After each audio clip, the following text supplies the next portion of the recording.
Alrighty. Are we live? Wait for it. Wait for it. Oh, there it is. Good morning, ladies and gentlemen. I hope you're having a wonderful day. If you're watching this and it does not say it live at the bottom of the screen, unfortunately, you're watching the recap. The good news is we are live Monday through Friday, 30 minutes before open. Drop your thumbs up on the video. Make sure you're subscribed. You're on mobile. Press hot chat. X out the chat. Hit the thumbs up button. Second link for the nightly watch list and main channel. First link for the Scream Alerts boat camp and real estate course. But, ladies and gentlemen, very interesting day so far. As you see, we are gapped up, but I have zoomed out. This is the last 7 days in a row. If we hold up, this will be 5 days of gains. Even though you had a baby oil shock yesterday, some people are taking it as good for inflation in the Fed. They're looking at the manufacturing data yesterday. That hard landing seems to be good, and that is the initial interpretation now.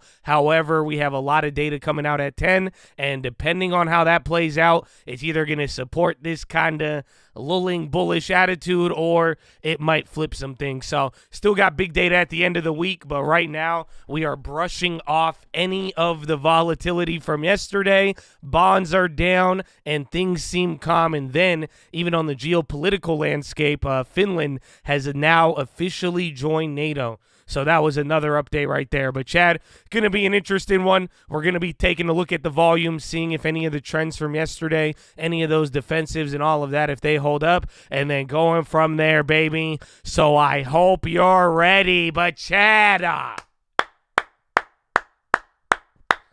what's up, baby? What's up, man? Good morning. Oh, good morning, Chadadonia. Happy Tuesday. Oh, Edward Cruz, God bless you. I appreciate you. Good morning, Gunnar. Laker, Jay. Oh, what's up? Scotty Wallace. Lori's in the house. LRF, baby. Lateral, Nick Wing, Nepal, Tim Whitman. Oh, good morning, baby. What's up, CYB? Oh, what's up, Blake Silva, Nepal, El Chapato, Dan Kingsley, Sakoti. Oh, hanging. What's up, man? Maria, good morning. Oh, Airborne. What's up, Juice Trays, baby? Evan Katzor in the house. Speedboat, Jake Cortina, Data Junkie, good morning. What's going on? Alaskan Assassin, Tom Smith, Strategic, Drew B, Alex Cho, Nate McAllister, Airborne Mike, Blue Peter saying good morning. Oh, what's up, Jerry Woods? How you living? How you living, Lynn Sense? Top of the day, top of the morning to ya. Tourmaline, good morning. Sizzler, Picchiotti, S. Jones Jack, Jake from State Farm, baby. Oh, what's up? What's up, Casket? What's up, Marhan? What's up, Stubaru? A Stubaru Limpreza. Wow, that's a fascinating name. I like Stubaru. Oh, what's up, Charlie in the tree? Slizzin, Dr. Suede, Emmock. Oh, Game 808, Jay Samuels, Call Pizza. Good morning. Oh, Chadadonia, I hope you're feeling good. God bless you. God bless you. All right, let's get into it, man. I love to see the names in the morning, bright and early. Bright and early. I feel like my voice is about to go too. I'm a little clapped already to start off the morning, so you guys are going to have to help me out. Can you finish the words when I say them? You know, like we're like twins or something. So like I'll say I'm about to read and then you say news. Yeah, you know? Okay, I'll never mind. Maybe I envisioned it different. Maybe I envision it's bullish. Yeah, if I lose my voice, it's mad bullish. Mad bullish. Daylight, you ain't banned, baby. It's bright and early. It's bright and early, baby. You good. You good. You good. You good. Voice guy, man, right? We haven't had a bullish voice clap in a minute. Now that I think about it, I mean, you are 5 days in a row of gains, so we'll see. But let us get to the news. This was another big part about today. Jamie Dimon, he said that SVB's blunders were encouraged by U.S. regulation, went untested by the Fed, and were hiding in plain sight until Wall Street and depositors grew alarmed. The banking crisis is not over yet, and it will be felt for years. The J.P. Morgan CEO wrote in an annual letter to shareholders, but U.S. authorities shouldn't overreact with more rules. Credit Suisse Wake, the bank faced angry investors at their final AGM after Chairman Axel Lehman apologized to shareholders for failing to effect a turnaround in time. One shareholder asked the board members how they could sleep at night. Lehman said that those at the helm, including himself, were responsible, but in the end, the bank cannot be saved. It is still unclear which of the failed bank top executives will survive the takeover. Futures and European stocks advanced. The risk-on mood fooled equities. With rally will probably falter with headwinds from bank turbulence, the oil shock, and slowing growth poised to send stocks back towards their 2022 lows. J.P. Morgan strategist Marko Kolanovic said Treasury yields rose, the dollar and gold were steady. Crypto tokens rose across the board.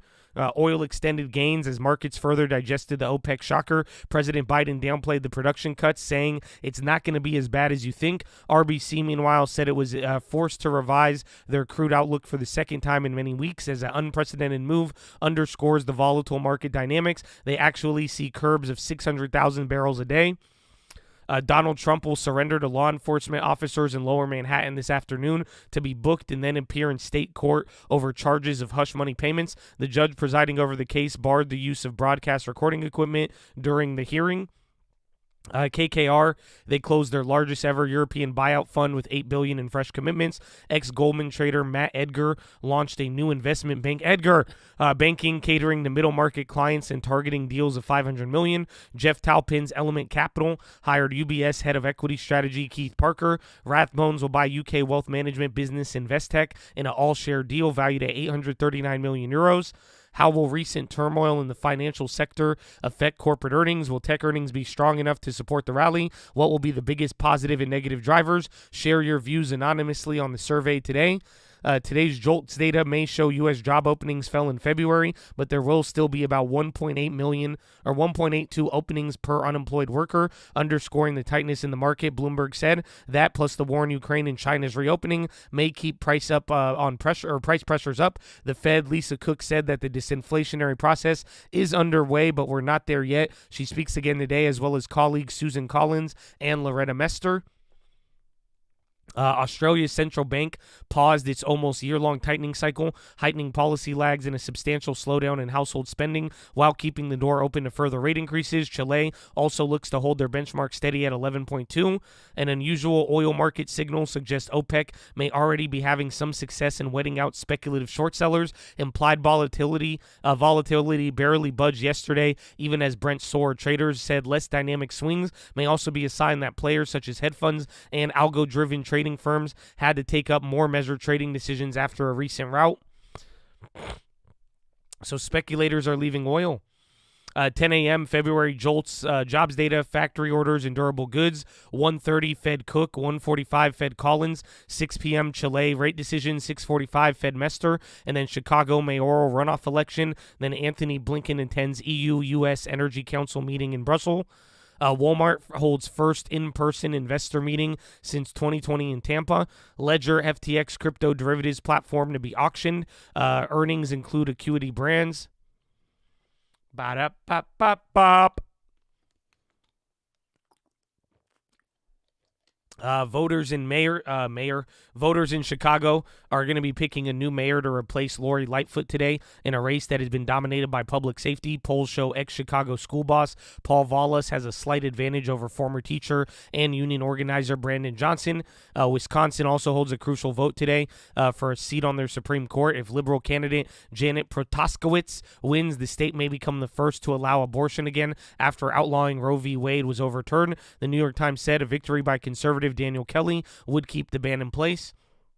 The Biden administration pushed back against China economic policies, with the senior diplomat saying more assertive steps are necessary to produce a level playing field.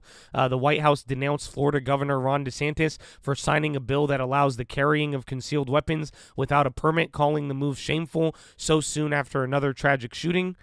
U.S. strike kills Islamic State senior leader in Syria.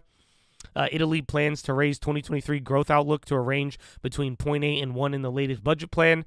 Euro area PPI rose 13.2 year-on-year in February, slowing from a revised 15.1 in January, although it fell 0.5 in the earlier month. Bank of England Silvana Tenreo set out a case for rate reduction, saying earlier and faster reversal of recent hikes may keep inflation from falling below target. The central bank's most dovish policymaker warned that the UK faces a significant undershoot after their latest hike. The Swedish krona's recent slump to a 14-year low versus the euro has traders wondering if the central bank may intervene for the first time in more than 2 decades. Romania's central bank left their benchmark rates unchanged at 7. Japan is posed to sharply raise their chip gear spending in an attempt to boost production position of the global semiconductor market. They're expected to spend $7 billion on fab equipment in 2024, an 82% jump from the earlier year. Bank of Japan should review their yield curve control program under their incoming governor, even if it results in short-term shocks, said Takiko Nakoya, former Vice Minister of International Affairs. China issued an invitation for Australian PM Anthony Albanese to visit Beijing, the SCMP reported. Trip could take place around September or October. South Korean inflation slowed to 4.2 in March. What was that? Is that my toilet? March from 4.8 in February. Pakistan's central bank raised their key rate to 21% from 20. Economists had expected a hike of 22%. Hong Kong intervenes in Forex markets for the first time in 7 weeks. U.S. oil exporters may look for the latest OPEC move as a chance to grab more market share in Asia. Some 70% of OPEC crude landed in countries like China and India last year, up from 61% in 2017. During that time, American production has increased. Domestic barrels or producers pumped an average of 12 million a day in 2022, up from less than 10 million the earlier years, EIA data has shown. Seaborne flows of oil has surged to 39 million barrels a day in March, highest since at least August 2021, up by 955,000 with February. Syndicated loan sales plummeted 43% in the first quarter. Tech is open to bids once their coal spinoff is complete. Excuse me. 3 U.S. companies are eyeing IG bond sales today in what will be the last active day before an early market close on Friday. Consensus estimate of $15 billion for the week, maybe an uphill climb considering volume stood at $3.5 billion yesterday. Australia banned TikTok from government-issued devices, according to countries citing concerns. The UK fined the platform €12 million for allowing 1.4 million children under 13 to use the platform despite their rules. Electa's stock chief was placed on leave in the wake of almost a $2 billion SVB loss. Sweden's biggest pension fund said it would scale back large stakes in foreign firms. Walmart job cuts at 5 U.S. e-commerce fulfillment centers will affect more than 2,000 positions. JP Morgan Kalanovic warns that stocks are in the calm before the storm. Walmart phone PE moves into e-commerce. Walmart job cut tally tops 2,000 in e-commerce warehouses. Agility and pact to draw down €1 billion to hedge DSV spake. Salesforce is culling management layers across the company. Boeing cut to sell at North Coast, price target 180. Chevron raised to neutral at Exane, price target 200. Nice to know is that March Madness... What was that? Was what? The market? Do we have a little tweak? It looks there on the bigger daily. I don't see nothing, though. But March Madness finally ends. The Yukon Huskies emerge victorious after 6 games and 240 minutes of dominance, bringing home their 5th national title with a win of 76-59 over San Diego State, the AP reported. Star forward Adama Sanago won most outstanding player, finishing with 17 points and 10 rebounds in the final. We tried, San Diego. We tried. It was close. I told you it was close. It was not really, but it's okay. Good work, boys. Good work. The Bay Area is about to get new women's professional soccer team with the backing from Sheryl Sandberg, investment firm 6th Street, and former U.S. national team stars, including Brandi Chastain. The $125 million investment is the largest to date in women's soccer and follows the recent success of LA-based team Angel City, co-founded by actress Natalie Portman. Wizard, Witches, and Muggles. Again, Warner Bros. Is close to a deal for a new Harry Potter online TV series. People familiar said each season will be based on one of the J.K. Rowling's books. Company is hoping that the series can be a cornerstone of their new streaming strategy that will be announced next week. Sanjay Shah, a hedge fund trader accused of masterminding a $1.9 billion tax fraud, is set to be extradited from Dubai to Denmark to face criminal charges. Danish prosecutors allege that Shah oversaw the CumEx trading scam, although he maintained his innocence. And then on this day in history, poet and memoirist Maya Angelou was born in 1928. She's best known for works including I Know Why the Caged Bird Sings and On the Pulse of the Morning, a poem she delivered for Bill Clinton's 1993 inauguration. In 2010, Barack Obama said she inspired countless victims of injustice and quoted her awarding for the Presidential Medal of Freedom. History, despite the wrenching pain, cannot be unlived, but with the courage need to not be lived again. She died in May of 2014.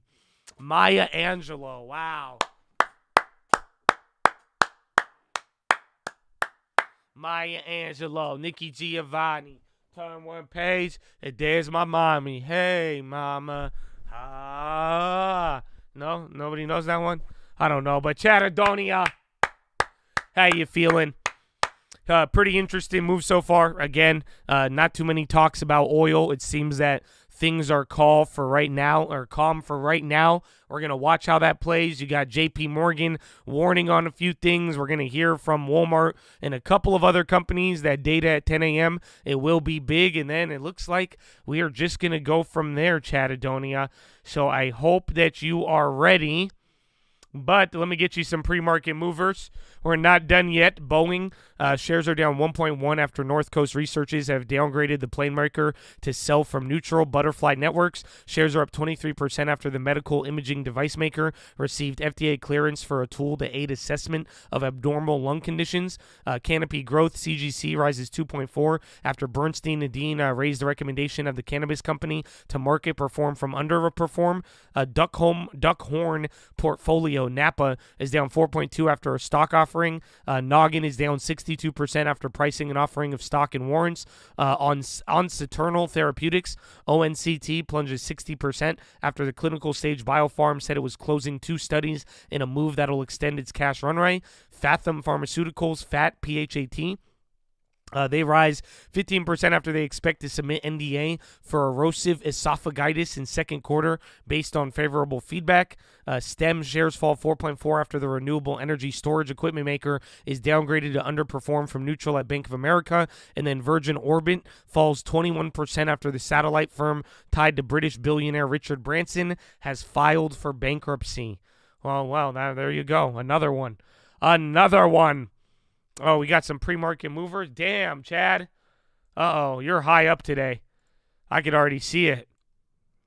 So the highest level today goes as high as 4,200. So bro, this is the closest you've been to pumping it up in a long time. That's all I'm saying. You ain't been this close to pump it up level in a while, man. Oh, man. That one's going to be interesting. All right, Chad. But how much time we got? Oh, we still got great time. We're looking good. I'm going to go get me a water and go to the bathroom here a little bit. Thank you for the news read. God bless you, C-Bones. Of course. I hope it helps. I hope you're up to date on everything. If you have any questions, feel free. We still got a little bit of time here, and we're going to go over the plays and everything else. So I will be right back. Follow me on Instagram at The Trading Fraternity. And I love you. Okay, good morning. Get ready for Tuesday. Article 105 to contest the fairness of the deal. Why is it so loud? Credit Suisse facing shareholders after a controversial forced takeover by UBS. The lender's chairman delivering an apology saying, quote, "We failed to stem the impact of legacy scandals and counter negative headlines with positive facts. The bank could not be saved. For that, I am truly sorry." Stateside, JP Morgan's chief executive Jamie Dimon out with his annual shareholder letter. The CEO had a warning for his shareholders. This banking crisis is not over, pointing the finger at regulators for missing risks that were, quote, hiding in plain sight. Team coverage starts right now with Bloomberg's Oliver Crook in Zurich and Shanali Basak here in New York.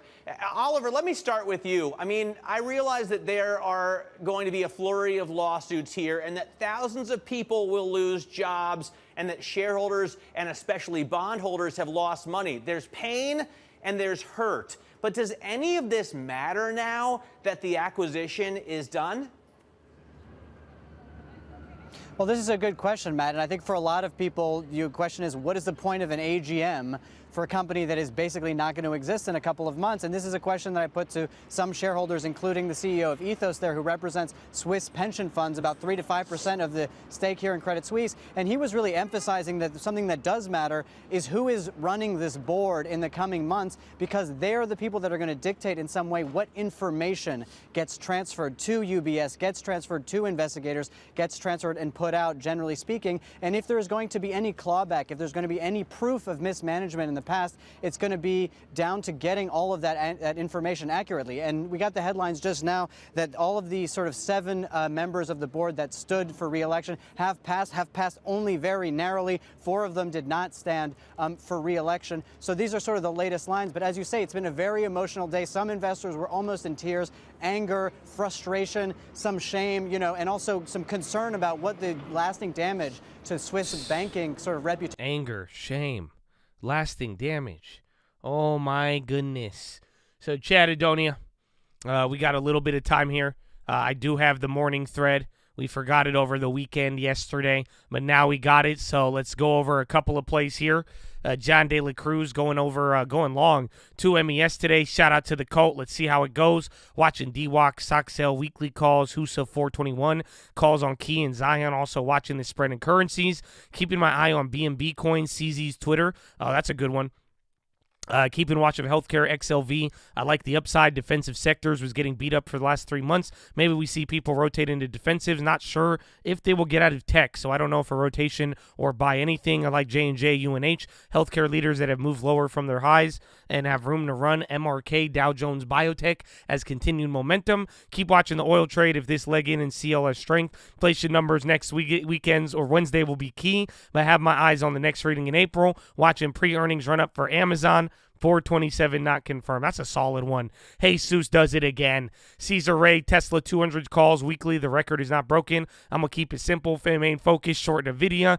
20 away, 3/4 left. Seems reasonable. SQQ, keep saving until the market realizes Powell ain't playing. Reminder, God is watching. Watching XOM, Husa, and Ethereum. Let's get it, Chattadonia. Doge to the moon. I forgot. Dogecoin is still up, I think, from yesterday. 0-day SPY puts. Let's go. Keeping an Intel trend above 200-day moving average. Simple follow the tinfoil crumbs leading the way. IPAR and TGLS, of course, they SPY. I'm trading daily movements, momentum, price action, support, resistance, Fibonacci's. Remember, there's 19,000 tickers. F the drama. Buying leaps on stock market live, 5,000% out the money. Days to expiration, never. And then a small good decision. Or no, SPLG. I thought that said SDG. I was ready to go, baby. I love it.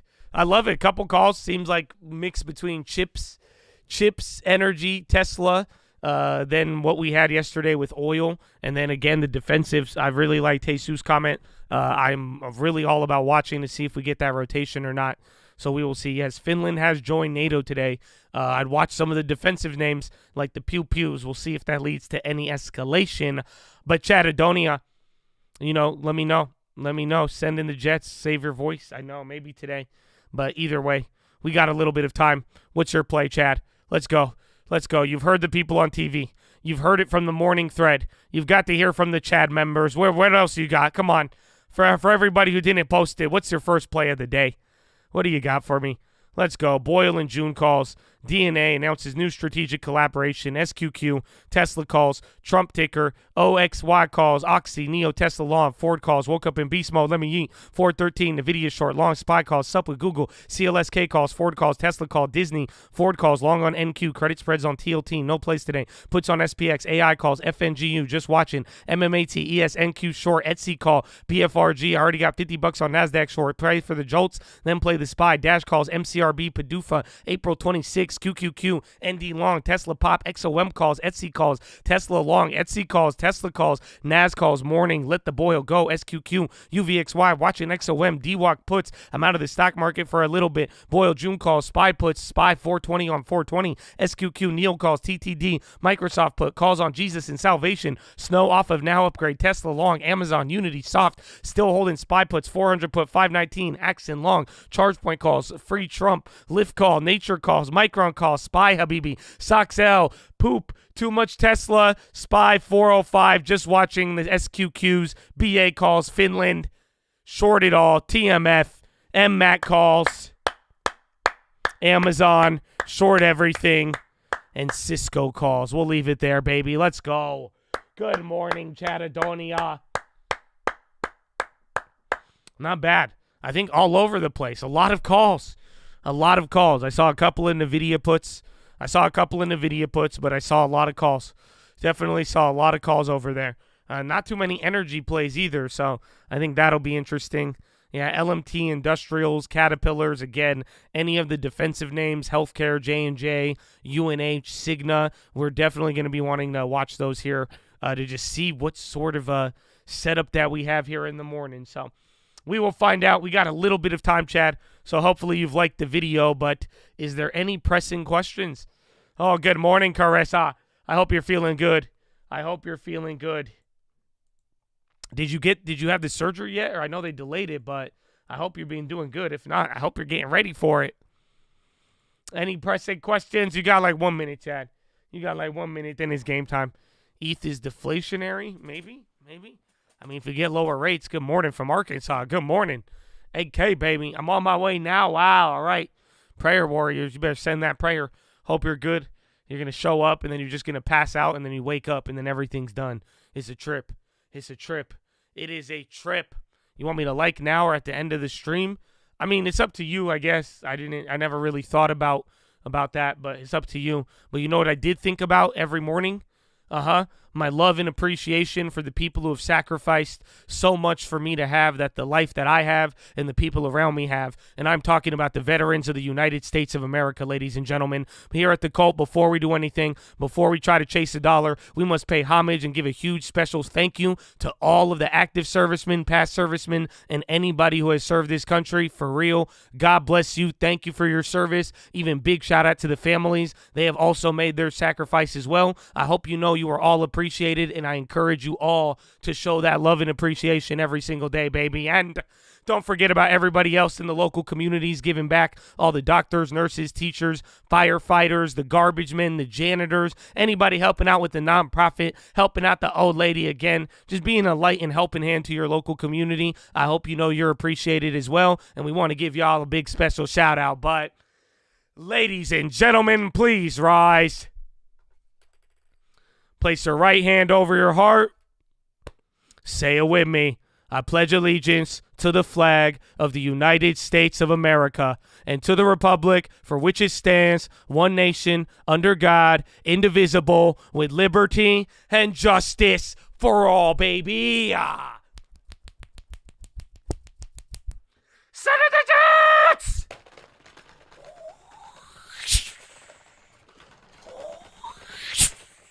Oh, it's game time, baby. Or nah, let's go.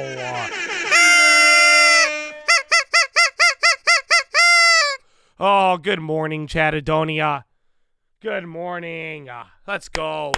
The Jets have been set. Welcome to Tuesday. Oh, the first Tuesday of the next quarter. Are you ready? I know you're ready. Earnings is right around the corner. Oh, man. Oh, wait, I got a couple of plays. I forgot to tell you that. I forgot to tell you my plays. Please hold. So I'm going to be watching Walmart. Again, they have Investor Day today. First one in person. Again, McDonald's. We still have not got the full layoff news, so watch out for that. Then Baba, I want to see how the China plays move. Again, last couple of weeks they've been leading. Then Oxy for any energy plays. Then LMT, again, any defensives and industrials. Etsy, I think they got like an upgrade. They had some news today, but they were one that was really, really running. Then XLV, XLB, that's word to the defensives again. Then Tesla, we made that play yesterday. We'll see if they're able to bounce. Then AMC, they got approval there for their like little stock split thing, so watch out for them. They're down. And then HUSA for energy, and then BFly, they got an FDA approval. So that is it. That is it. But Chad, we have 1 minute. We have 1 minute until the bell. So like the video, okay? Show some love. You got any questions? Again, don't be shy. Don't be too shy to say hi or too high to say shy. We love you and good morning. And then get ready. Adam Aaron for prison. Amen. Amen. Let's go. Is that Uber on the high to start out? So let me know if you guys have any questions. We are about to start. Get ready again. It's not like today is. It's not really driven by like one piece of specific news.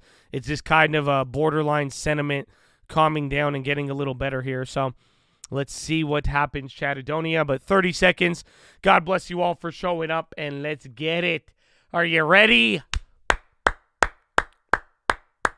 Love thy Chad. Indeed, my friend. Indeed. Yeah, good luck. Have fun. Call out any plays. Don't be too shy. And that's it. The biotech, there's a couple. I mean, BFly was the one. And then, again, there's like 2 other biotechs today. I think the only one on my list is BFly. It's like a medical device. Round 1. Fight. Alrighty. So you actually got energy, staples, and industrials opening up red right now. Looks like discretionaries and finance are the lead. And then let's see where we go. Tesla, they're up. I think we're up like $2-3 a share on that one.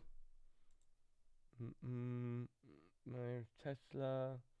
LMT dropped. Where's Goldman?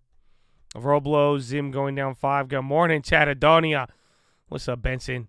How you living? I'm hype. McDonald's. Again, that one we're going to get the update. We technically have not even heard what they're doing with the layoffs. They just closed yesterday. And then Walmart, it sucks. I want to play Walmart, but it was up so much from yesterday and the last like 10 days. But I think that investor day will be interesting. And then NVIDIA. Where's NVIDIA? NVIDIA 279. Did it get above 280? Again, SPY's only up 0.13, but very, very big range here today. You might be able to go as high as 200 or 4,200. Again, 41.29. This is higher than yesterday and one of the higher points. Again, next level from here will be 41.55. AMC falls 20% at open. 8 preferred rises 19. Jolts today. Yes, the Jolts 30 minutes after the bell. And a lot of eyeballs are going to be on that. So Jolt's jobs report will actually be big. Tesla, they're moving up. Walmart is holding. Microsoft's up. Let's see. Apple's up a quarter. Netflix still going. Oh, my goodness. And then Meta's barely down. Same thing with Google. Let's see where banks are at. Banks are doing good for now. I'm hype, baby.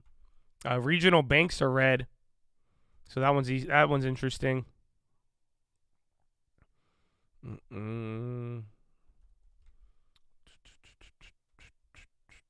NVIDIA, Google, where's that other one? BFly. There's BFly and Etsy. You think oil's done? Not necessarily. I think it's going to take time to develop. Again, I think we're pretty much, this is like the second full trading day, so we'll see what happens. Google's ripping right now. Google is actually going crazy. FRC. And then Etsy's still holding up 3%. I guess Google's up 1/3%. Looks to be a leader alongside Apple. Yeah, Uber is moving pre-market. Kind of surprising.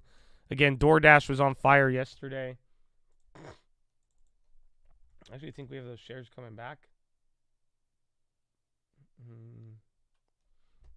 Walmart moving. Where's the oil plays? Tesla, Lil Chicle. Oxy's up only 0.1, but oil looks to be doing decent.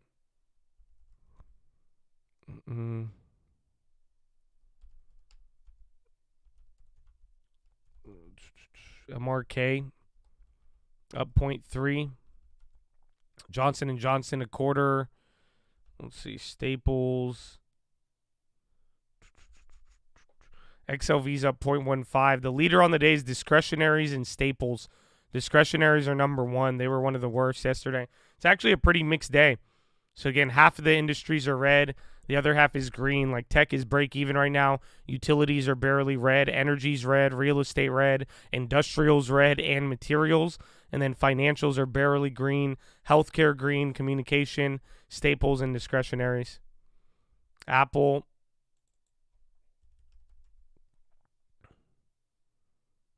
And then there's DoorDash. Apple's going lower. They're still in the green, though, by a little bit.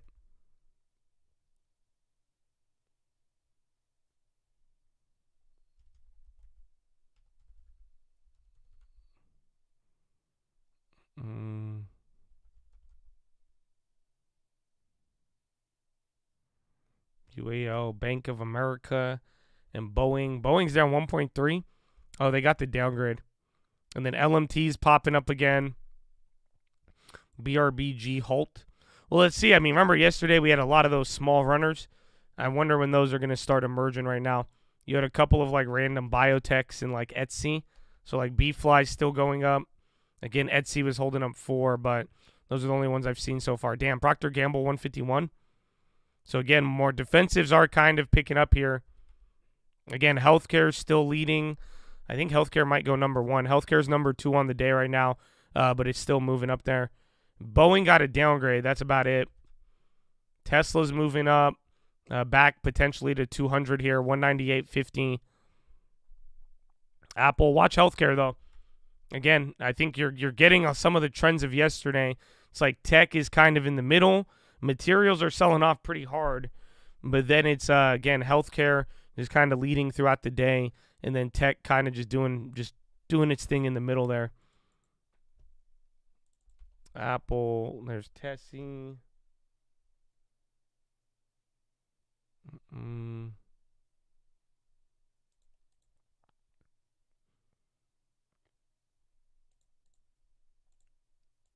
Boeing's recovering a little bit. Apple tanking. Apple went red. Yeah.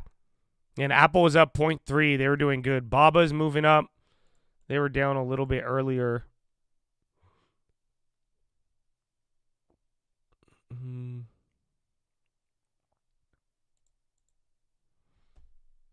There's Alibaba. Where's the other one? Restoration, GE going to 1,000. GE's unstoppable. It's literally been like that since the earnings. Restoration, NQ red. Yeah, NASDAQ is red. Down 0.01. Dow Jones only up 0.05. Russell is down. And then SPY is doing the best, up 0.10. So LMT, this is a breakout point. Again, 40.90 or 4.90 on LMT. You've really only been above it like 3 or 4 times. So watch Boeing as well too, but LMT starting to move. There's Google. Google got a big pop. Google's up 0.5%. Yeah, WWE came back up again. It's going to be in a weird movement because of the buyout there or the merger. But it's not even moving like a merger yet. But keep your eye out for that one. Again, Google just had a big pop. They're up by 0.5. No, I closed out my GE short a while ago, actually, even before we rolled over anything else. INVH, TAC for the long term. WWE is on the high. MPW starting high today. Baba again on the high. Roku, Google.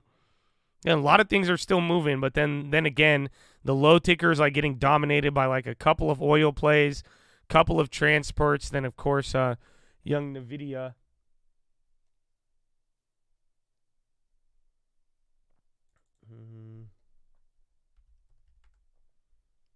Where's Nvidia? We're down $2 a share on the Nvidia.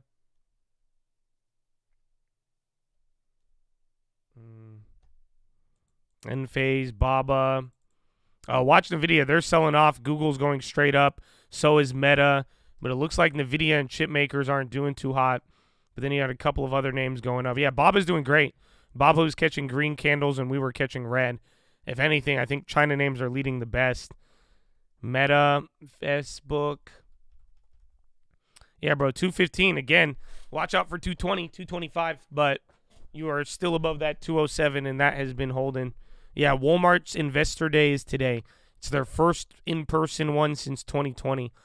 Banks are on the low. Citi and JP Morgan, yo, they're dumping right now. XLF is barely in the green. Regionals are already sold off another 1%. Bro, low-key, regionals are like awful right now. I don't know if y'all noticed this, but regionals are like trading pretty much at their lowest end of where they've been since the banking situation. So watch out for that. Again, chip makers are still selling off. Big banks are in the green, but they're selling now. Google and Meta are doing great, but then Apple kind of just at break even. Same thing with Microsoft. And then Baba and China names have ticked up. Number one on the day is discretionaries, then staples and healthcare. Worst on the day, materials and utilities. UBS on the way up. There's Nvidia. LMT wants to break out. Oh, Tesla, 0.5% candle down. Abivai on the high. Again, watch out for healthcare. Nvidia clapped. Baba. So SPY's going lower now. AMC resumes trading down 15%.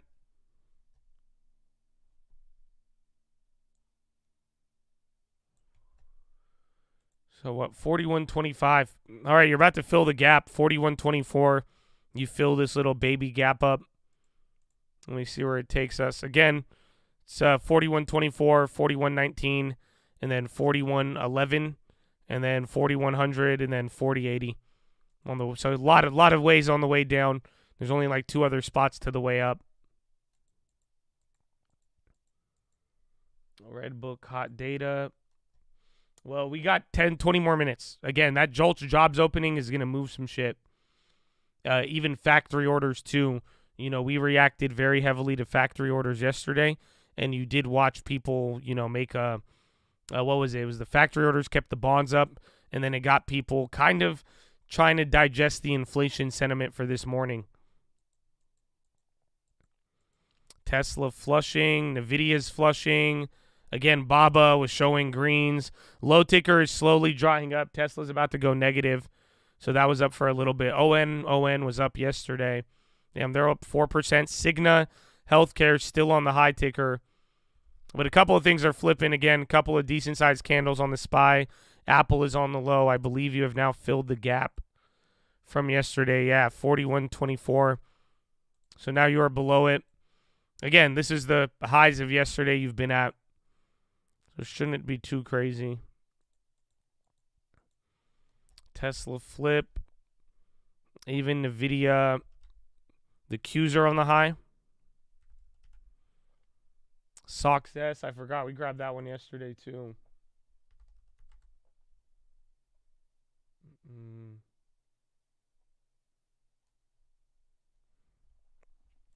President Biden welcomes Finland joining NATO.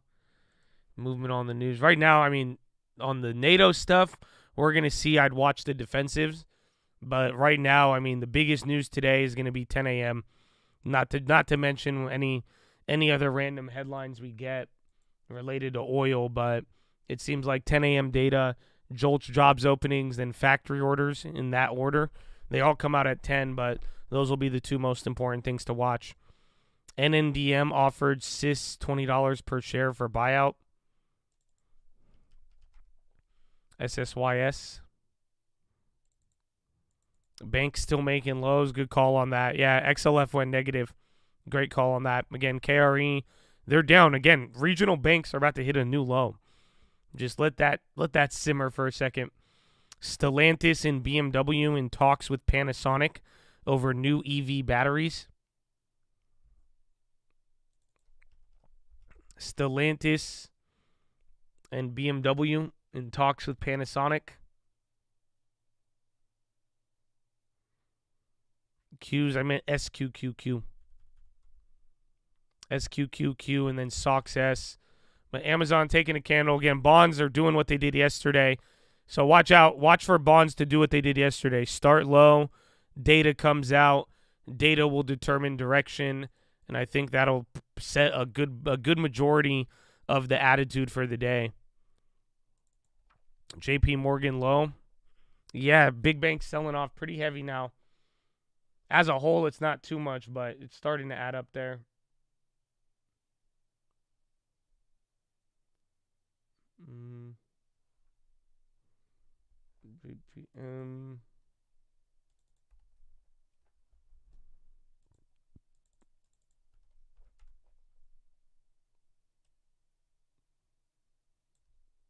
Tesla again, red or green? Oh, red. Never mind. I found it on the high ticker. So that I just gave up $4 a share on that one. So it's back down. But yeah, they're on the low ticker again. Tesla was holding up good. Big banks don't look as pretty. But Roblo can't keep a good guy down, huh? No. HDB Regional Bank seems unfazed by the banking drama. HDB. Where's that other one too? Republic First. The Arab version of First Republic. Oh, yeah, right? They didn't drop too much and already recovered. HDFC, SPY, new low. Tesla now. They were not participating in the beginning. And now Apple's gone down from positive 0.3 to down 0.3. Microsoft stayed somewhat more stable. Amazon is still in the green. And then Google and Meta, those are your ones barely holding right now in the green. But those could go red right now. Boeing's still red. Lockheed above 40.90 or 4.90. So if that holds, that'll be fire. If not, it'll be stuck in the gulag. McDonald's stable. Watch Walmart. Tessie, another low. Again, banks are going low on all of this. I have not checked oil, though. So I think oil names are actually kind of near the low, too, right now. Some of them. FCNCA, VIX on the high. McDonald's. Everything.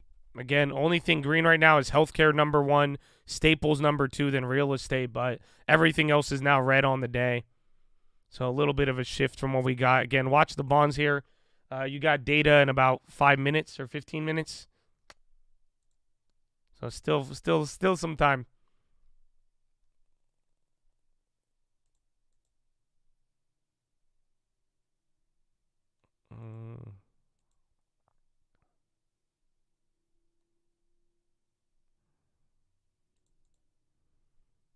That one's Tessie. FRC is doing the worst. WWE's climbing again. Yeah, I mean, safe havens aren't doing that well, just healthcare.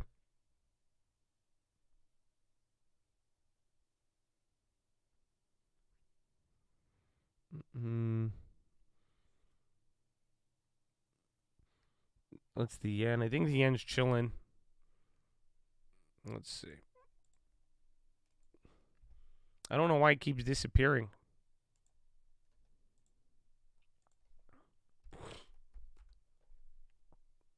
Yen's down. Trying to catch up with the market. I haven't even looked at the dollar yet either. Dollar's barely down. Goldman's selling off.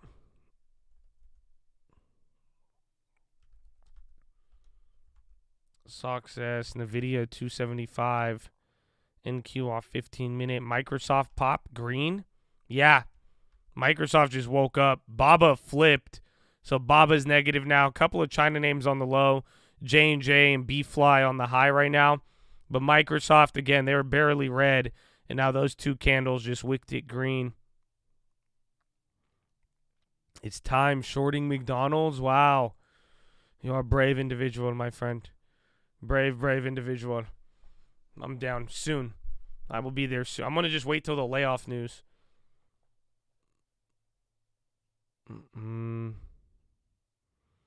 U.S. stocks wobble as investors weigh Fed hikes with oil rising. So more bond demand again. Another day of red to green on bonds. That data should get it moving. Microsoft still moving up there. Again, Microsoft just woke up out of nowhere. That's actually a very big move. Let's go. Yalla.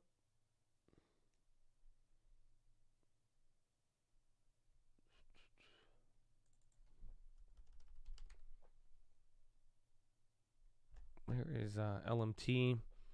Again, watch Microsoft Healthcare too. Those are all still holding.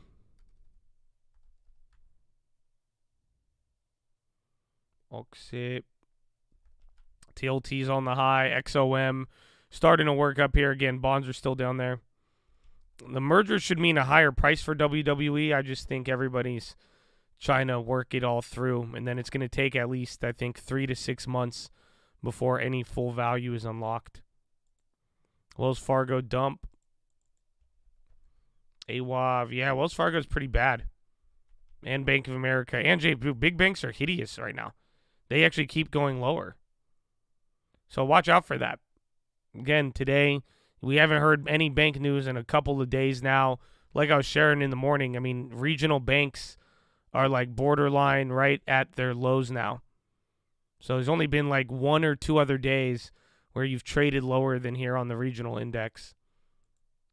But we'll see. And then just see if oil gets anything excited. AI, I don't know. Microsoft's still going, though. Again, that was leading from the bottom there. There's WWE now. Where's Tessie?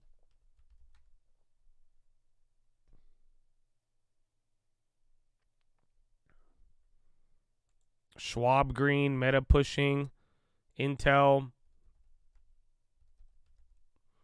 Schwab is green, and then FRC is doing hideous. They're down. Again, I think FRC has earnings next week, I believe. So that's what some people are waiting for. That could be why regionals are dying. I think FRC has early earnings next week. So that could be it.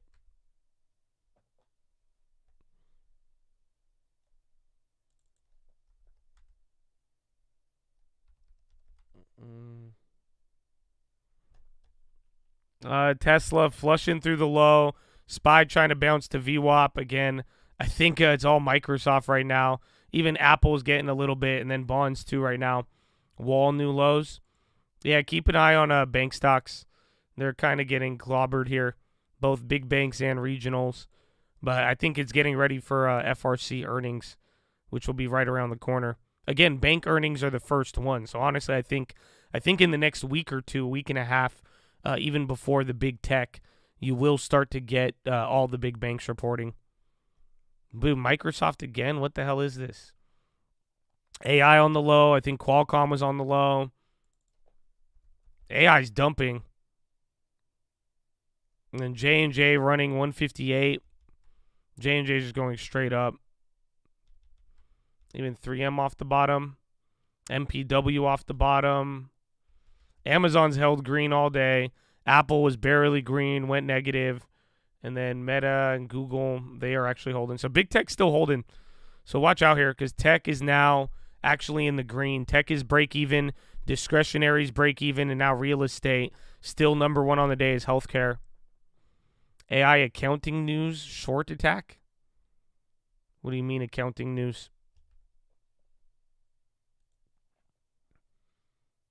Latest do I see they relocated headquarters? Oh, who was it? Carisdale Capital. We sent a letter to their auditor, Deloitte, about serious accounting issues. So it's these guys. This was before the bell, so it's a little late. Was CP3 high, Carisdale Capital. They sent a letter to the SEC, and they're saying that their audits are fucked up. But right now it's dumping, but that news was, again, 30 minutes before the bell.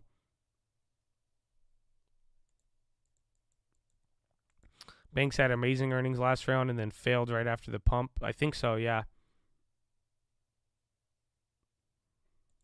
BA's at open. That's good, right? Weren't they down more? Google's breaking out. So is Microsoft. Don't know. BA's coming down. See if defensives hold up. Again, even Lockheed's selling off.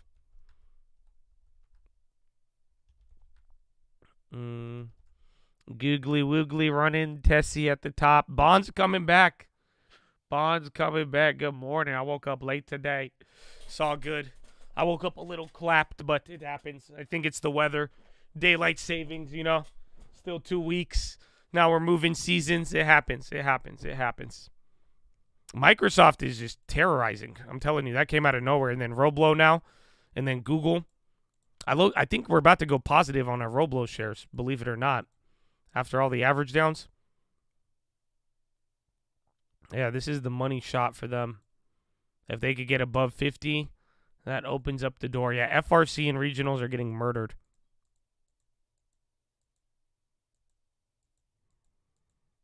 Let's Q.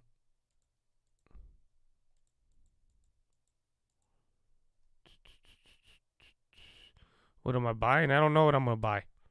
If I could not buy anything, I'll be chill. If anything, I hope I could sell out of some stuff we bought the other day. That would be ideal. Meta ripping, B fly again. Bonds finally chilling out. SPY back to VWAP. Dude, Microsoft is hideous. Microsoft's up 1% now. That's just straight carrying. So tech is 0.03 green. And then Google's on the high. WWE too. It's getting back up to where it was pre-deal. Nike on the high as well.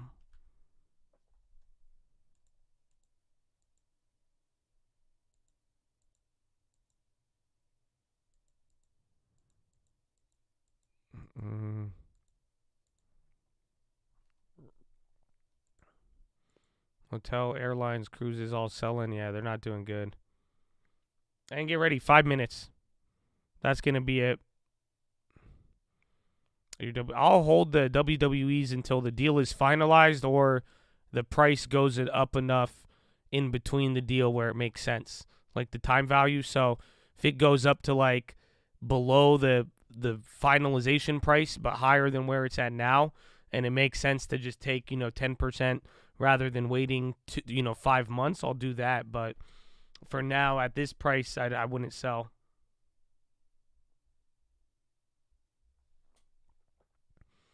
Bond bounce, little one. Let's see. I mean, you're up at VWAP here. We're gonna find out what happens.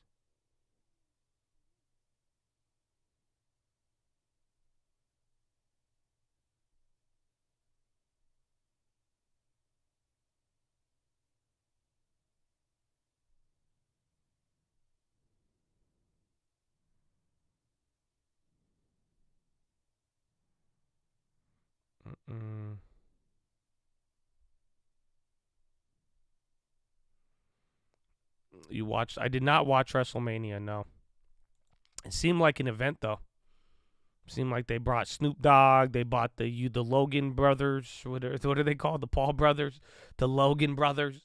It seemed like a lot of people went to WrestleMania. I think healthcare looks fire for now. AI in healthcare will be big. It'll kind of be like robotics in healthcare. I don't know. I like the Logan bros. That sounds good.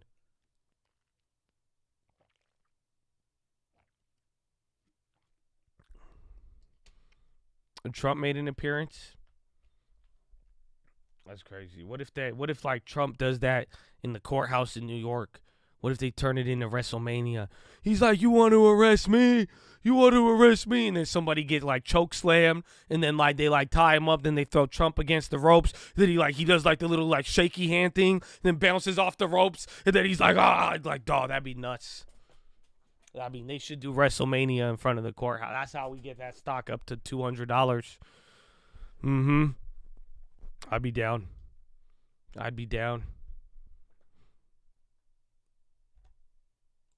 You can't see me. All right, Microsoft chilling out. See who takes over. Could be Apple. They might just take turns here until we get like a decent size recovery.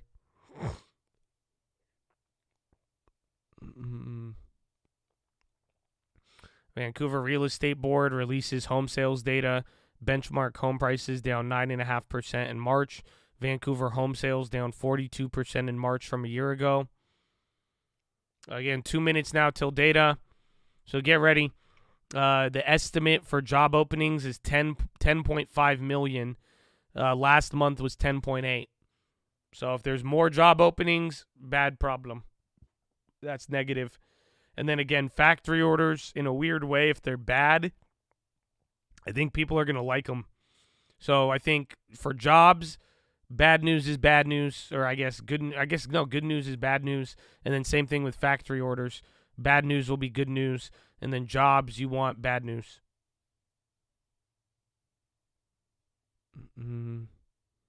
Little bounce. You have VWAP before data. There's Roblo. There's Square on the high.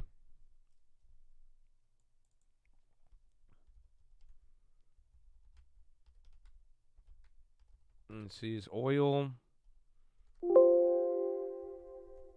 Okay, an Apple up here. Apple's back to green now.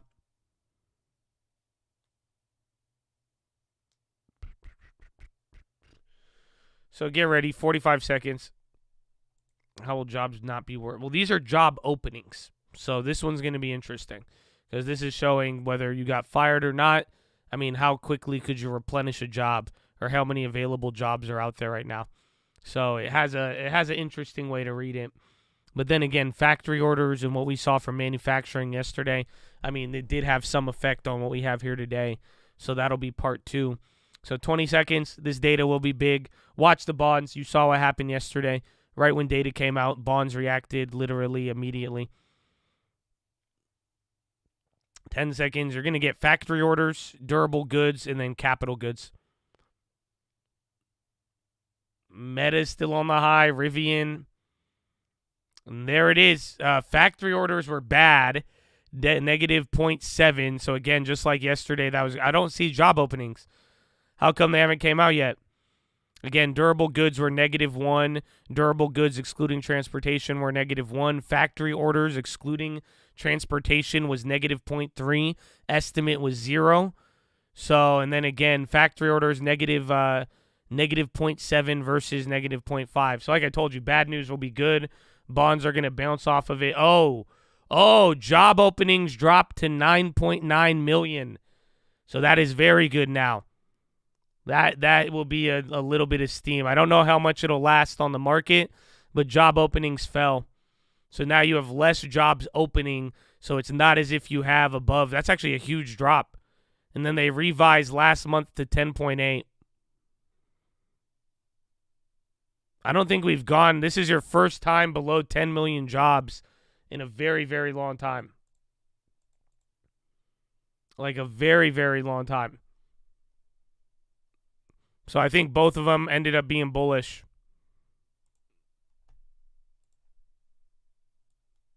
So here is the jobs report. You have not, in the last 2 years, you have not dropped below 10 million job openings. So that is very, very bullish. If factory orders came in bad, which is, again, another sign of bullishness. So even from yesterday, people are going to expect the Powell to not be as aggressive. Hence why bond yields are coming down right now. But see if this actually ends up holding. Again, we've been up for 5-6 days in a row now at this point. Especially coming in hot. So here, I'll let them talk about it. I'm going to go pee. I'll be right back. I love you. Follow me on Instagram at the Trading Fraternity. And yeah, BRB. I signal in stocks. We try to make sense of this market that's still pricing in Fed cuts. And warehousing job woes. Walmart will lay off over 2,000 people at its e-commerce fulfillment centers. We're going to talk to Mark Manduca, CIO of GXO, a global logistic company, to get his take. From New York, I'm Alex Steele with my co-host in London, Guy Johnson. Welcome to Bloomberg Markets. Sleepy was the word that Abigail used to describe the market, so I'm going to steal that for today. And Cameron Kreis in his Macro Man piece said, I'm not going to lie, sometimes it's hard to figure out what to write about every day. I think both of those things sum up the market. Cameron, if you're watching, you can write about the JOLTS number because it's certainly moving the market. The two-year yield is down pretty sharply right now. We've got a 3.9 now. The reason for that, you come in at 9,931,000. The expectation was 10.5, down from 10.8. That 10.8 revised to 10.5. Remember that the JOLTS number is February data, so that's just worth bearing in mind. So this is pretty historical stuff, but in some ways it is a forward-looking indicator. Factory orders actually look worse as well, coming in at -0.7. Durable goods coming at -1, pretty much in line with expectations. So I would say, Alex, this is a continuation of basically where we were yesterday. The data are a little worse than anticipated. Yep, and you can see it now. Stock slightly positive, but it's really the bond market where you're seeing the biggest reversal. You're now seeing yields about 6 basis points lower on the 2-year after some heavier selling earlier. So we're getting a market reaction. We got a pretty big market reaction yesterday, which eclipsed the OPEC story, which I thought was fascinating, which made the OPEC story a bit of a non-event, which makes you wonder what OPEC does next. But the data certainly are starting maybe to roll over. Maybe this is the impact that we've finally been waiting for of the policy tightening. What does that tell us about where policy tightening is going to take us next? It takes us, Alex, as you say, to our question of the day, which is Marko Kalanovic's question, but we're going to take it for today. Is this the calm before the storm? It was interesting, a year ago, Jamie Dimon's letter was talking about a hurricane that was going to hit the US economy. He's just come out with his latest letter. We'll deal with that a little bit later. Mike McKee joins us. Isabel Lee joins us to talk about this. Mike, first of all, the data. Walk us through your read on what these numbers are telling us. Well, interesting, Guy, under the hood, they're not as bad as they would appear. And I'm not sure how you define bad in this case, because a decline in job openings is good news for the Fed because it suggests the labor market gets a little bit looser. As you mentioned, 9,931,000 job openings, but little change, 6.2 million in the number of people who were hired. And the quit rate actually went up to 2.6%, the 1/10% higher than it was a month before. So even though there may be I went with fewer the jobs MES, out there, there's still a lot small of hiring long going to the on, or at upside least on there this. was back in February. I think it might and give us Americans enough were to still go to 40, confident 50. enough to leave their jobs. And that's it. Now, the Fed has raised questions about whether this is a completely accurate report because the response rate is so low, and Again, because Meta, many everything else companies is say moving. they leave job postings up even if they have filled the job. But it is something that they have made a big deal out of in terms of trying to measure the strength of the labor market. So that does lead to the question perfectly. Like, is this then the calm before the storm? Like, we're seeing the data roll over a little bit, but it's nothing catastrophic, right? Isabel, is it the calm before the storm? And how are you looking at the storm? You gotta love these metaphors. So it might just be the calm before the storm, because it's really interesting to see. Yeah, I went with the equities stay MES so long, resilient just a small amid one. all these headwinds, from an We'll oil see. shock to just Again, an I think overall the economic growth slowdown. problem So that I have right now is that, again, we're on pretty much 7 days in a row of going up. I think you have a little bit more upside. That data, I think, could fuel some things, or it may even come into tomorrow because, again, bad factory data yesterday was viewed as good today. You see what the bonds are doing with it. I'm assuming the market's not going to sell off with bonds. They'll go up together, but I'm a little worried about how far it'll run. So we'll see. 3 weeks of going up. Yeah, well, it's been, again, this is 5 days in a row. So just straight up 5 straight days of all green. If you even look at 7 days, there was only 2 days that kind of just like stayed stagnant. So that's what I'm worried about, is just like how much more can it keep going? But then again, it could go a decent amount. But that data, that was the first time jobs openings came below 10 million in a while. Positive revision. Factory orders are not showing signs of inflation. Again, everything is delayed, and this is just how we're going to respond to it in the short term. But as of now, it's decent. It's decent. You know, decent, habibi, decent.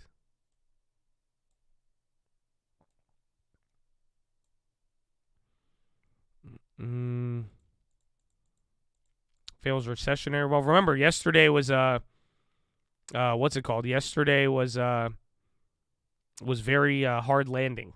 That's what, anytime these factory orders, durable goods, what was it yesterday?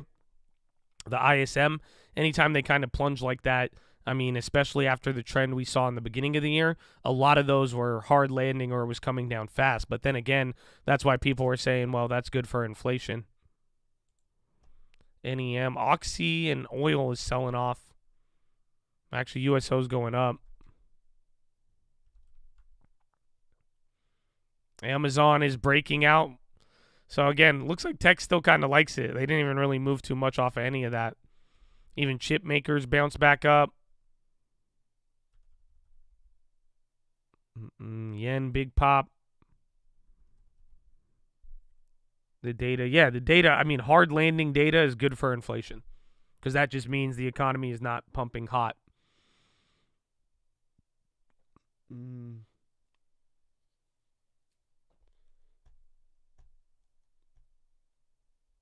Where's the big banks?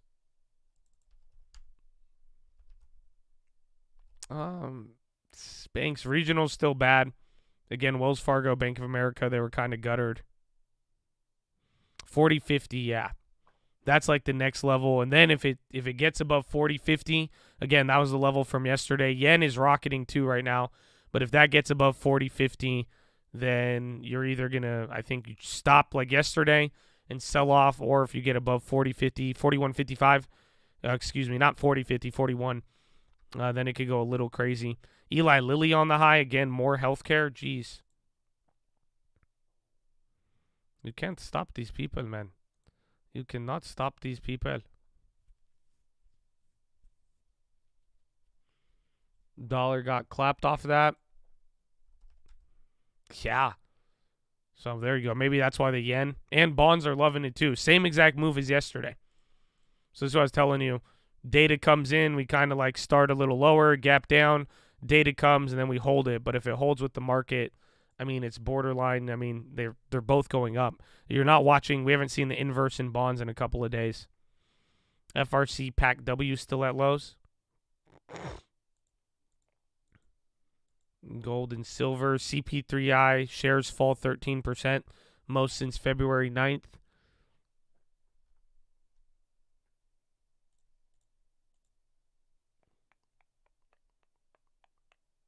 Tesla's still up.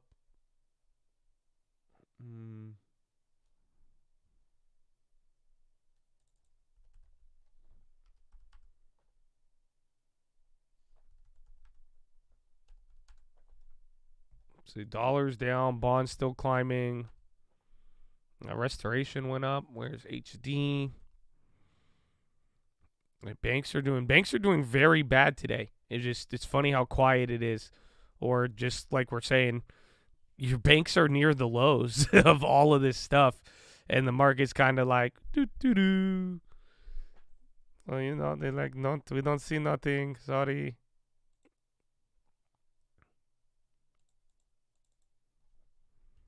Again, there's bonds.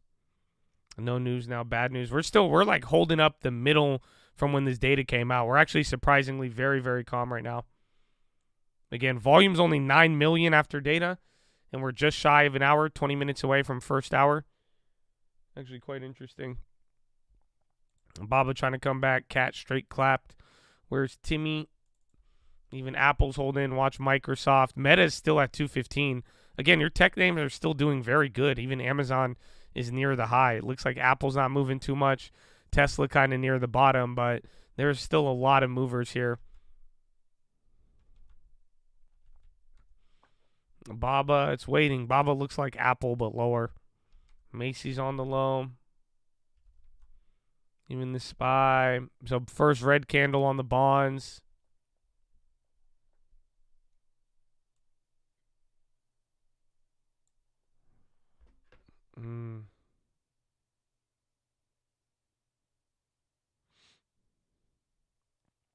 ZQZ flying.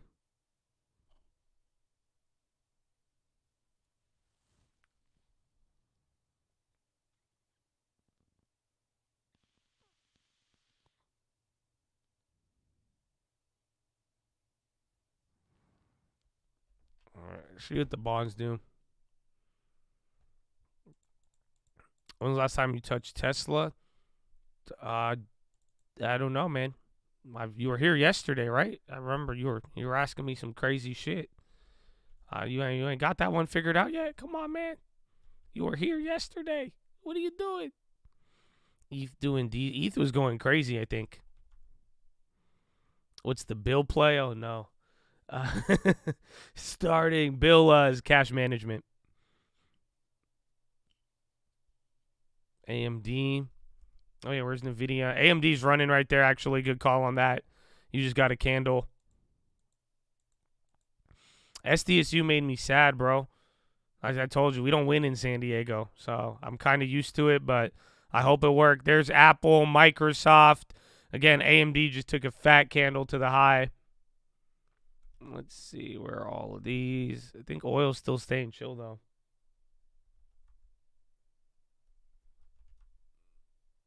Everything is waiting.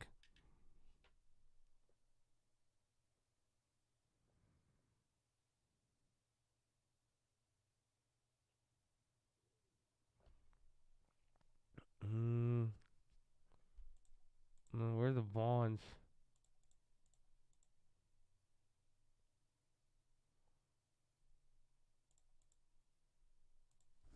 Bro, we're not moving.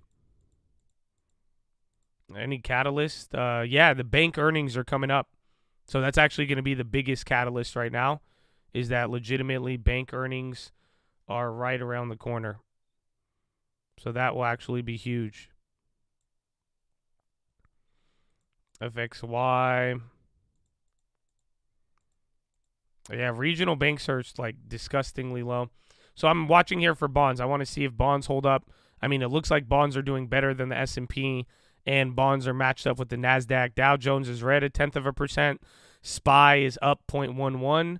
And then the NASDAQ is up 0.25. So let's see again. Where is even the 10-year? I'm pretty sure this is a huge level for the 10-year. Yeah, you have CPI next Wednesday too. Yeah, this is bonds at 3.35. So 3.35 pretty much opens the door to a quarter. 3.25 again. I think this is around June. Last time you made the drop below here from like 3.4 all the way down to 3.25. This one would be interesting for them. Brought to you by Tesla. Look at GDX up more. So SPY's working its way. Again, bonds are breaking out here. I'd watch out for that.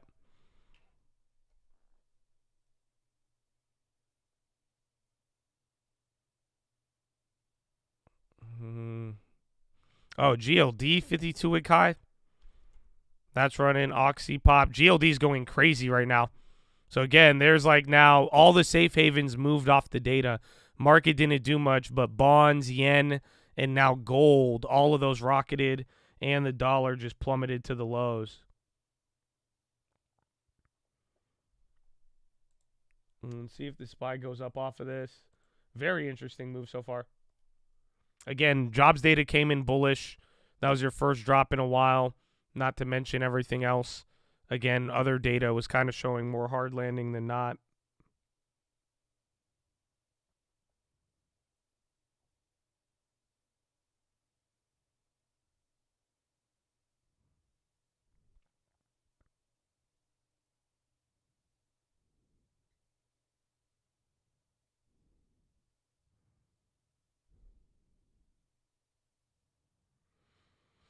Snow. Oh, they're doing good.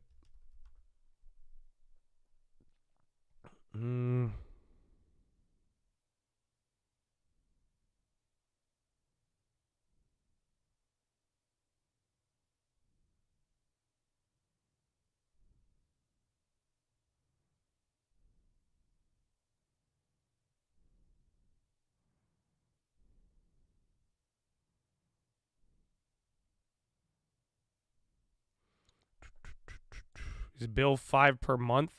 It's annual. So eventually you'll get 5% after a year, but it pays you out 5% spread out over a month or whatever.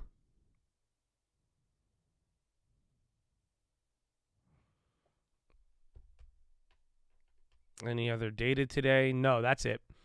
That was the big data. Again, it was big enough, though. You're already watching the movement in bonds. So it has a lot of implications for now. I would say bonds, gold, dollar, they're all moving. And even then, watch if bonds stay up, stocks come down by the end of the day. We're going to have a nice setup here. Or at least we'll get some reaction beyond what we dealt with the last couple of days. There's bonds again. Oof.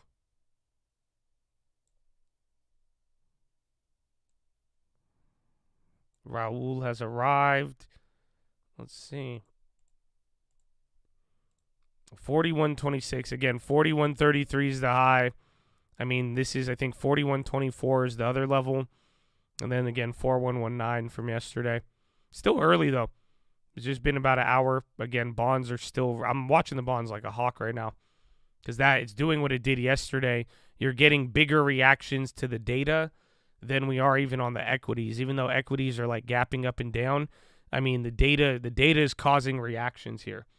And then it's getting digested the next day, which I think is interesting.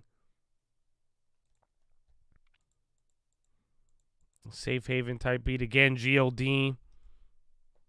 So GLD keeps breaking. Again, gold and bonds just took a high candle right there. But then same thing with the SPY. So it's like everything's still catching them across the board.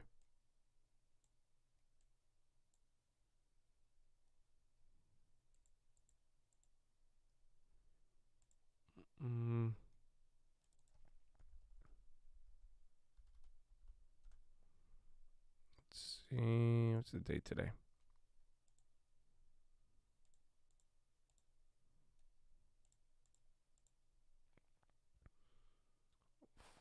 $4.12. Where would be 450 on the SPY?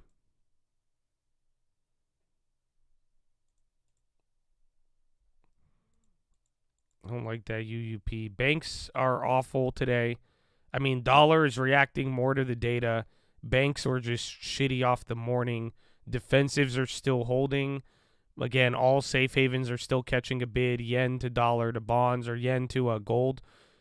And then one more feature of today. Oh, all the other defensive industries. And then healthcare.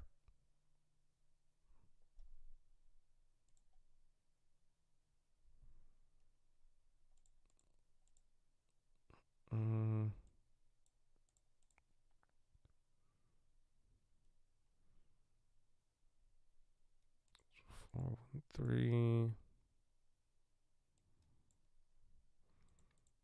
Banks taking SPY down. They were earlier. If tech gives up and then healthcare, then we'll come down. But again, banks were driving us down earlier. You're now down 0.5% on financials. They're almost the worst on the day. But then you also have materials down 0.75, industrials down 1, energy down 1, and then tech is barely green, and then discretionaries are about to go negative.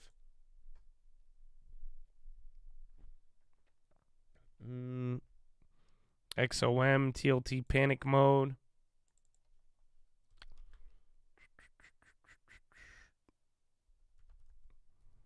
Roblo's giving up the earlier gains. Again, everything's reacting. Again, bonds, safe havens are holding up, but now SPY is down. I think since the release, you went up about 1.5 points, and now you're down 1.5 points.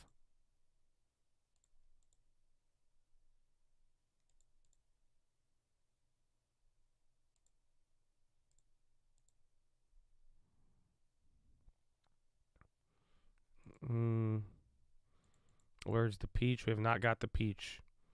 Not yet. Again, where was this about yesterday? I think it was kind of similar. Again, around like 10:30. We kind of make our effort, and then you didn't start moving till what, like 4:15? Scammers. No updates on Trump, not yet. I'm sure we're going to hear some headlines on that by the end of the day. Exxon says low carbon revenue could be $10 billion in a decade. Treasury yields advance. 2-year yield falls 13 basis points. So still running up there. Again, IEF, all of the bond plays are still going. Again, GLD is hitting 52-week highs right now. So data caused bonds and safe havens to move. Stock stayed pinned off the data for like 10 minutes. And then we just started selling off. Everything is in the red right now, but very, very small. Again, the VIX is up, but NASDAQ is down 0.11, SPY down 0.14, and then Dow Jones down 0.3.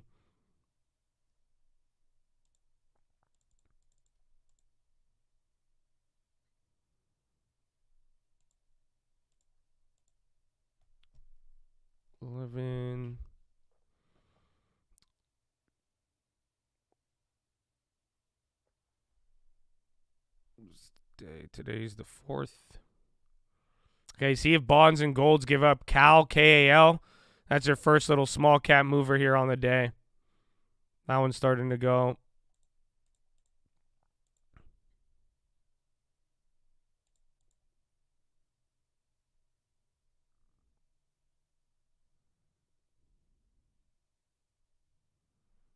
Okay, another low. What time is it? It's only 7, not even 7:30. Damn, so it hasn't even been an hour. Cal files for bankruptcy.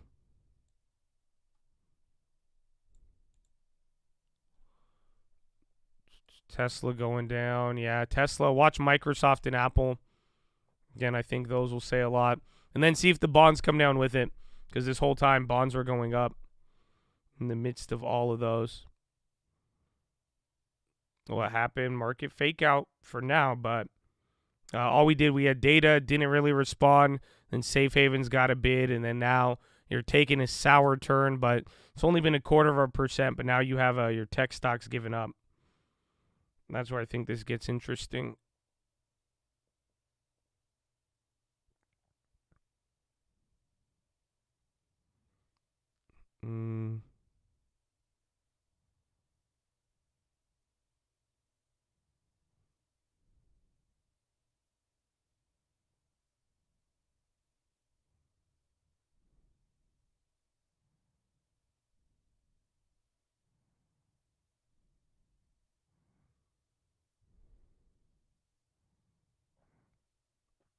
Bank dollar still made. Yeah, the KRE is awful.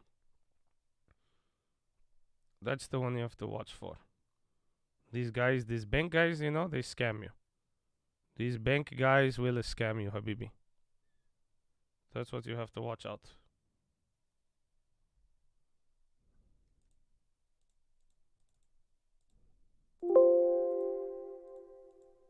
All right, first little bounce. See how long. Again, data was just what? Damn, 30 minutes ago, 23 minutes ago. So we'll see. Again, I haven't checked volume. Volume seemed very low, 12 million by first hour. Again, a little bit lower than what we had to deal with yesterday. So we'll see how that plays out.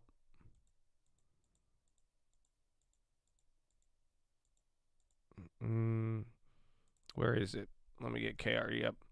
Again, I think KRE is very telling.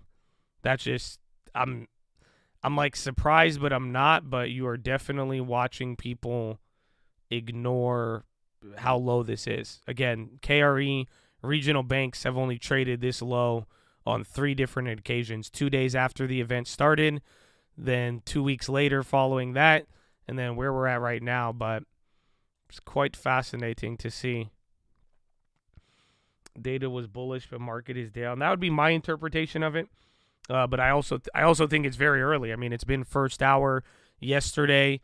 The data, I mean, we had our own. I think yesterday's reaction, you were a little bit positive off the data, and then we sold off like right around Euro close, and then everybody took yesterday's data to get bullish today. So just really depends how you want to break it down. But I would give it time. Again, we are in that uncertain market that we've been discussing. Even watch right here. So if this could hold into a VWAP move, you might have a lot of upside here to still remain again. Otherwise, if this breaks, we're probably going to flush pretty heavy. So I think it could go both ways pretty big right now. Oil is dying, no VWAP. Even then, 4116, again, 4119 here. This is what I'm saying. This was the level from yesterday. We've either flushed or bounced from here. You break below here, we start getting into the lower end of the gulag.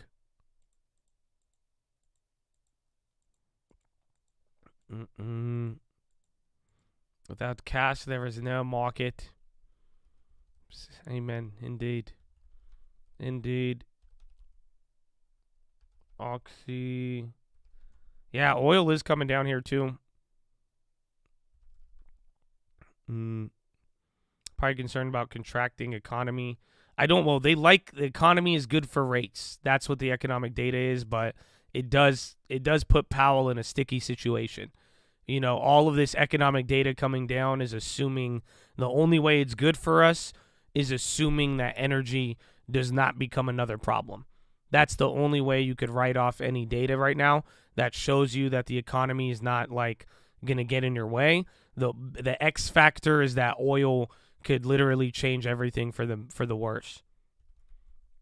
But then again, it's just short-term data reaction for now.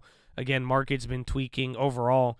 Do these data sets matter? Yes, but clearly it seems like we're dealing with a way broader trend, and $300 billion of the Fed that is kind of lifting things up from here, if that makes sense. Yeah, it pretty much stagflationary data. 100%. Yesterday was stagflation 101, but the market liked it. So that's again, just looking at the data sets and the timing, it shows stagflation in the future, but in the short term, people are looking at the positives that they could glean from it. Encompass surges on proposed Medicare payment rule. EHC. Encompass Health.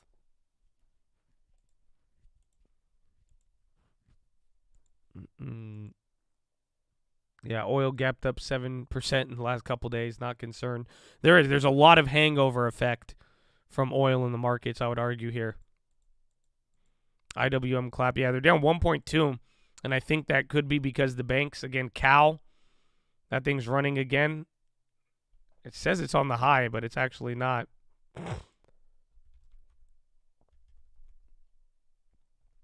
Oh, there's Tessie. Again, bonds are still holding up, which is great. Birds are first random popper. It looked like Cal was.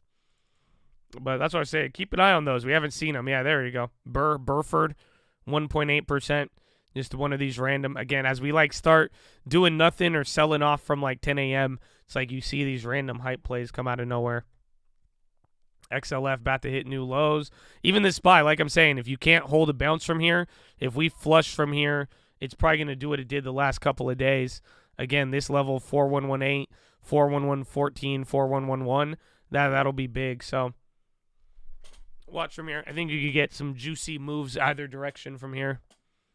And if it's not, it'll just be very slow. Then welcome to a Tuesday. It's only Tuesday, right? Not bad. Not bad. Only one voted 9. Okay, yellow. Let them work. Let them work. It's 10:30. Okay, I need to go pee. I'm going to use these ad breaks to my advantage. I drank too much water today to get rid of the voice, so I'll be right back. I love you. Follow me on Instagram at The Trading Fraternity. I hope you know you're blessed, okay? You're blessed. Do you know that? You're blessed. You're blessed and highly favored. Amen? Amen. I hope they feel me. All right. Follow me on Instagram at The Trading Fraternity. I'll BRB. Oh, Cigna's on the low. The equity trading market, but the whoa. bond market's not sleepy. The bond market's not sleepy at all, but stocks are. Yeah, I'm So let's sleepy. start with bonds because this is the 2-year All yield, right. and you can see this massive plunge here after that JOLTS number came in less than expected for the month of February, suggesting that the Fed's hiking cycle, that it is in fact perhaps cooling the economy. So you can see a big dip lower, about down 12 basis points off of the low. I'm guessing that it's bouncing right off of that 200-day moving average. It's kind of interesting to see it back below 4%. A little bit surprising from the chart perspective, but anything is possible, of course, and that is what is happening. Relative to the JOLTS picture, what's so interesting here is while we do have this big decline for the month of February, I would point out that the overall trend is also really interesting over the last year. Job openings are certainly down. So again, supporting the idea that the Fed's hiking is in fact working. It just depends on how much more they think that they have to go. But clearly here, the hot economy is cooling to some degree. As for stocks on the day, let's take a look at the sleepy action, at least for the S&P 500 down a little bit, the NASDAQ 100 up a little bit on volume that is very well below average, about 30% below the 20-day average. However, you can see a bigger loss for the NASDAQ Golden Dragon Index. Some of those mega cap tech indexes, tech companies are lower. And then the bank index down 1.7%. Banks on the year are, of course, lower, but let's take a look at the year because this is a pretty interesting divergence here. On the year, you have tech up about 20%. You have the S&P 500 up about 7%. The banks, they continue to be down. And of course, Guy Jamie Dimon today talking about the idea that the banking crisis, the turmoil, it's not over and it could last for years. Yeah, he's certainly saying it's going to have a long tail impact. He's concerned maybe the bigger banks are going to get hit with the bill. Abigail, thank you very much indeed. I want to take you back to what Abigail was just talking about, and that is what is happening in the labour market in the United States. We've got the February JOLTS data, certainly, as Abby says, moving the market in a significant way. Let's get a little bit more granular, a little bit more specific on what is happening here. Amazon announcing that it's laying off. A little more granular. Amazon. So a little bounce. We'll see for now. DWAC is dumping. That is getting interesting. Oh, I missed the what? Oh, my gosh. Are you kidding me? Oh, look at the tile. No, you can't sneak that one by. Peach Nation, get your ass up. We did it. Oh, no. Let's go. Wow. Oh, we needed that. Oh, that's what we needed, my friend. That is what we needed. Now you're talking. Now you are talking. So let's see what happens with the market. Oh, Bradley Frizzle, God bless you and thank you, my friend. Let's see, right below VWAP. And then bonds are still up. Again, DWAC was just moving. What a Tuesday, man. I know. Already, too. Again, we're getting data. It's funny because the data just keeps creeping in. It's like we're dealing with the momentum from the day before. We're playing this back and forth game. But, oh, man, this Tuesday has a lot hiding beneath the surface. We are going to find out. Peach Ripper. Oh, the peach goes deep. Bonds are going up here, too. So watch out again. 41.23, 41.24. That was the level from yesterday. So in a weird way, I mean, you're just dancing between the two baby levels. See, it's holding up decent. 41.50 on the futures. Zim X dividend. I think so. I just don't know how it's going to work. I think it's going to be a little bit crazier there. And then Tesla, Oxy's holding. Where's Microsoft? They're still doing good. Again, Tech is getting hooked up, and now, again, stocks dropped, bonds dropped a little bit, but bonds have been holding from the data. Again, the data was kind of like yesterday's data. Good for inflation, bad for economy, a.k.a. hard landing or stagflation. Branson's Virgin filed for bankruptcy. Virgin Orbit or Space, I think. The Richard Branson one.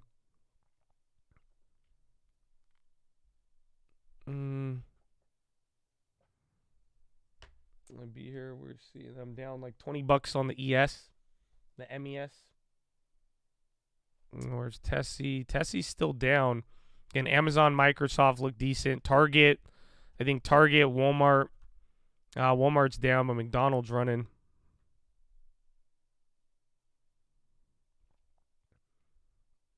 Zim is down. Again, I think today is the dividend thing that everyone's waiting for. Baba round 4. Oh, man. Already round 4, dog? Already round 4? Okay, well, you just hit VWAP. 41.24, I believe. Yeah, not doing too crazy.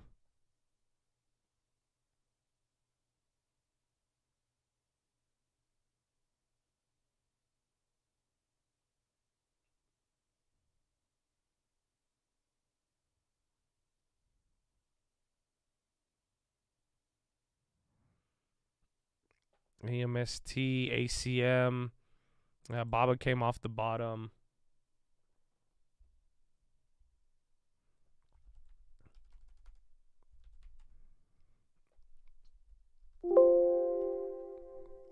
Where's Edgar? Where's Edgar? Where's Rahul? Where's Powell? What do you mean? AI new low? Yeah, it's printing on the low ticker right now.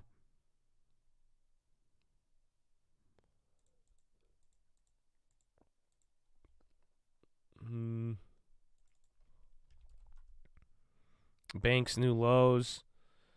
Yeah, XLF. Oh, even KRE. It's quite hideous. Again, Goldman and the bigger banks are dropping there too. SPY wants to fight. Again, you're like right next to the level, but just looking at the time, it's been about 1 hour and 7 minutes. Volume is very low again. 15 million first hour, but if it slows from here, I mean, that won't be pretty. But again, you're a lot of push and pull today. Most industries are green. Financials are big, down by 0.5%. Materials down 0.8. Energy down 1, and then industrials down 1.2. But everything else is green. It's a lot of push and pull. So even on the industries, it's like half of the names are up, half are down, and then some are moving more than not. Banks taking a new low probably. There's JP Morgan into the low, even Goldman, Bank of America. Again, regional's not too hot either. I think J&J is interesting. We've played FRC a couple of times. Again, FRC has earnings coming up. So keep that in mind. If you want to play FRC, their earnings is going to be huge in the next coming days. Everybody is waiting on these bank stocks for earnings. So, we're talking about earnings being right around the corner. But I definitely would be watching the bank stocks that have reports because everybody is just highly anticipating those. So GM says they'll take a $1 billion restructuring charge in 2023. The GM will save $1 billion from buyouts.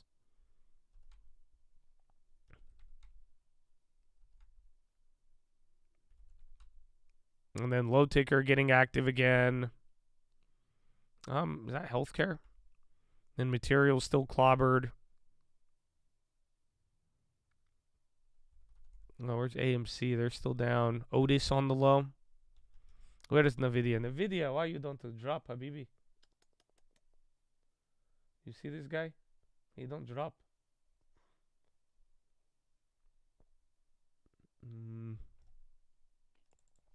Okay, SPY's coming back down.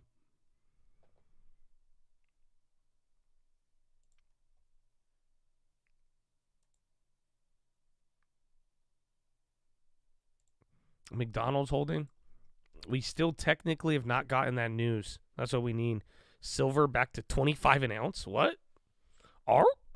I knew gold was running. Again, gold was dominating after the data. That was actually probably one of the bigger moves. All right, see. So again, if this fails, you start again. 4119 is another level. You break below here again, opens up to like 41.1, and then we'll go from there. But see, so you literally bounced off the bottom, went back up to VWAP, sold off. Again, the market is not, it's not like it's moving in a crazy range. Oh, whoa, whoa, whoa. Bigger candles here now.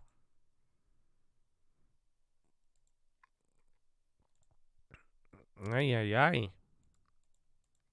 The gold data was just based off bonds. Again, any of that hard landing data that points to lower rates or that the Fed won't have to go higher, again, because the economy is softening and not showing inflationary pressures, that has helped bonds, gold, the safe havens, bigger Clifford here. So you're coming down. That's actually huge. That's at least 5-6 points in 1 or 2 minutes. You're about to hit another new low right here. So watch out.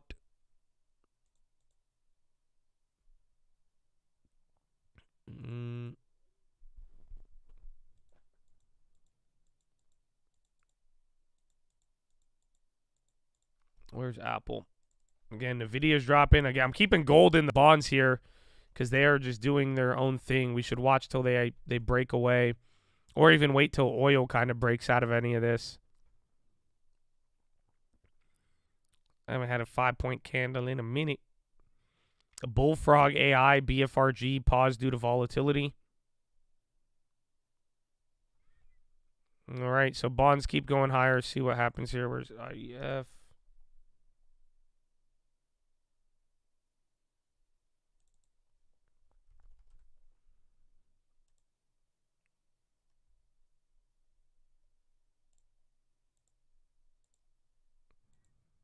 I was visiting yesterday's lows. The curse of the MES. I know. I'm sorry.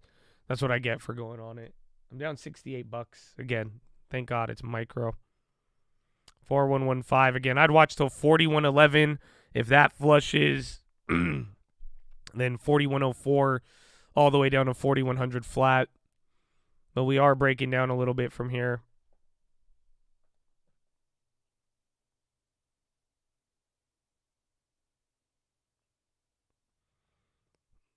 Yeah, still holding. I got RH, yeah.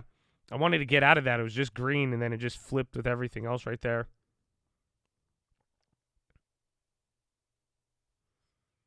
Again, another new low.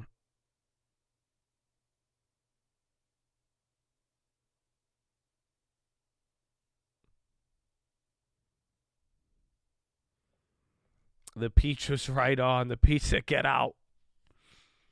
All right, again, 410, so either you can get your little double bottom or we'll flush real quick here. And then again, just watch those levels. Still very early. It's only been an hour. Volume is still generally light for the most part. For RPD, yo, RPD, big pop, RPD, Rapid 7, trading volume doubles. They bought Minerva yesterday. That's it. I'm not seeing anything. Check RPD. That's a big pop.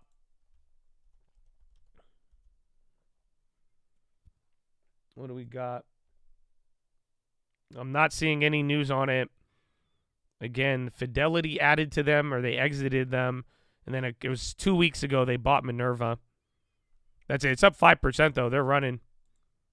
Is it a weed company? Again, no news coming across right now, but they've had a couple of headlines over the last couple of days. Again, RPD, SPY still at the low.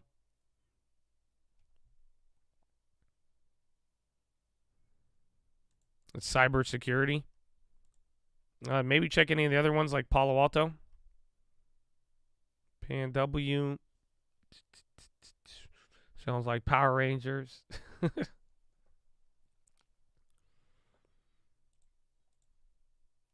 4114. Again, you kind of bounce right at a little bit above the 4011. So see, if you get a smaller one, this will kill some premium. But I do think we'll hit the 4111. But if it bounces without hitting 4111, it might get back up to VWAP. Let's see. Hub C, Tesla at low of the day. Oh, that's a pretty vertical pop right there. Air brakes. So, again, if that one turns red, that'll be bad. But like I'm telling you, if we don't hit 411 and make a move up to VWAP, that will be better than not. 10-year slipping. That's what I'm saying. Keep an eye on. Again, IEF is pretty much about to go to 100. And this is just the very, very high end. And keep in mind if gold and any of the gold and yen, any other safe havens go up with it. Boeing on the low. Again, they got downgraded today. DWAC back to 13. Oh, man. Yeah, DWAC got the sell. And then RPD, we just had no news on that. They just started running. SPY confused. Again, more gold plays. All I see is gold. GLD still just holding near the highs. Microsoft still actually near the highs too. Banks are selling off though. Again, your big banks are still struggling pretty big. And then regionals are very low. Why does my voice sound different than the watch list? I mean, different mics, but I woke up a little clap today. You have voice crack, Josh, today. I don't know if my voice cracked. It's been sore. I don't know. AbiVi. If AbiVi goes higher, I want AbiVi, like, it just sucks. Those covered calls on AbiVi, they were worth a lot, man. They were worth a lot. Well, where is it?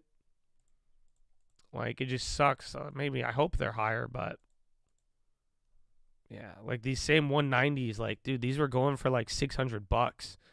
And that was just in January. Again, January, February, kind of at the same prices. Mm-hmm.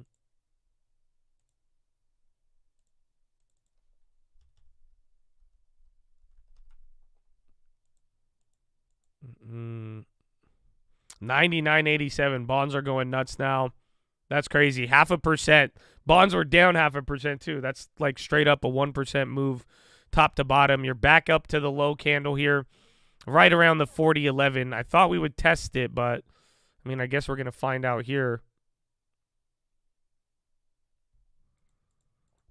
China's Commerce Ministry seriously concerned about Japan's chip export control. SPY is fighting. Again, Microsoft's still up.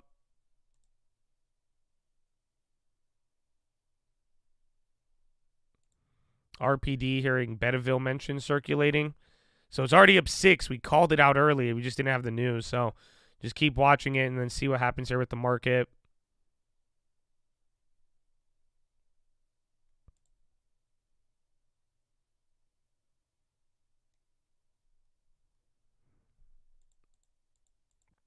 When is Trump? I don't know. But DWAC is selling off, which is interesting. And then, again, bonds keep going. RPD going back and forth. Just don't forget oil and banks. Those are the next sector. Again, XLF is just dumping right now. So are the regionals. It's actually very hideous. Hard landing. Well, that's the data for you. And Tesla's down now. Where's NVIDIA?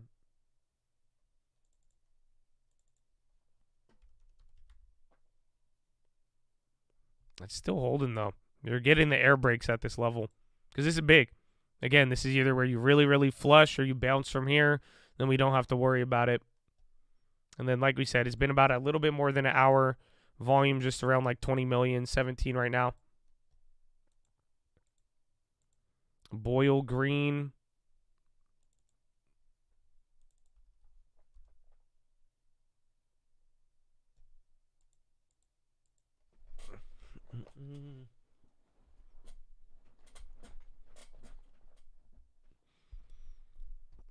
PPT will intervene. Plunge protection team. I feel like that's what the last 7 days has been. Again, the 7-day chart is unreal. Even like what we're talking about today. Just the this has been 5 days in a row. 7 days, you had 2 days where we didn't go up, but we still held up. But again, I mean, 5 days in a row of this is very, very big.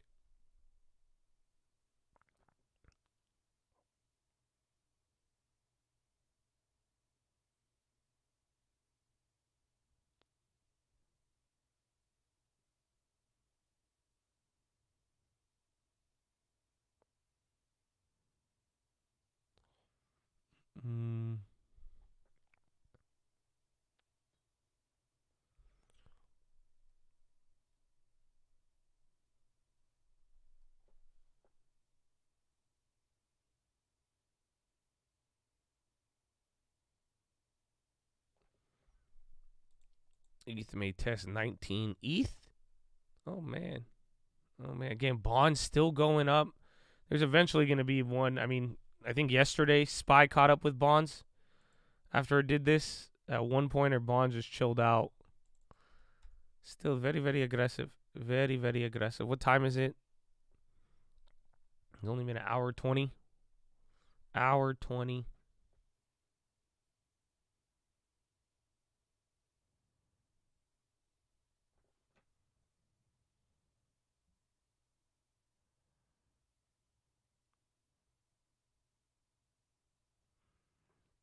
Costco doing good.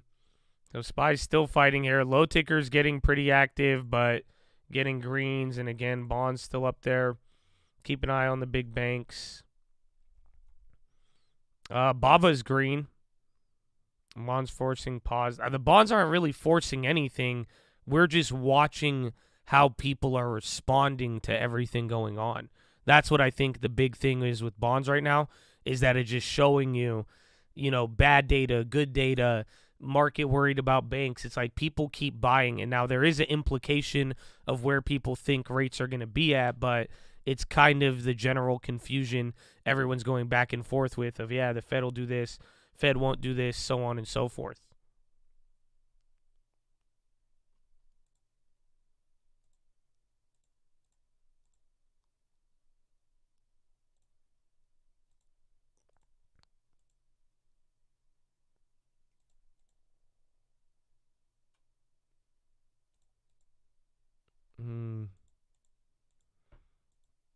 What do you think about the Eastern Hemisphere's new currency? We'll talk about it. I mean, we kind of bring up this conversation every day. I don't think it's the most biggest thing, but it just really depends on how things play out.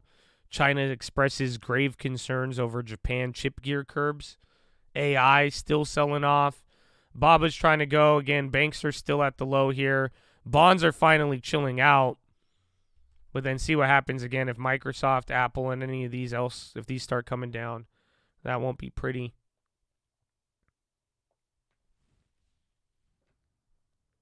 Silver, someone said it's almost at 25.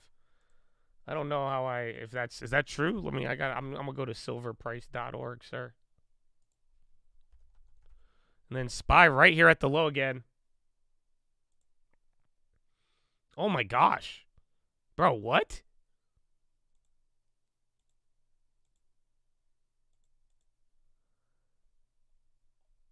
Yeah, bro. Silver's at 24.86.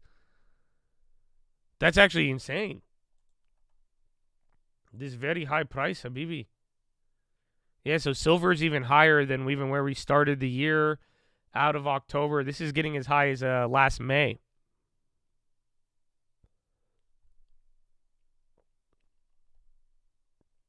And watch the bonds again. New low now.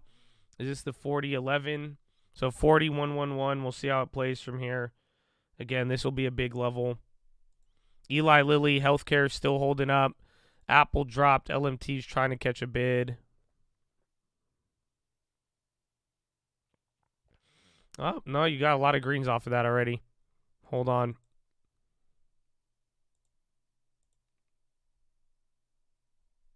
They are fighting, man.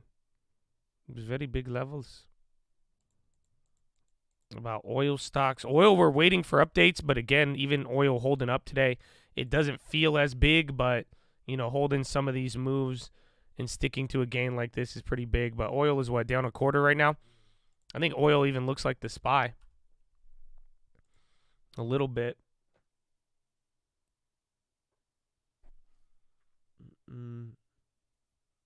Why people shorting? I mean, the pessimism. Right now, I think even Bank of America, they even said it yesterday, like the stock investors haven't even been this negative in a long time.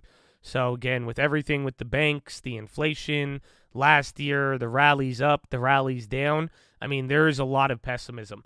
So let me see if I could find it for you.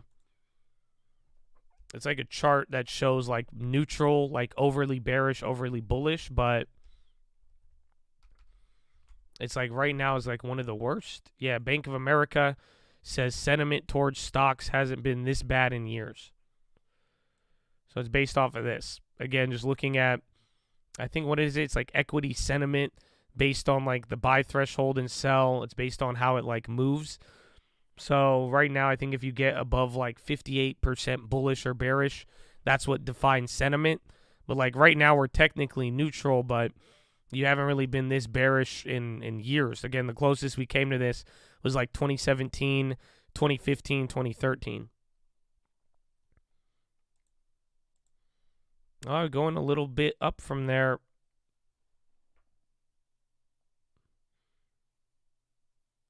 Retail sitting out. Well, it's kind of everybody. But in general, I mean, there's a lot of things happening right now. So it's like, why would anybody short? It makes a lot of sense. And then at the same time, the risk to reward and trying to squeeze out if nothing bad happens and then, you know, you're down 20% on a year, there's also upside as well. It also makes sense why people would want to go long as well.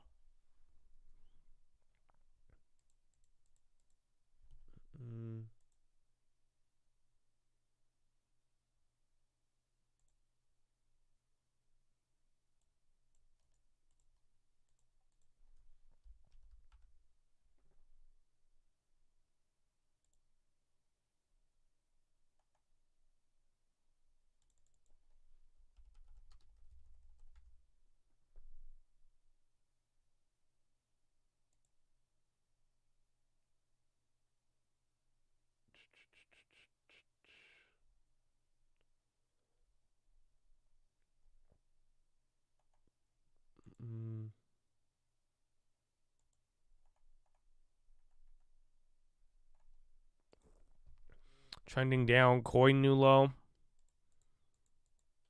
And those bearish thing is Burry flipping. That sketched you out.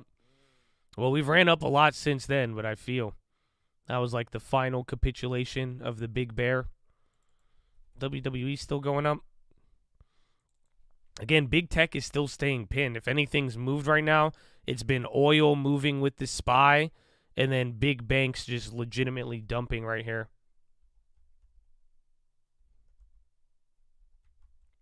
Damn, Restoration dropped out of nowhere. Big Bear that is in Cali, yeah. Or Big Bear AI. What was that, BBAI? Again, we've already got the data. So there it is. That little pop quickly turned into a new low. That was a pump fake. So 4010 or 4111 has now been broken. Low ticker pretty active again since the high. Sold off a solid like 23 points getting into the lows of yesterday now. Again, like 4104 or 4107. These will be other ranges that might get active from here.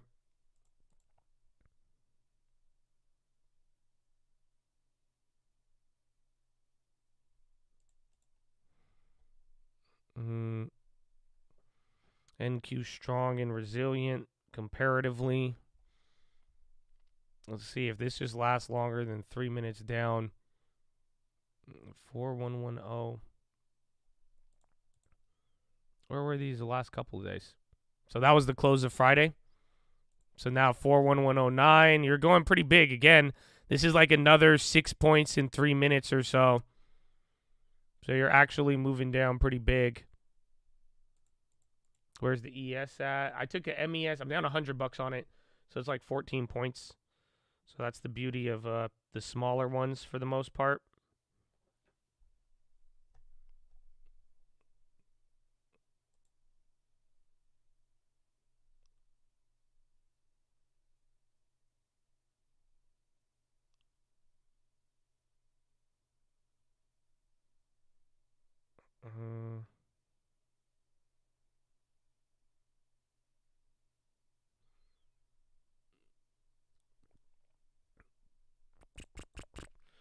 PHILO in the front. Banks are crazy. Fed will raise rates. Well, everybody, again, the last couple of days, the back and forth has just been on what does data mean for rates. It's been very weird. Again, how people are responding, what they're responding to, what they're ignoring. It's a very interesting dynamic that we're getting here. So watch out again. Big banks are still selling off. This very, very big level, Habibi. Very, very big level. KRE.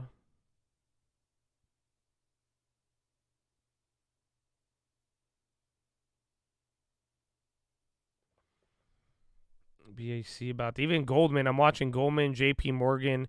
Apple just went negative. I'd wait to see if Microsoft goes red. I think Tesla's already gone red. And then that'll be the next thing to watch for.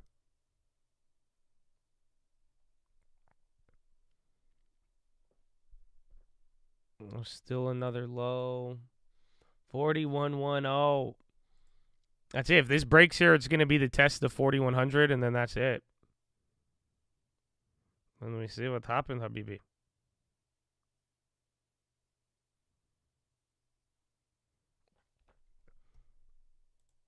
NQ trying to hold monthly open. Even then, it's still doing it slow. Banks are moving the fastest, it seems like. And now everything is gone red except staples, utilities, healthcare, and communication. So now we're kind of going back to where we were earlier.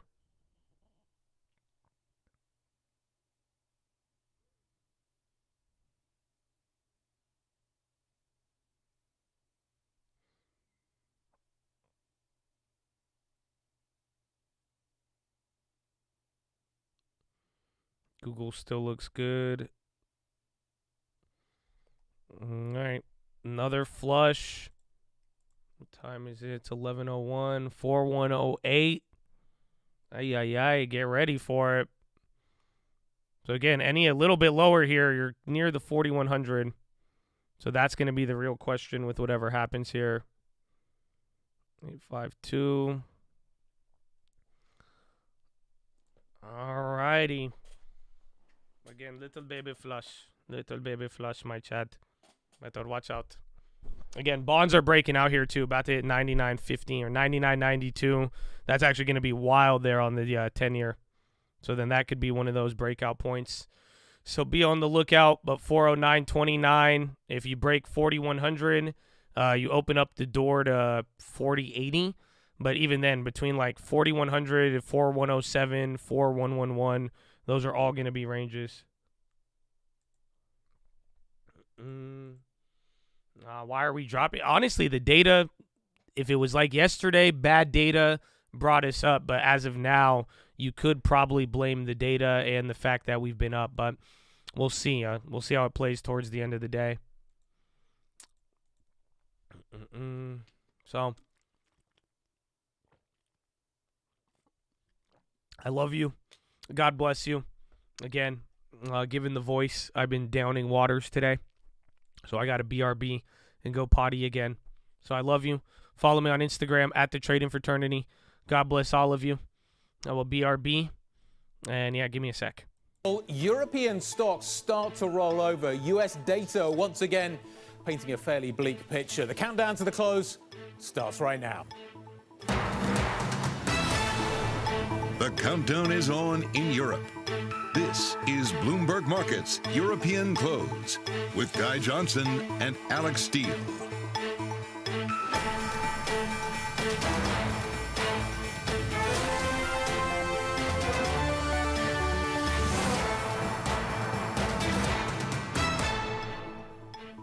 So equities look more like bond markets. I joke, 007. The stock 600 trading 458. We are up by 0.3%. We definitely rolled over. The market was much more positive earlier on in the day. We are seeing energy stocks under a little bit of pressure. It's interesting, we're getting some turbulence in the bond market. Hugh Pill, the chief economist over at the Bank of England, talking about how high inflation is, maybe pointing to the fact that the Bank of England does need to go more. And the market's beginning to signal that a little bit, certainly in the gilt market. But look at what is happening with the pound as well. The pound seems to have a little bit of a tailwind at the moment. We're up to 125, which historically isn't very high, but recent history would suggest that's actually reasonably buoyant. Brent crude's down by around 0.4%. The impact of the OPEC cuts seems to have been fairly limited. 86.50, 87 is seen as being a crucial line in the sand. We heard that yesterday from David Snedden from Credit Suisse, and the market is really struggling with that. Energy stocks are under pressure here in Europe today, Alex. Yeah, it took me a good 30 seconds to get your 007 joke, by the way. I don't know what that says about me or you. Okay, here in the U.S., the S&P's off by about 0.3%. We were talking about it being a sleepy equity market. We got that JOLTS number that shows the labor market is cooling. So the question is Is the labor market really cooling or just a normal slowing? Because that really then feeds into what the Fed's going to do. And you just skip over to the 2-year for a second, because the 2-year is telling you something a lot more dramatic about the data. With you have yields down by 11 basis points. They were up by about 6-7 basis points earlier in the day. You're also looking at 3 days. So again, they're talking about the 2-year, but in the bond market, I think you can see the same thing on the 10-year. Is that a signal or positioning? This is just all the data reactions in the equity market, with the yields. The Nasdaq 100 holding up best of the lot, just down by 1/10 of 1%. AI dumping. But in the S&P, it's still healthcare. Yeah, and so we're still holding, again, 40.11. I think you're there right now, or 41.09. You're right below it. So if you reject here, it might play out a little bit like this, but at this point, again, any break from here, it's going to be the test of 4100. We did that a little bit yesterday, then got over it. The shades on the 007 joke. You know, Petinex, LB, whoa. Are those banks? Again, low ticker, very active. MA's on the low. MasterCard and Visa, they're barely down, but those were leaders yesterday. Walmart's even coming down. We haven't heard from Investor Day on that. Google pop. Yeah, Google's holding up. Microsoft's still a little bit, but SPY is coming down. So that was not enough. That was not enough. Hold on. So if this quickly goes and you flush here again, otherwise you might do a little bit of the dancing queen. But again, this is a big level if it hits the downside. VWAP's even dropping. Volume still low in about 25 minutes till Euro close. Yeah, IWM is down almost 2%. Decent Chick-fil-A again. A lot of volatility indexes are on the high right now. LMT still up. Tesla 192. What if Walmart guides down? That won't be good, and then a lot of staples will go down with it. So I'd even watch XLP, and then you could watch any other sympathies from what's it called, Target, all the way down to Shopify, because again they're going to probably talk about e-commerce. CDLX on the high. Is that another small name runner right now? Yeah, CDLX. Cardilix is up 61%, hitting a high. So that's another one of those. And then 4107 again, so watch out here. A decent amount of bid support, but dude, it's a big move. We've already moved like 20, 30 points from the top today. And then bonds and gold are still holding. Microsoft's edging down. Big banks, man, they do very, very big bad, you know? Big bad for the big bank.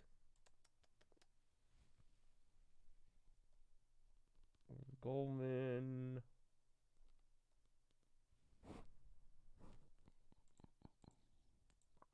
Coin still finding lows.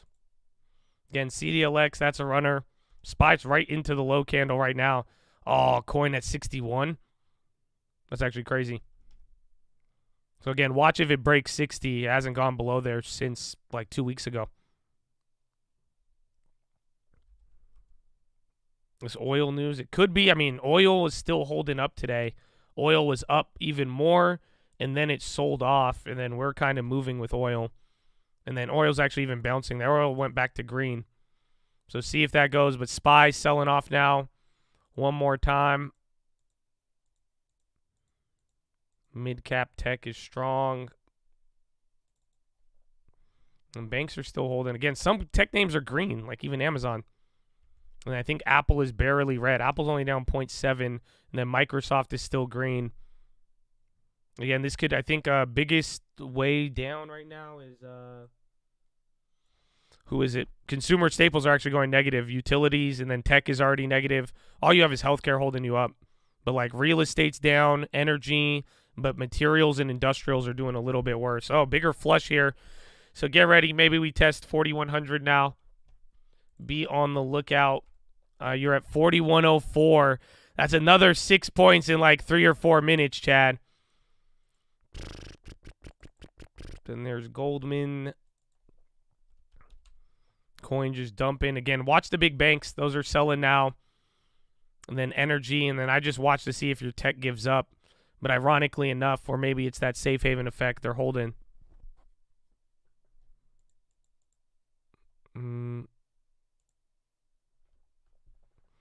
Big flush.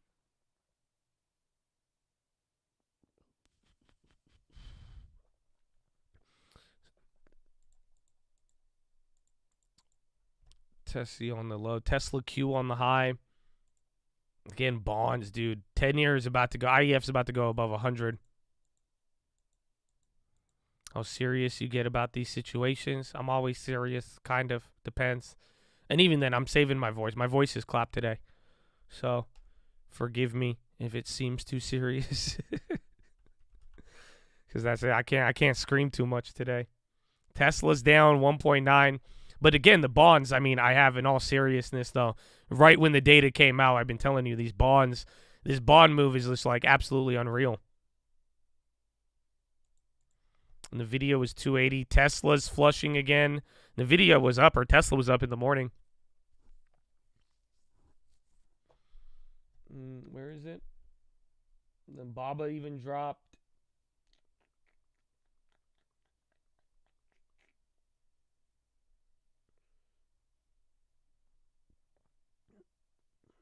Oh, yeah, NVIDIA. Yeah, NVIDIA, we're still down $2 a share, though. I still have TYD, yeah. That play's doing great.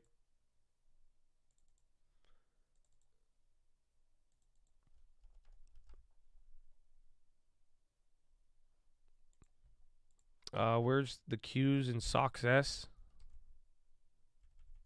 SOX S still running. The Qs are on the low.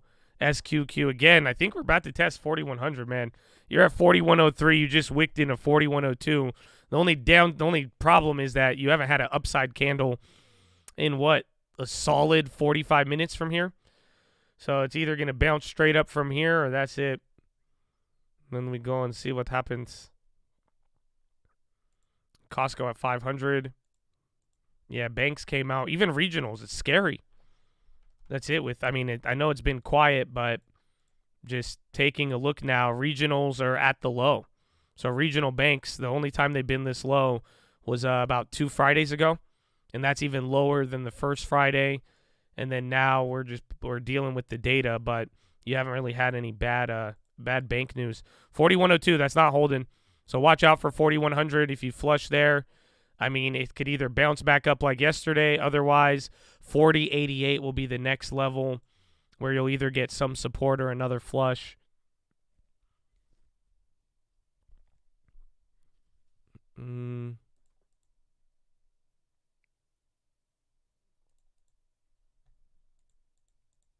Last time we sold 4090, but then it held 4100. Again, I think, remember, 4100 is a big level. So we really want to see how the market responds there. A rough level. Rough day. I mean, again, I think it's the curse of the MES that I took. But also, just that reaction was a little bit bigger than yesterday. Yesterday's, it wasn't as immediate. I mean, you still did sell almost 30 points from the high. So we kind of did the same exact thing, but this one occurred a little bit earlier, like 15 minutes earlier. So a little bounce there off the bottom. See how that plays out. You think riots in New York? Possibly. I mean, we'll see. Again, some of the pictures from yesterday, it looked very active out there. Got any tin left? No. Just the calm before the storm. That's what Kalanovic said. That's about it. I still think higher interest rates are pulling money out of banks, and that's pretty much as far as it goes. So shout out to Bill and the money markets. You know what I'm saying? Dude, Microsoft's still up 0.5%. So still holding. We'll see if this strings together again. If these little greens quickly turn into red, you're going to get your 4100 flush. But if it bounces up, it'll try to neutralize the move to like 410 or something like that.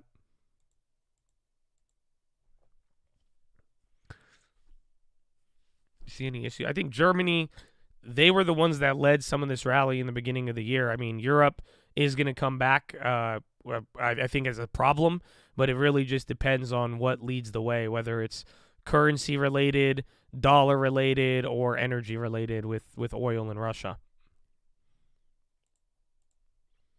I don't know, man. So 3 points up, 1 point down, still just hovering at the lows. There's a couple of bids here. He don't hold. He's dead, Habibi.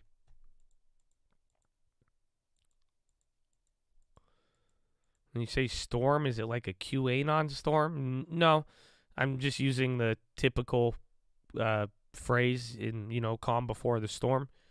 It's not, I've never seen that politicized, but thank you for doing that.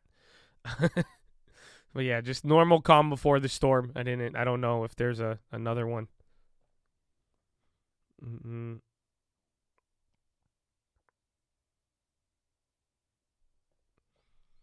407 is moving crazy. The whole market's crazy again. Straight almost hour now. 15 more minutes till Euro close.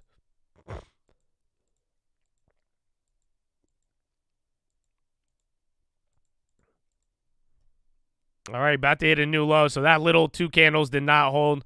Be on the lookout for 4,100 flush. Again, it's trying to air brake, but the air brakes cannot stop it. The bids are weird, but I would just be watching the level here now. So watch 4,100. It could flush a little bit like yesterday, then bounce. But then if it can't hold 4,100 good, 40.88 is definitely on deck right now.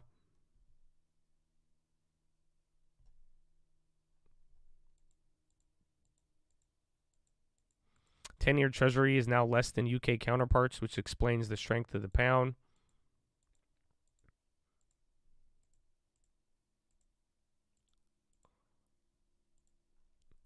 Money markets are not FDIC insured. I think money markets are SIPC insured. So I think they have some insurance. Whoa, whoa, whoa, whoa. Uh-oh. Do you guys hear me? My Bloomberg just cut out.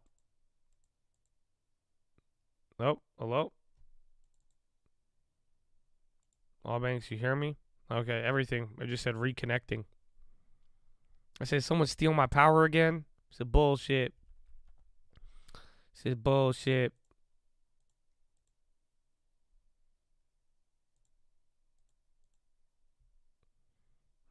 And bonds are finally coming down here too.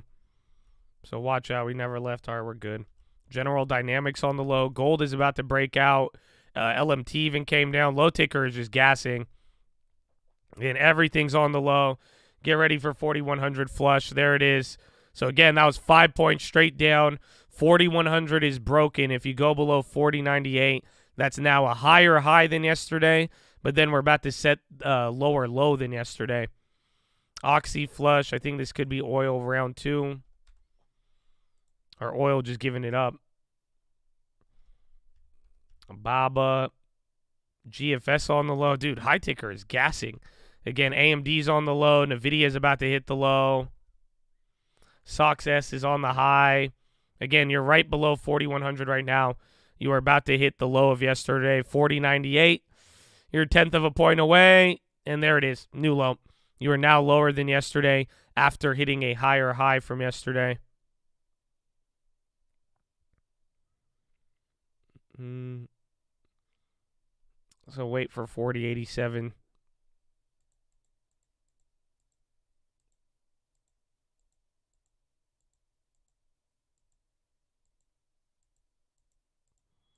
WW is in buyout mode. Banks are trying to catch a bid. Chips are selling off heavy now. And then again, watch if oil, because oil coming down is going to weigh heavily with everything already selling off. Oh, healthcare even came down. Wow. So now utilities and healthcare are the only thing green, and they're barely green right now. So everything's about to flip red, down 0.65 on the NASDAQ, 0.65 on the SPY, 0.7 on the Dow, and then down 2.1 on the small caps, which is pretty crazy. So 409.6, about 2 points lower than yesterday. That's 10 points here. So in the last 4 minutes, you've already dropped 10 points into a low. This one's pretty crazy, Habibi. Dailies are up 1,000 on the puts. I'm sure. This is the same move as yesterday. And then yesterday, I think it stopped around 8:12. So right around this time, but then we started earlier. So 40.96.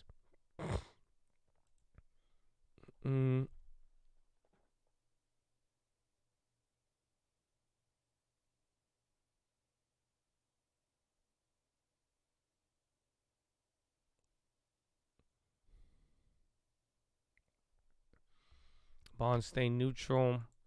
Somehow it's going to finish green. we'll see. Maybe it's turnaround Tuesday.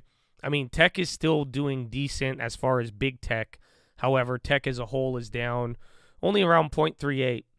But if oil doesn't catch a bid, banks, I mean, anything you would want to catch a bid is not doing it.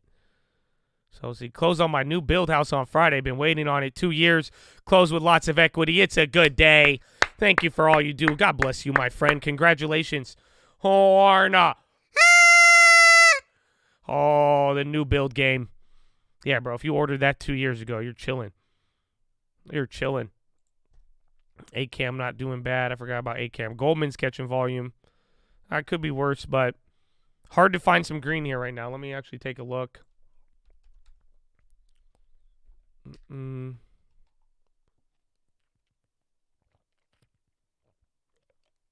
So right now, there's only 97 names up on the S&P.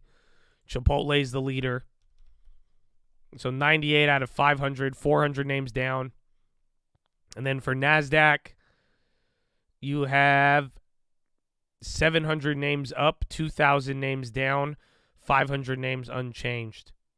And AVAV is the leader on the NASDAQ. Coin pop small, Unity. We'll see. Maybe if the low ticker just stops, that'll be good. But we'll find out. Yeah, Chipotle's killing it, believe it or not. Again, Costco's doing good. So there's a couple of names, but pretty much 1 out of every 5 names is green right now. 4 out of 5 names are red on the S&P. In the video, we're still negative on the video, though, by $1.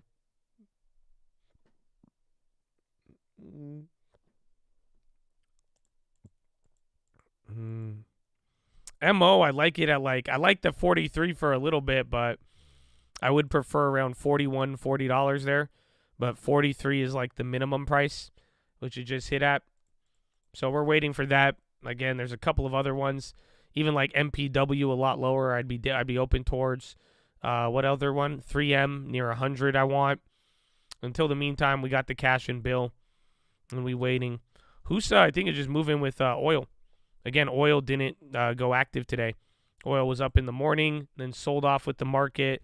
I think it might be barely green now. Nah, oil's negative. So I think it's just moving hand in hand with that.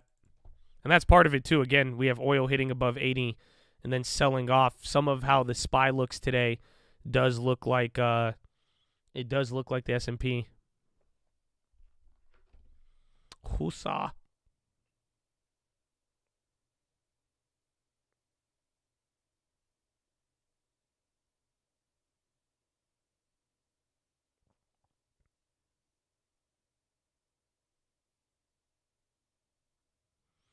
Bank earnings. I don't know if I don't think you could price in bank earnings right now.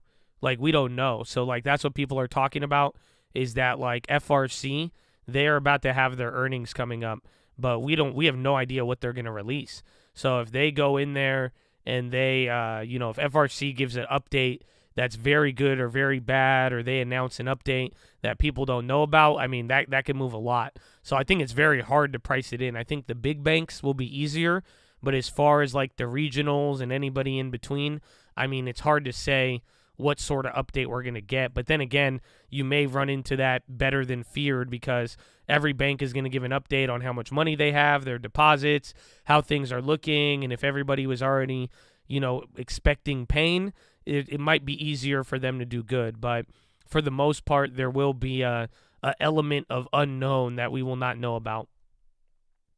Yeah, Euro close in 5-6 minutes here.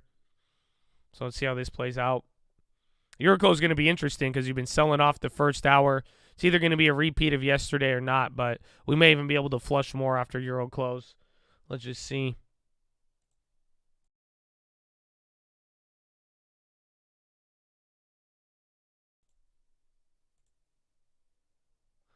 Why does it feel bigger than what it is? We were up a little bit more. It's just like yesterday. This is very similar to yesterday's move. Kind of gap up, move up in the day, sell off pretty early, and then kind of hold. But then how we end the day, that I don't know. Because, again, it's another day of banks doing worse.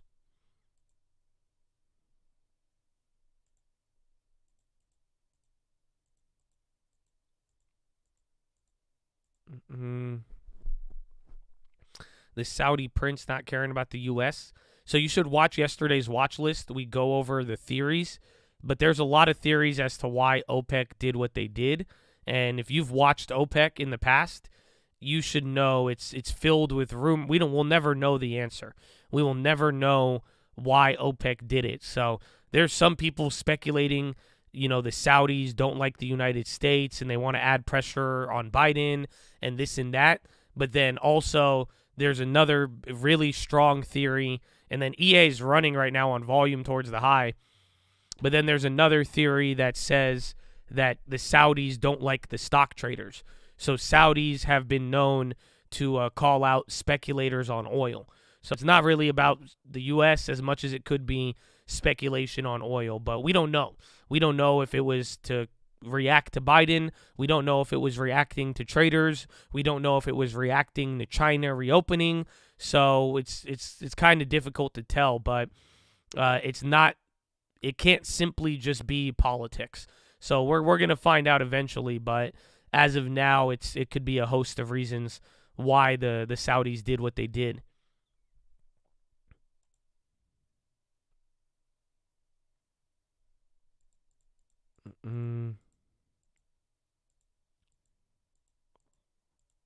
American Airlines details reductions in emailed statement.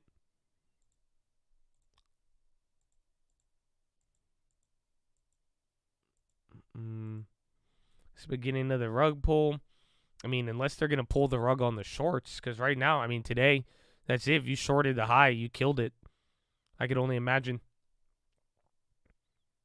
41.02, but now we're going to see we're about 3 minutes till Euro close. It's your first bounce in a minute that's lasted longer than 5 minutes, so let's see what happens.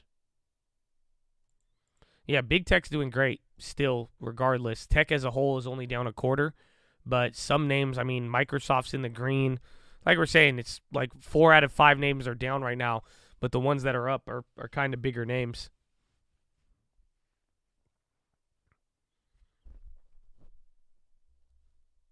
Oh, hold on. That candle just got met with red. Switch gears. Oh, if that kills it, that'll be ugly coming into Euro close. Again, you just went as high as 41.04 and just sold off. You just sold off 5 points in that candle. That 1 minute right here, that's 5 points.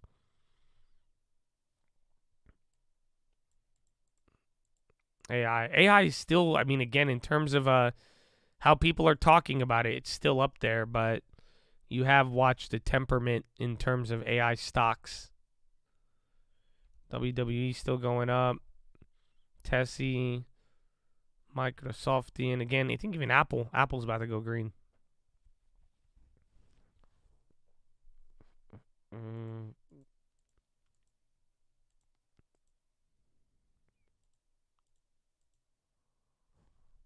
CP3.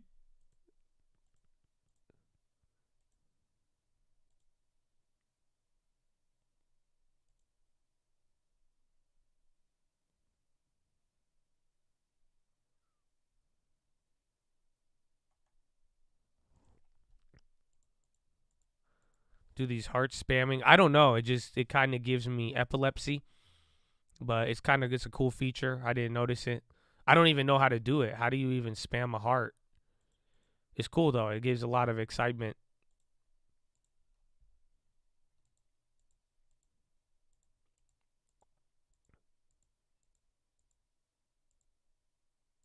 It's on mobile. Oh, I don't know how to do it. I don't have. Why is UUP so dead? Because people are worried about the dollar. I mean, it seems like the Fed is getting in a position where they're running out of options. And this time around, if the Fed has to either deal with banking crisis or responding to inflation going higher or lower, it limits their options, and the dollar would be the only victim.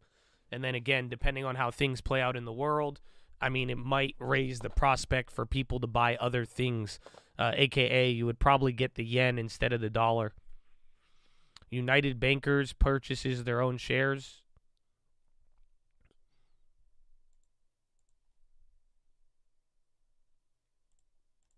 Mm, 41.02. Long way to go. Again, we were at what, 41.11? That's when all the drama started happening here, and that was after a second set of drama. Again, you have not been able to work a bounce or even calmness here for a decent amount of time. And WWE still going. I think it's higher than where it was earlier. We need our hit on that.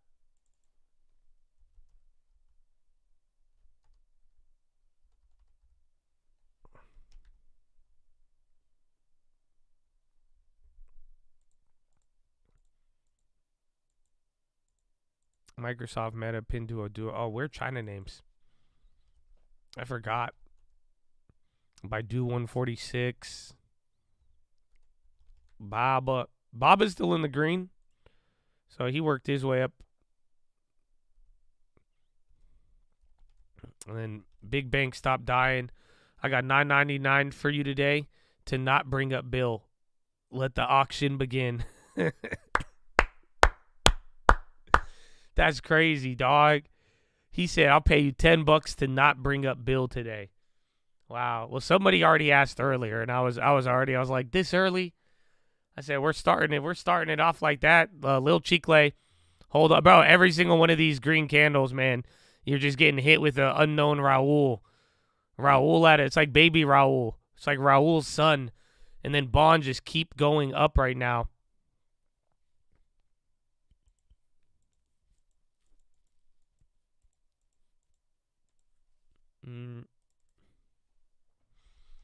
Bill, it's crazy. You got to really think about it. Bill is like, I never thought we would get so much confusion out of a stock that just goes up. You know what I'm saying? Like, this is like one direction, bro. And like, I didn't think we would even have this much discussion, but you know, it happens. Wait, but am I talking about Bill if you paid me to not talk about it, and then I'm talking about what you paid me to not talk about? I don't know how that works.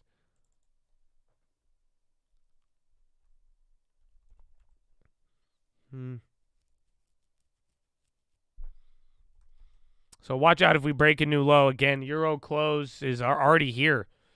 Damn, that was the Euro close candle? Shit. So, bro, your Euro close candle was 4 points down. 3.5 points down.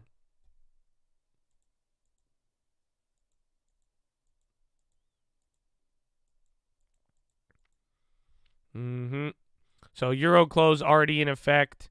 Again, a couple of names still on the highs, but mostly everything is down from earlier. It seems like a big day because we were up, and we've still been up over the last 5 days. However, the percentage-wise, it's about 0.5%, and then small caps are down 2%.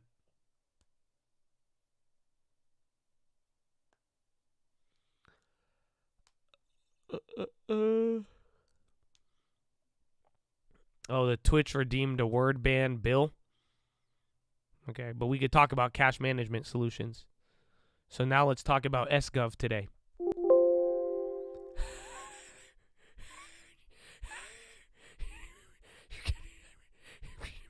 Okay, I'm sorry. I'll stop right now. I'm gonna leave. I'll see my way out. RPD. Again, we were saying potential buyout earlier in the day. They're running up.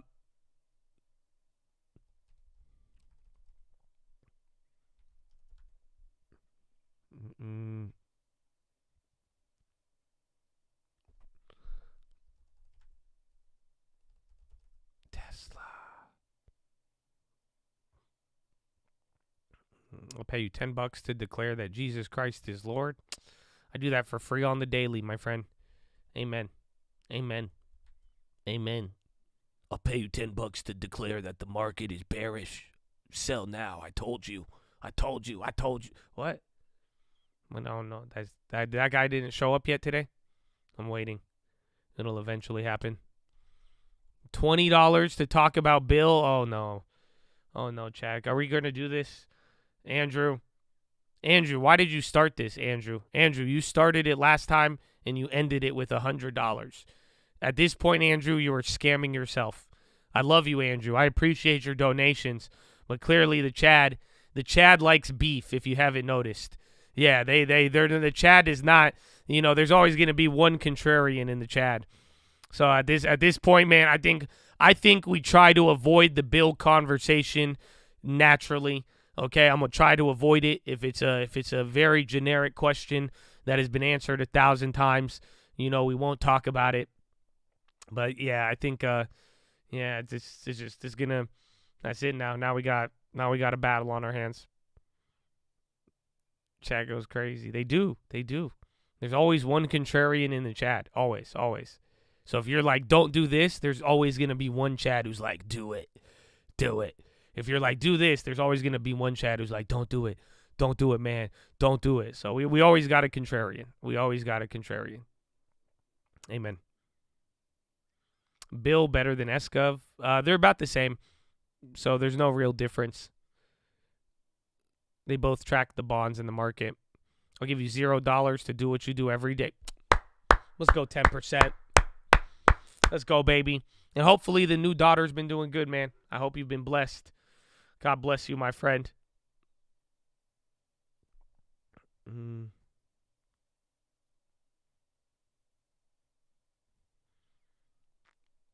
we talk about Sierra Mist? Yeah, I mean, today would be a good time to mention it. I don't know if you guys liked the video, but what your friendly neighborhood chat is referencing is this is mine, this will change your life. If you didn't know, the mist of a Sierra is the same thing as the dew of a mountain. Did you know that? I know, so you better like the video. I just changed your life.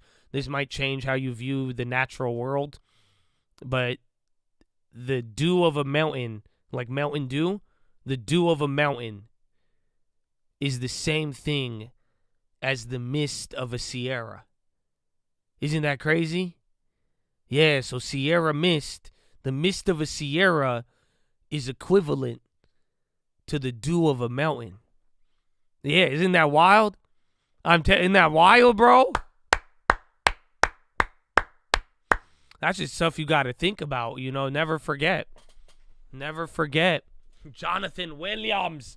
He just gave me $10 to give me $10. Thank you, my friend. God bless you. God bless you. We love you. Hey, man, was it the Sierra Mist that did it? That hit so hard no, trust, that blew my mind for like a whole day. Do I think XOM will close green? Maybe. I think on the week is pretty much the way I'm looking at it. As long as oil, people don't fade the move immediately, I think oil will go green for the week, but it's already up a lot. But as far as today, it's hard to tell because I wasn't even expecting oil to sell off. But compared to the market, it seems like oil isn't down as much. But actually, I think it is the equivalent, though. I think they're all down 0.15. Or, yeah, 0.5. But hard to say on today. I think it's easier to determine oil on this week or next. I'd kind of view oil with a broader time frame.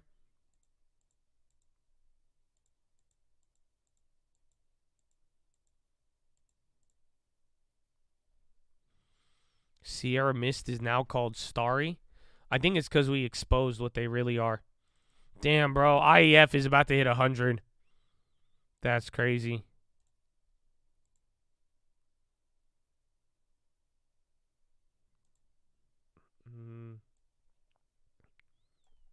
These guys are nuts. And then Spy is not getting out of this gulag, Chatadonia. This is a very, very bad place for a Spy. He cannot escape here. Again, Euro close has been going on right now for about 10 minutes, and we're not getting out of here, bro. We are not getting out of here.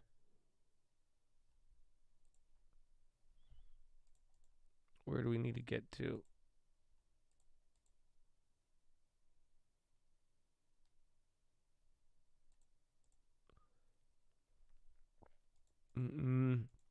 U.S. announces latest Ukraine security aid package. It was rebranded to Starry. The data was bearish, but after how we interpreted it yesterday, I took it bullish for bonds, and I thought the market would respond positively. I even went in on a MES after the data. I thought it was going to rip. I thought bad news was going to be good data. It was good reaction, but today it was bad news, bad reaction for now. But then again, for bonds, it's been bad news is good news for bonds. or at least they've been catching a bid off of all of them. eBay, I think they can move a lot, but it's going to be tied to kind of consumer discretionaries.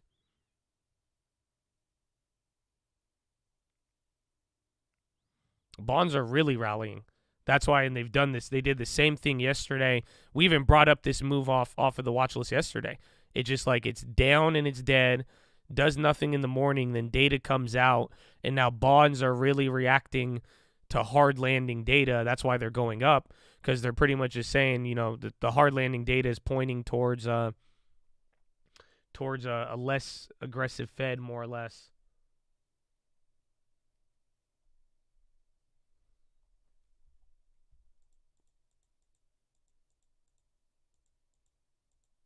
Where are the peaches? The peach was right here. The last peach was a sell-off peach. And then watch 10-year. Again, 10-year bonds. IEF's at 100. That means the 10 years approaching 3.25. That one's going to be big. Mr. Valencia, welcome, my friend. Welcome.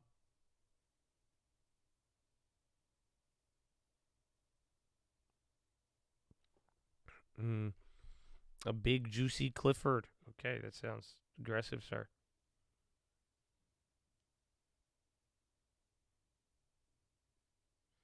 The yields, 10 years at like 3.35 right now.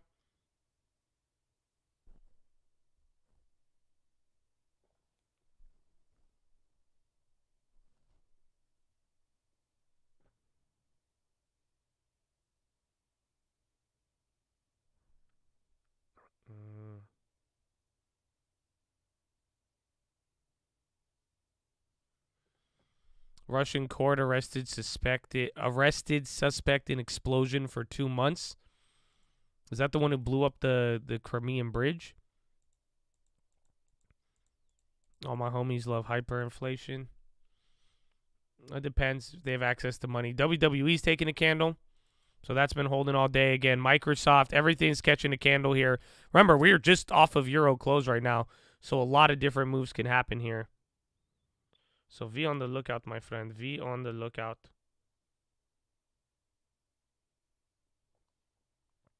Not the bridge. Oh, the cafe. Jeez. Who gave the blogger a statue? Oh. Dude, damn. There's a lot. There's a lot.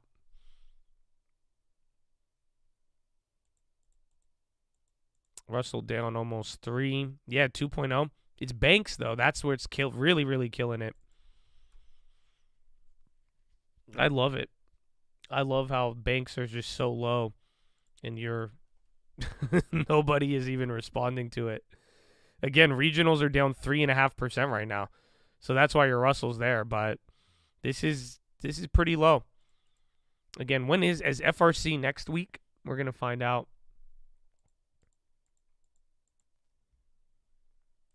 We will find out.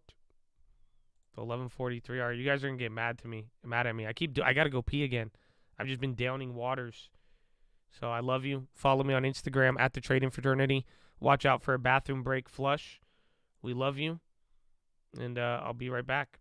I will be right back. This will be our last ordinary general meeting. Oh, praise Jesus! Let's go, baby. Let's go. I'm sure I don't need to tell you. Tell them that I am deeply saddened by this, and it personally affects me a lot.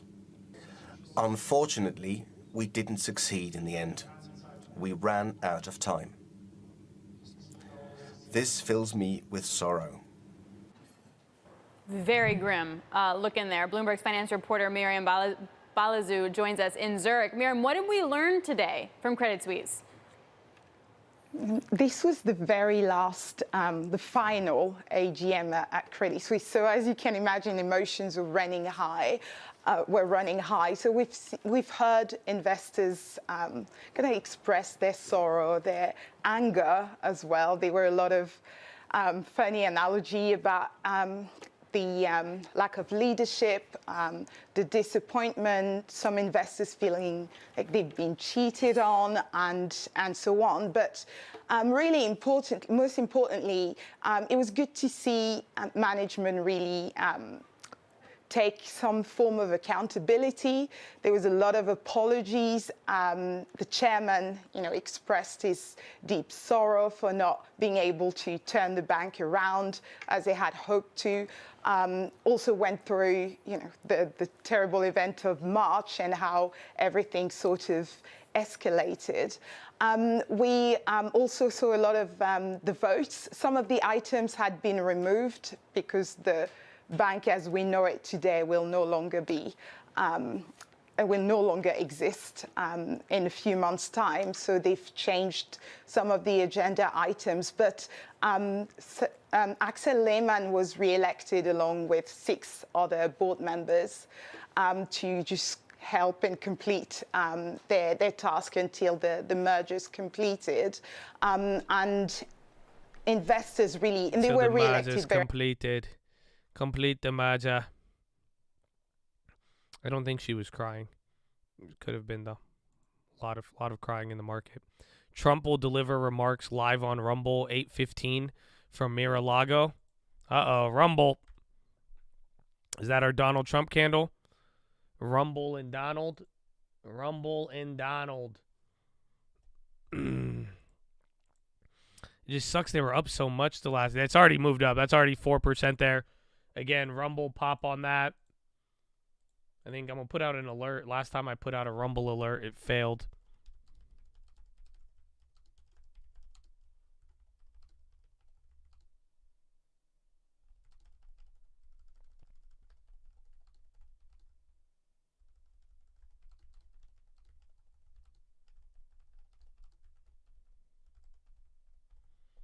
On Rumble.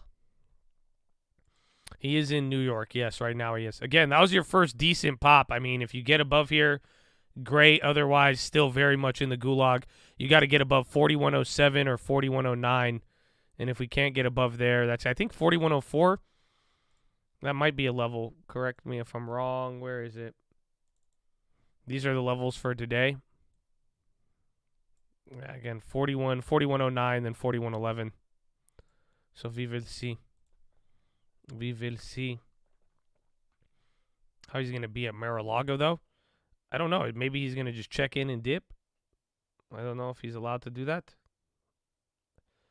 It's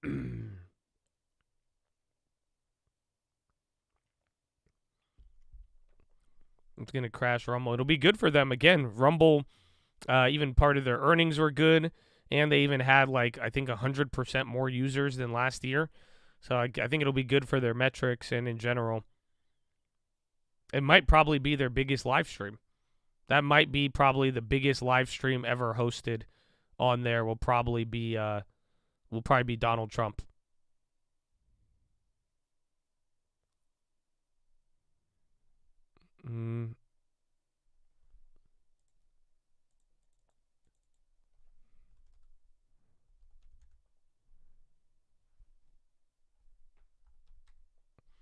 As it should.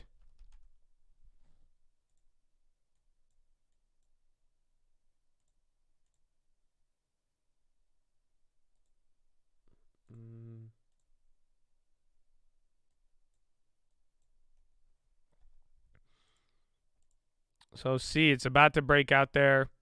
Yeah, very, very wide spreads. I don't think I'm gonna play it, so it's probably gonna run. I didn't want to top tick Josh right there. Looks decent though. I think you could probably get a couple more points, just kind of like how D-Walk ran. I think some people will get hyped on it, but then D-Walk did sell off, but you're definitely gonna have eyeballs on that. Yeah, WWE's running up now. That's a 52-week high. So again, I think there's still like what, $10 more for the deal, but it's closing that gap a little bit.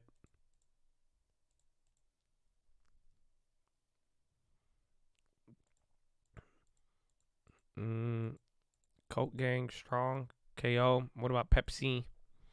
Even SPY, though, that little green, not really holding.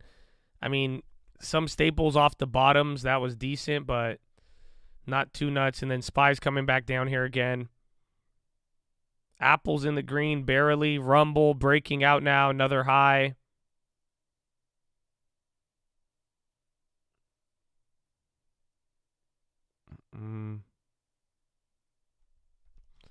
CPI, C3 AI, shares extend slump to down 25%. Jeez, intraday record. Then there's Rumble again. They just wicked into another high right there. And then SPY is coming back down. So again, every single little rally pop here for the last 30, 45 minutes. I mean, you have not been able to get out of this range. So you've been holding here. Again, by this time yesterday, I think you were already bouncing out of it. And then you failed. And then the break didn't happen till 11. Hershey's recession stocks on the high. Oh, Rumble, even without top tick Josh, is already coming down. Scammers. VLO's down 8. Whoa. What? That's actually wild. Is that why all the energy names are down? I think it's just if the oil moves, but 8 is huge. BLPH, again, Rumble still going back and forth. DWAC reload. Actually, let's see DWAC. A little bit, 14.27. Still a good price. I mean, this is still where it held from last Friday on the rumor.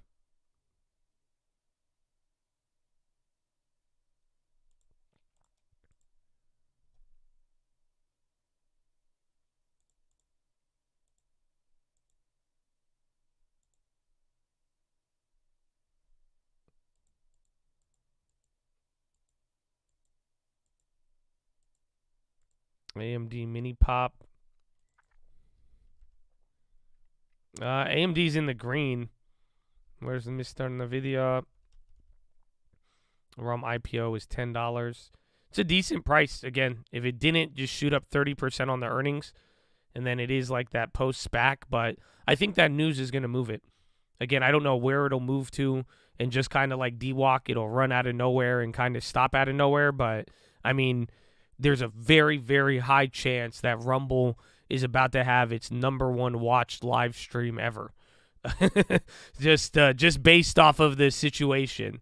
So how that will play out, I think, will be important. Snow, Microsoft pop. Yeah, Snowflake's working its way up. Again, even Microsoft looks very solid. Oxy's on the low now. Taiwan SAI holds conference to monitor surrounding situation. Moving a little bit.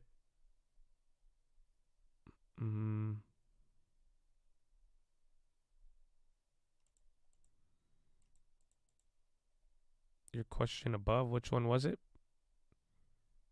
I'm looking. I don't see it. There's a lot of messages came in. Apologies. Rumble, there was just news that Donald Trump will be going live on Rumble tonight at 8:15 Eastern. TYD still moving up. I don't know if that's with the bonds or not.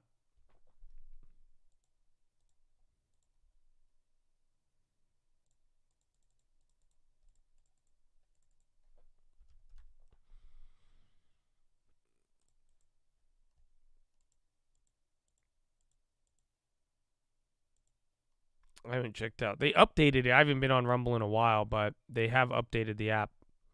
It looks a little bit more, their user interface looks a little less like Live Leak now.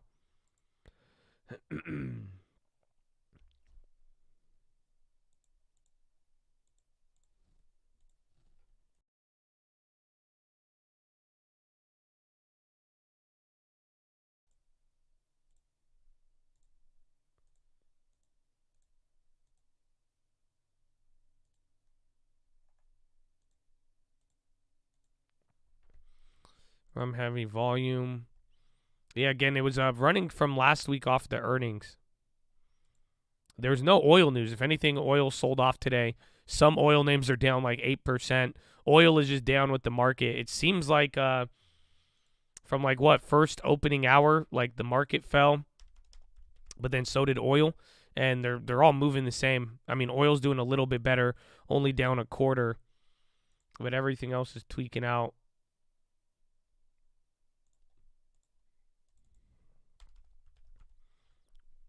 You miss a live leak? Crazy. Yeah, industrials are down a lot, and that's Caterpillar today. So I think Caterpillar's like down the most in a long time. Caterpillar's down 5%. So this is now what's also weighing on the SPY here and industrials. But Caterpillar is down literally 5.2%, and then Deere is down 3.6%. So, you know, you had a lot of industrials yesterday. I think we brought up even Caterpillar, but now they flipped huge. Not to mention bonds and the other defensives are still up right now.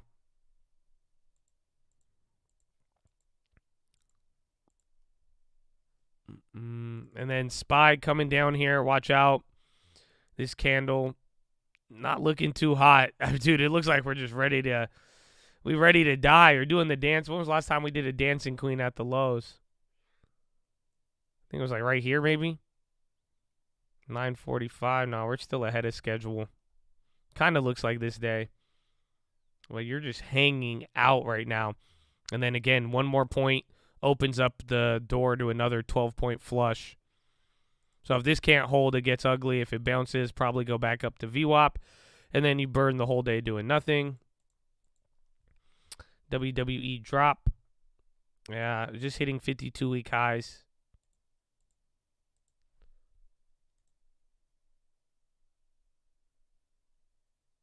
The Tesla, almost 30 minutes. Has it? Oh, wow. Yeah, it's only been 30 minutes since Euro close, and Euro close candle was ugly. Euro close candle was like literally 5 points down. So we're actually at the same exact spot. Again, every green is turning into a quick red.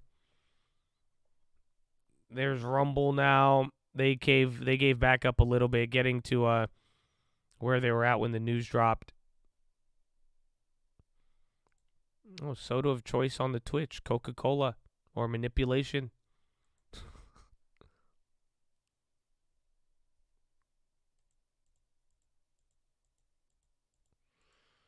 Banks are coming back. You need those banks to come back. Habibi, banks, very, very bad. XLF, SPY, everything's dumping. Even 3M, they're going lower. Watch any of the healthcare or consumer staples. Those will be big. Little cheek late now. Watch out for the lows. And then, of course, Microsoft's still holding up. This QQQ. Still below 30, though. You don't think that's weird? I like how the chip makers went up here, though, but even in a weird way, these things like didn't really move that much.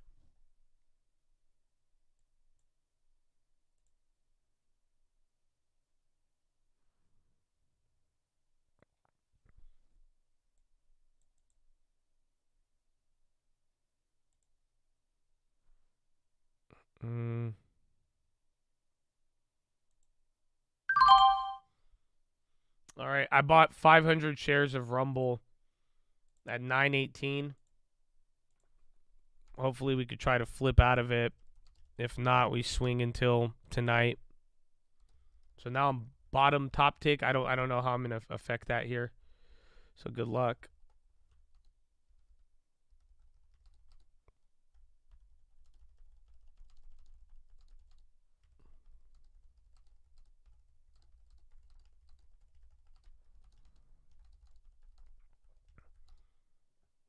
Congrats on the Harley Davidson membership. Thank you. Thank you. That'd be dope, though. You know what I'm saying? Like, if I could, like, be accepted. You know, I saw a motorcycle driver the other day. He looked at me like I was a bitch. I felt very offended by it because I didn't have a leather jacket on and all that. I'm excited, actually. I didn't know it came with a membership. I don't know if rum is done diluting. Again, I'm either looking to play the hype here or, again, just once we get the update from Mar-a-Lago.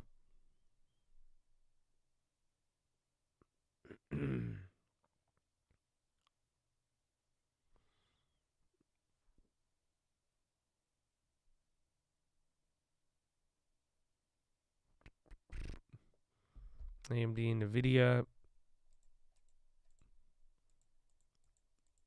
You're accepted. Buy one, put it next to your generator. Should. So again, you just hit another low. See if we bounce from here. Otherwise, Just all eyes on the flush. Lyft is popping. Yo, Lyft is going crazy right now. TPG to buy a majority stake in Elite from Thomson Reuters. That's not related, but Lyft is moving right now.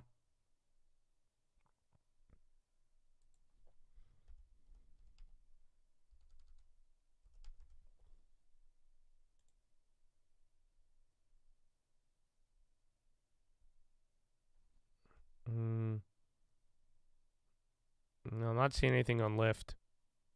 Yeah, me either. And then again, TPG to buy majority stake from something from Thomson. Why won't this load? Yeah, just TPG.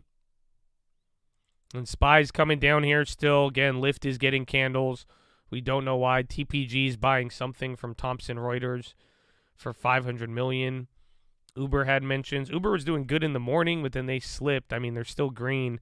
And then Lyft is doing its thing. And then that's it. Schwab is on the low. So watch regionals here. Again, even big banks.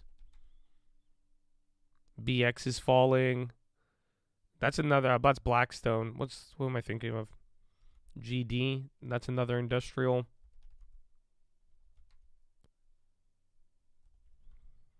Cat, Tesla pop. ES made a new low.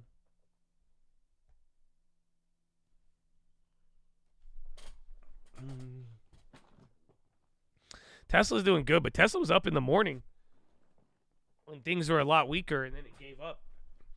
Comerica. Zion, too. That Google Maps added Lyft fares as an option. Oh, really? That's pretty cool. Which Harley? I didn't get a Harley. I got Rumble.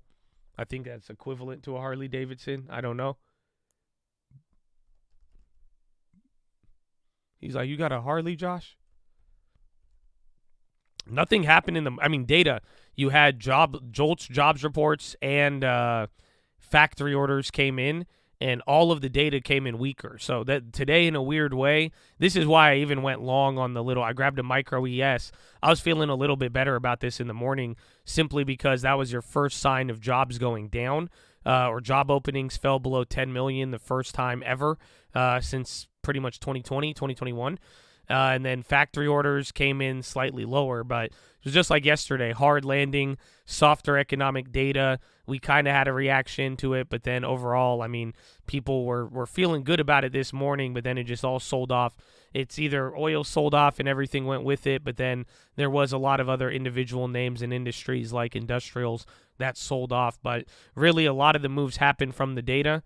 This is when it came out, and then it was like 15 minutes later.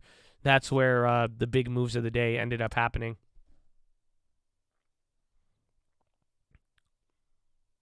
No RPD updates. Again, I think it was just like a deal reporter thing. Their potential buyout, I believe. Getty, WWE still climbing.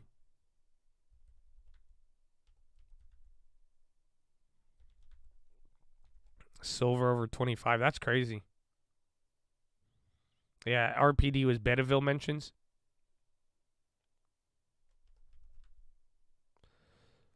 Schwab new low. FRC's holding 1380. Regional stopped dumping, but SPY's about to keep dumping. So watch here. Again, 409 said you're 1 point off of the low from earlier today. You're half a point away. It's actually crazy. We're kind of moving very calm, considering you're 1 second away from flushing.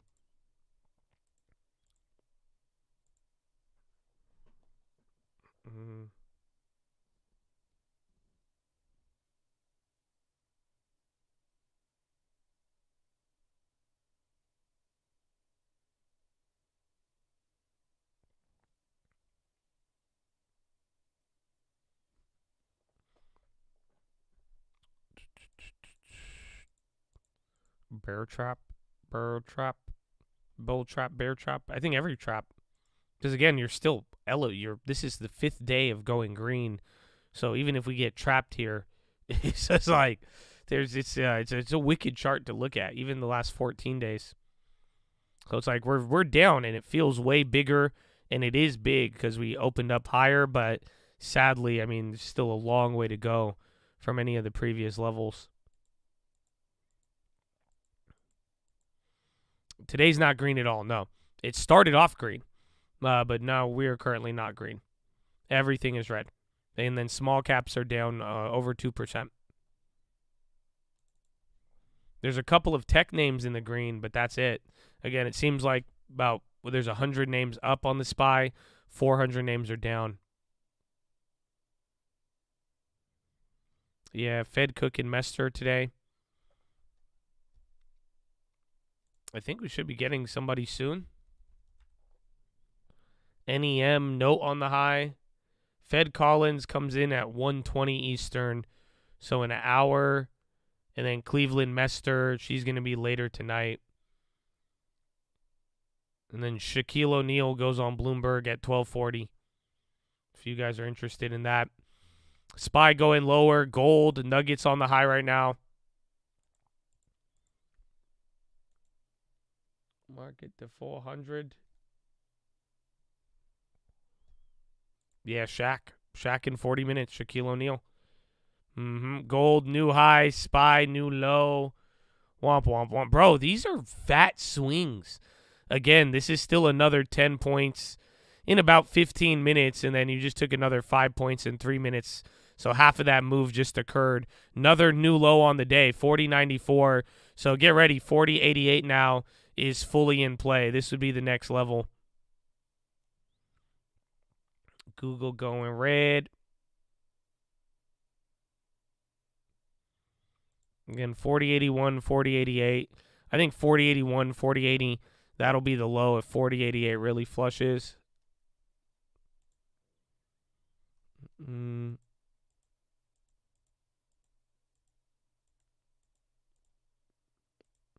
Was there gas news? No.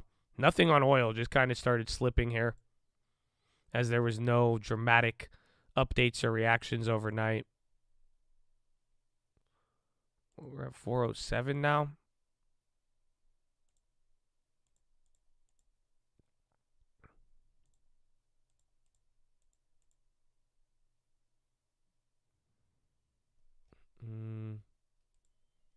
Okay, you're slowly just dying. Again, the candles, it's very aggressive over the last hour, but it's kind of like we're air braking into the low. But like I was saying, you're 1 minute away from flushing. So there it is. But just get ready if we hit the level again. 40.88. If it flushes 40.88, it'll try to bounce at 40.80. Otherwise, I mean, it could get very ugly. And very interesting considering you had some of that positive sentiment in the morning. There's NVIDIA. Again, bonds are still at the low.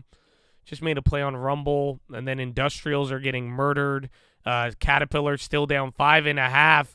There it is. Flush number 2. 40.90. 2 more points. 2 more points, Chattadonia. 2 more points.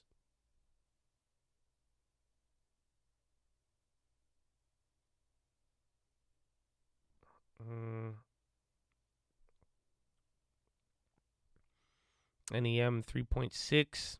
Damn, they're still up. Why does this feel like nothing? It kind of is just because we're up so high. So it's like it's not even, I mean, one day, because like any reverse move on the day, we're still going to hold up the last 2 days of highs. If it closes down, that'll be negative, but you low-key need to string together, like, we need to get back down to like the low 400s or 400 in general for things to like kind of calm down.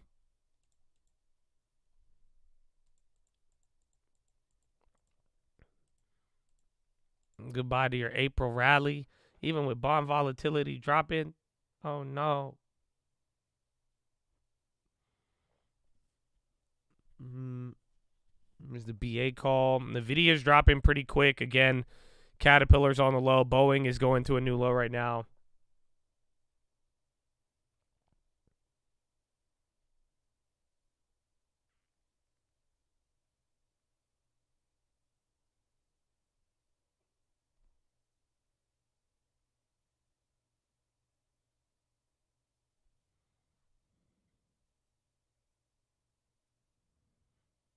It's still 9.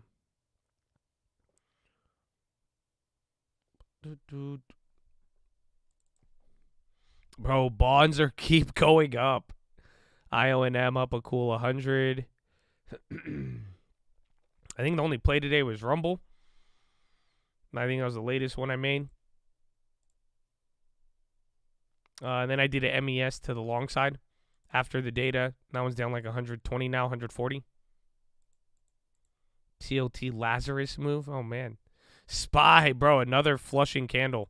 Again, this is even just destroying all of the premiums. So, again, watch for 4088. You're right there now. Low of the day. Like I said, if you break 4088, you can go as low as 4080 flat. This has been a straight, like, what, 2 hours of selling? Almost a little longer now. So, kind of like yesterday. I mean, yesterday we were down for, yeah, you didn't start bouncing until like 10:50. So 40.88.8, that's where you just hit.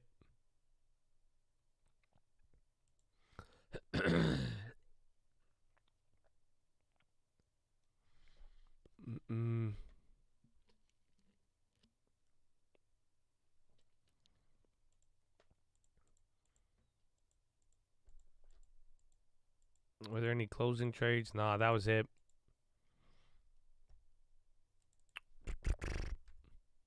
I was going to close Restoration and went positive for a second and then just died. And then our WWE, those are doing great now. Again, I think they said like, what, 106 is the value. So like I was saying, I said I'll sell out if it gets closer to that.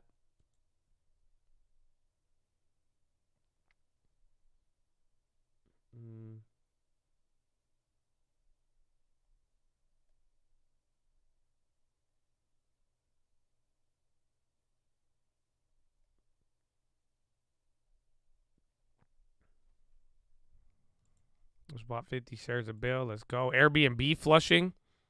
Watch out even for the SPY here too. Again, a low ticker is still very, very active. High ticker hasn't moved in a little bit.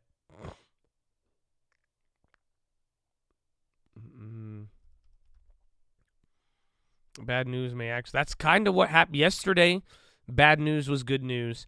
Today, the same exact type of bad news had a bad reaction. So let's just see. But, I mean, hopefully something holds with some level of continuity.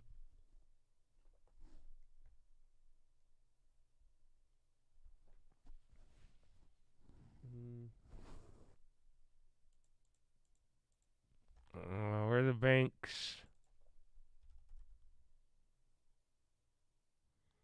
KRE still hasn't moved there from the bottom. There's Goldman.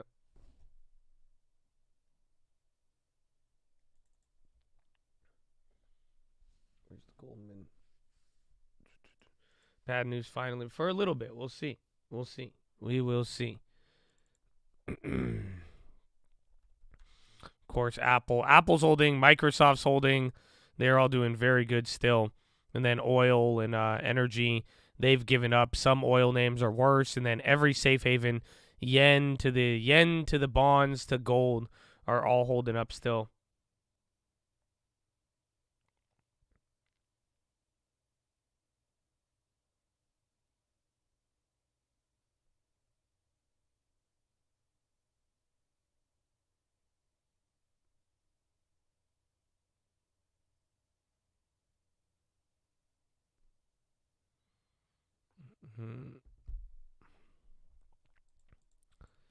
This has to be a hangover.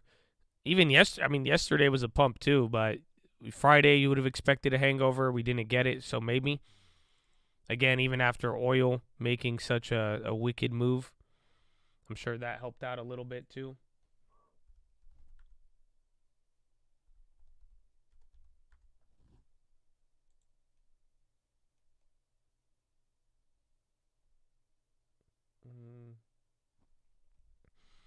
Visa again.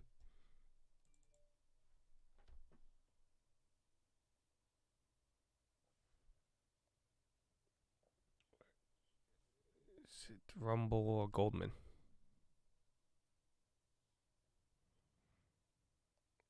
The bad news? I mean, the bad news today was it depends how you want to look at it. Again, factory orders dropped a little bit more than expected, and then the job openings went down below 10 million. So that would be quote-unquote bad for the jobs market, bad for economic data, but leading up into this, we've interpreted all of those as good signs for inflation. So that's kind of the only real update that you've had today, and that's what's kind of throwing us in this weird middle.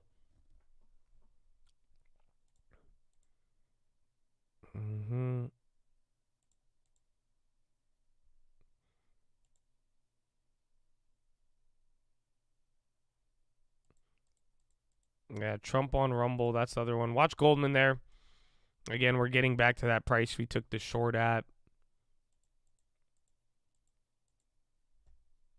Big board leading the way. Your big tech is, again, just as a safe haven as it's been over the last couple of days. That has been holding.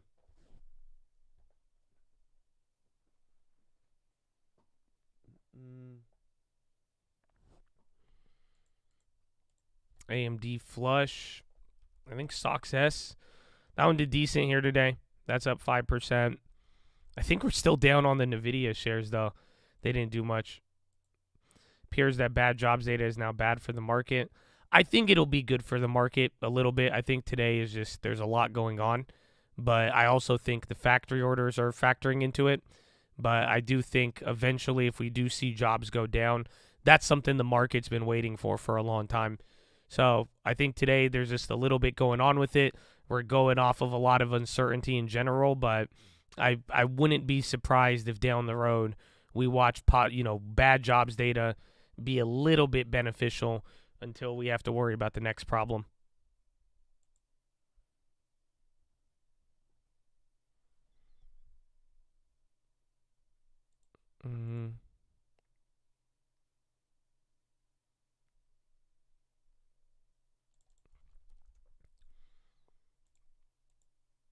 EDR is going up.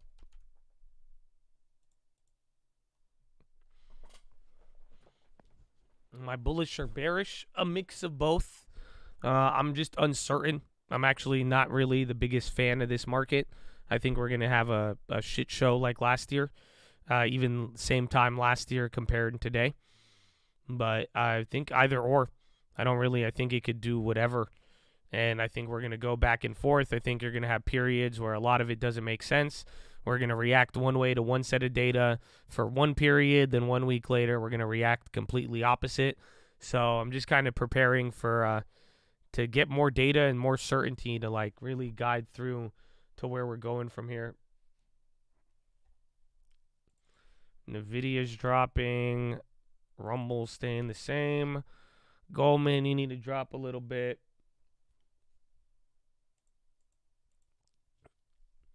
And then, dude, SPY still wants to die right here. Again, you're hovering around the lows. This was your last dancing queen, and that led to another 10, 12-point drop. Again, this is a big level here. If this does not hold, you're going to go to 40.80 flat. And then 40.80 flat breaking, I think, opens the door to 40.50. Or, yeah, 40.60 again. And then we go back to the opening level of Friday. So very, very big level here. Very, very big level, Habibi. Yeah, WWE's rocketing now. So we have almost $1,000 net profit on the shares, I believe. So then the question is, if you get, again, you have to wait a couple of months for the what's it called, the merger. And it's either going to, you either get 105 for it, or if we could get close to there. I don't know. I like 95 or 100 would be decent prices. Because then you could just pull out gains without having to deal with any duration risk and waiting for the deal. But it's doing its own thing.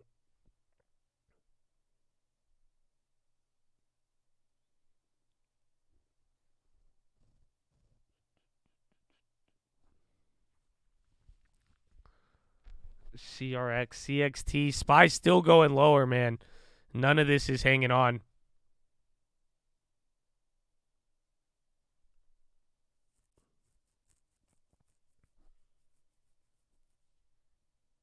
Low ticker opening up again. SPY, yeah, low ticker is getting active. Remember, that was running all day. We were waiting for the high ticker to move, but you're totally right on that. Low ticker is just woken up all of a sudden. Again, big banks are still at the low. XLF down 1.5. Everything's in the red except utilities now. Even healthcare went negative. Utilities are up 0.14. Energy's down 2.5. Industrials 2.5. Materials 1.7. And financials 1.6.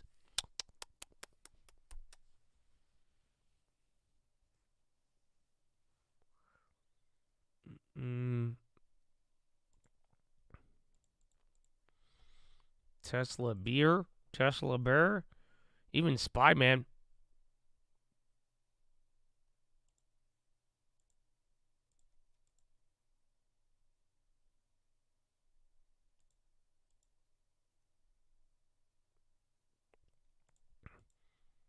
Yeah, damn. WWD hasn't been this high. They hit 99 in 2019. We're back to recession fears. I don't know if we're fully there yet. Again, I just be careful. You know what I'm saying? Like trying to analyze everything so quickly. It's like pretty much we are jumping back and forth, not the market. There's a better chance that that everybody is interpreting everything on a day-to-day basis. Say, oh well, it's bad, it's good, it's bad, it's good. Whereas I think the market's kind of doing its thing. We're waiting. We know what we're waiting for in terms of real clarity, but just I think this is all just setting up with that uncertainty we've been talking about.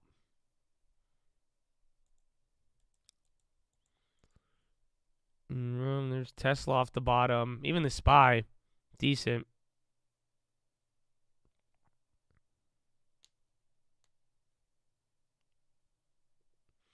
Academy Sports Outdoors reaffirms fiscal 23 outlook. General Motors expects 50,000 EVs in second quarter. It's like 3 minutes old.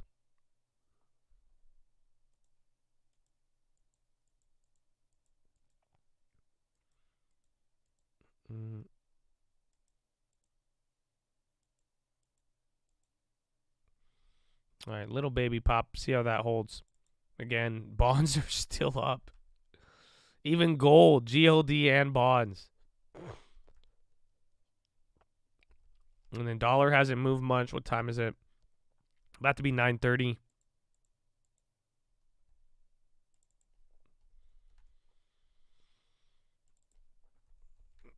Nvidia. There's Goldman. Need a little bit more on Goldman.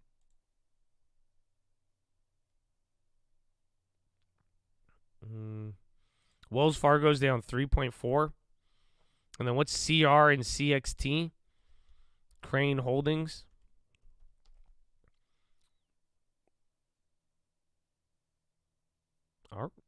It's CXT. Says it's at 79, but it's not.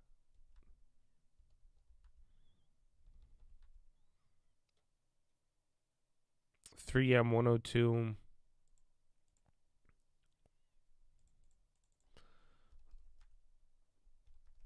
CR is the one hitting one. But yeah, I don't know what CXT's not at that high. MPW. WWE 95 now. Trump loses latest bid to block ex-aide's grand jury testimony.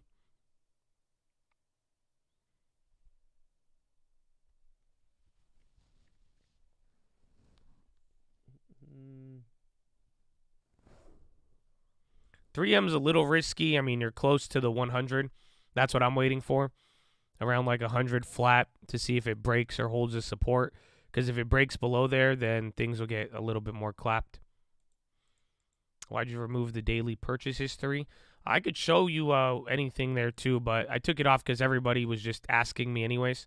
So there's no point. I'd rather get Instagram followers than put up positions and then have people ask me about a position when it's on screen. So it would lead to people spamming in the chat with the same question over and over again. So it's kind of weird. I said I might put it back this week. Is it already Tuesday? I was like, are we almost done with this week? I feel like this week just started and just ended at the same time. If they jail Trump, is that bearish? To a degree, but I think it just depends on what happens. So now you explain why you don't have positions. Well, actually, I have been asked the question why I don't have it on. I've been asked that question less than people asking me about plays that I'm holding that were like on the screen. So, and actually, believe it or not, I've been asked more about plays in front of everybody rather than why it's not there anymore. So, I think that highlights the point. And then I've gotten a lot of Instagram followers, and Snapchat. So add me on Snapchat and add me on Instagram. I love you. Good morning. Little baby pop on the spy. First one in a while.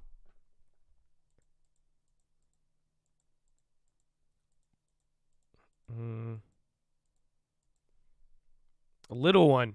Again, that gave up the last 10 minutes. So just see if you get back above 4,100. If not, if you reject this and it comes down, I mean, it gets even uglier.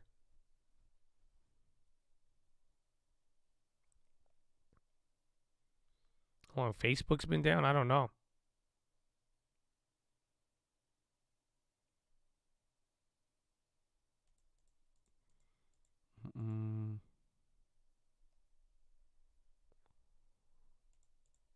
Yeah, TLT, dude, crazy.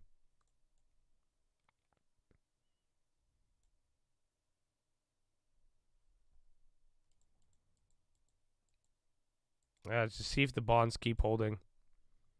If bonds and safe havens keep holding, I mean, it's just going to be an ugly look on everything we've dealt with so far. For Meta, $50 million for their blue badge. I think Apple benefits from it because isn't Meta? I think they're doing the payment through Apple. So in a weird way, I think one of the secret winners of the whole Meta verified thing is Apple, because then they're taking 30% on every single one of those.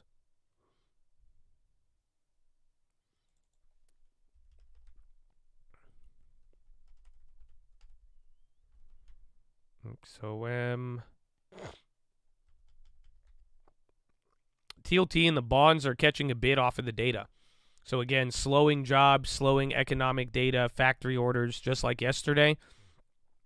It points to a less aggressive Fed, which is getting some people excited there. And then not to mention the general safe haven view of bonds has been holding over the last couple of days.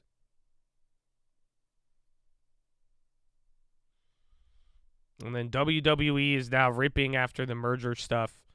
I think it's like $2 higher than any other point we've gotten it at. $3 higher. So I'm gonna wait till like 99, $100. I think that'll be the next test if it keeps holding. Yeah, CAT down 5% in one day is huge.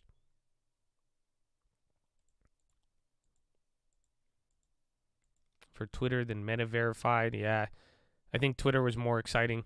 The Meta one's weird though, because the Meta one, they want you to you need to put a legal first name in your profile. You need to have your profile picture, have a picture of your face front facing, and then you need to upload a government document. So the Meta verified is like low-key insane compared to Twitter. Twitter, you just pay $7 and then you have a blue check mark. So I think maybe that's why it's not getting the same hype. It's just like there's a lot more steps associated with it.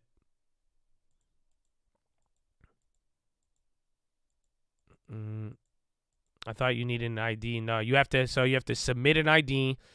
You have to submit an ID.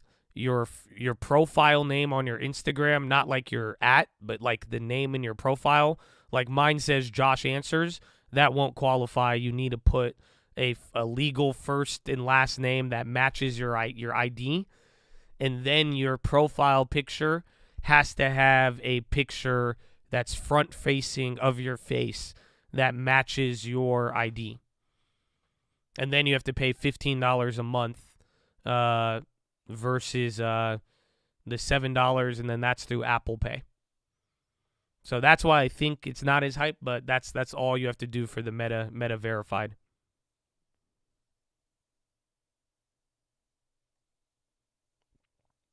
I mean, remember, wasn't I just giving you tinfoil on the whole verification thing?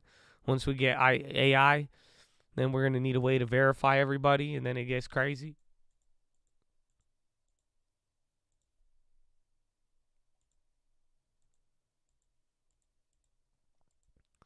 You could change your legal name to the trading fraternity. I could change my name to Stock Market Live or Coconut Water. I've considered Coconut Water many times. Or I'm probably just going to name my son Coconut Water. I need a coconut water right now. Again, my throat is still scratchy all morning, man. All morning.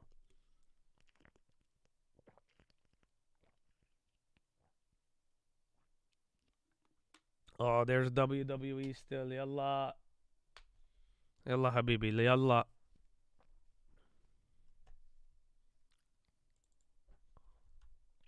Goldman bounced a little bit. All right, Chad. What time is it? Oh, good time. Great time. You're going to get an ad. I love you, though. I'm sorry for the ad, but thank you for supporting. I'm going to go to the bathroom. Follow me on Instagram at The Trading Fraternity. We'll go get a cough drop, too. And then some of you might complain about hearing me chew on it, but it's okay. So follow me on Instagram, even Snap. Don't be shy. Be right back. A month ago, just a few weeks before the administration unveiled some of its most aggressive anti-hacking measures yet, Chris Inglis, America's first cyber director, actually stepped down from his post. Now, it appears the reason was primarily due to clashes with another top official. It's all according to people familiar and indeed some correspondence that Bloomberg saw. It all highlights basically deep internal strife within the president's new top cyber team. Bloomberg's Katrina Manson joins us for more on what is a Bloomberg exclusive, working closely with your colleagues on this. Is it just friction at the top that happened here?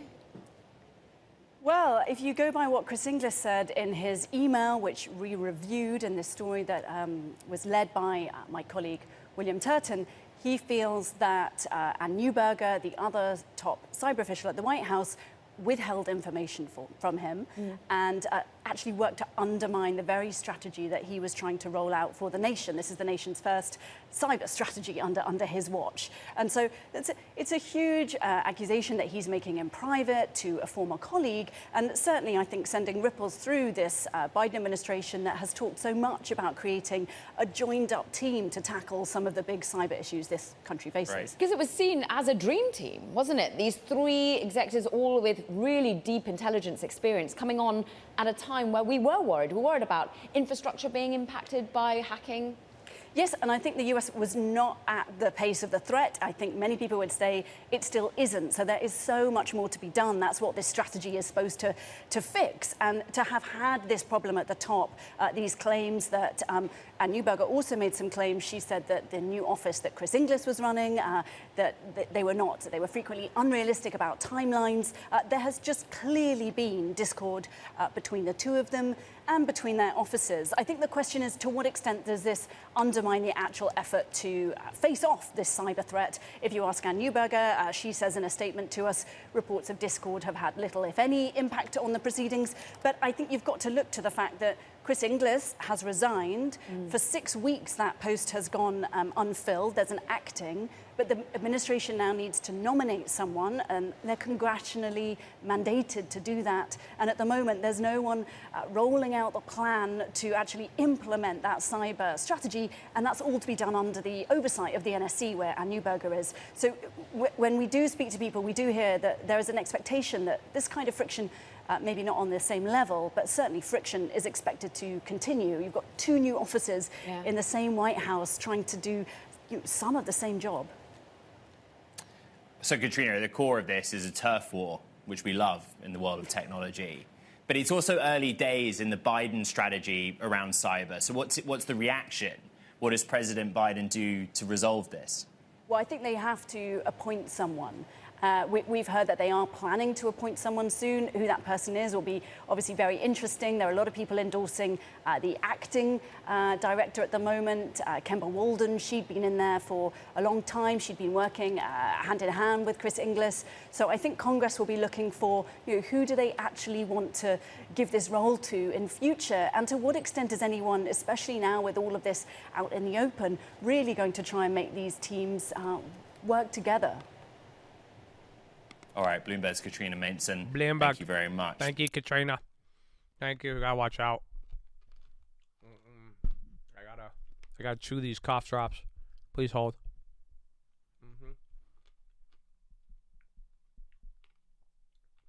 Would you scale into a big TLT play if the Fed paused or cut gains more traction? Yeah. If so, I would go for like 30 to 60 days out if that was the case. But we need more verification of that. That's the easy part.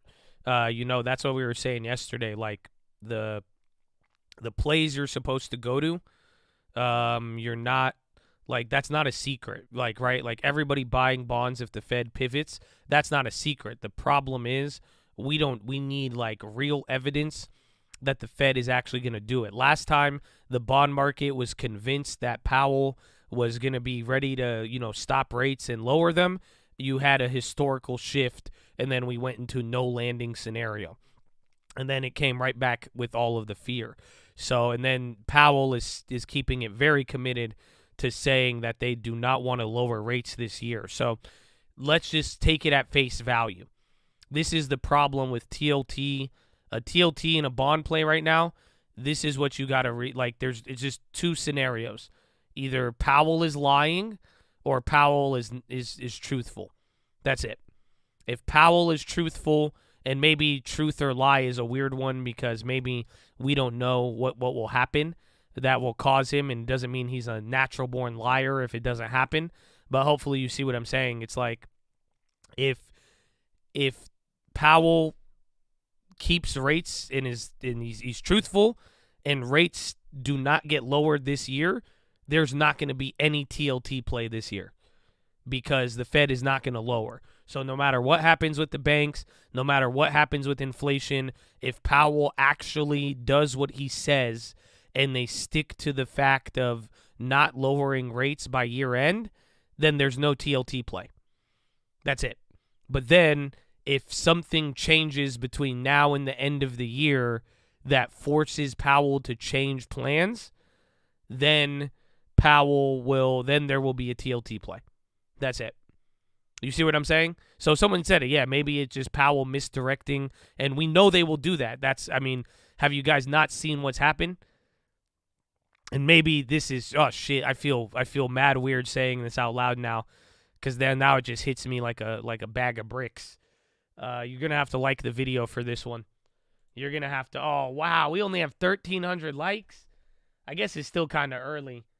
Yeah, I'm gonna need some likes on the video, Chatadonia. I got a fun fact for you. I just had a realization. Yeah, I just had an epiphany. Regarding misdirection. Oh, yeah, I need more likes out of there. Just, come on.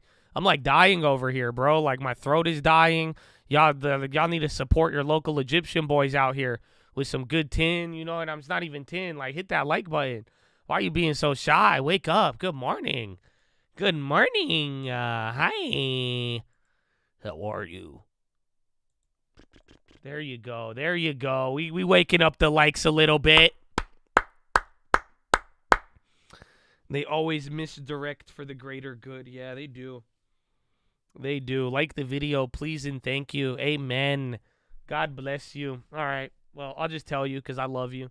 And I got the joy, joy, joy, joy down in my heart. Hey, down in my heart. Hey, down in my heart. I got the joy, joy, joy, joy down in. You know what I'm saying? All right, here it is. What I just realized is actually that every single, central bank so far or government entity or anything that controls prices heavily, every single one of them has misdirected in the last 3 to 6 months. Example number 1, Japan. Bank of Japan specifically said they want to misdirect because they don't want people to get ahead of it. Remember when they got the Kuroda replacement? Yeah, he hit them with the curveball. Even Kuroda's last meeting, he hit him with the curveball. It was all about misdirection. That is example number 1. What is example number 2? It just happened. Anybody? Wait for big misdirection. Say one thing, do the other. Say one thing, do the other. Say one thing, do the other. Where did you see that happen recently? Come on. Come on. Let's see if they got it. There you go. Good. I'm testing y'all. Y'all did good. You passed that test. OPEC literally just did the exact same thing. For the last 6 months, OPEC said, no. We don't need to raise supply. Or the cut supply. No. We see the market stable. We're not going to do anything. Then you wake up, boom, we're cutting production. That's another misdirection. So, I mean, that's kind of the point here. That's why people are holding bonds right now, because people are, the possibility of Powell and the Fed misdirecting is very high. But we still don't know. But that's the way TLT or any future bond play is going to play out. It's very, very simple. If something changes Powell's mindset and he has to lower rates before the end of the year, there will be a giant TLT play. If not, then based on what Powell is saying and not fighting the Fed, Powell is legitimately telling you do not buy TLT, because he's saying we are going to keep rates higher for longer. Maybe we even go higher than expected, and I don't plan on lowering it this year. So that's pretty much how it's all going to play out.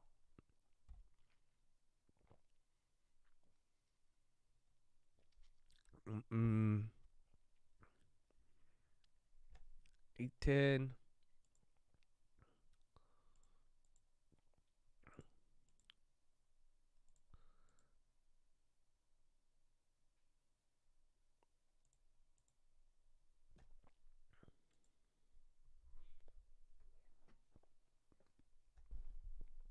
So rate cuts before the end of next year is the key.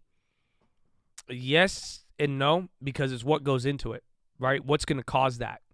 Like if you looked at it this year, in the beginning of the year, what would have caused the pause or rate cuts? It was inflation data going down. Halfway through the year, in March, that shifted to banking crisis. So how it gets there is just as important as towards where it ends up. But that is what's going to draw things out. That's why to ask, what should we do with the plays? Should we go for TLT, this and that? It depends on these situations unfolding and then, knowing what the ultimate conclusion would be. But that's why I'm saying we don't know. Just there's so much uncertainty now. I don't think we're going to get any answer to any of these questions for a minute.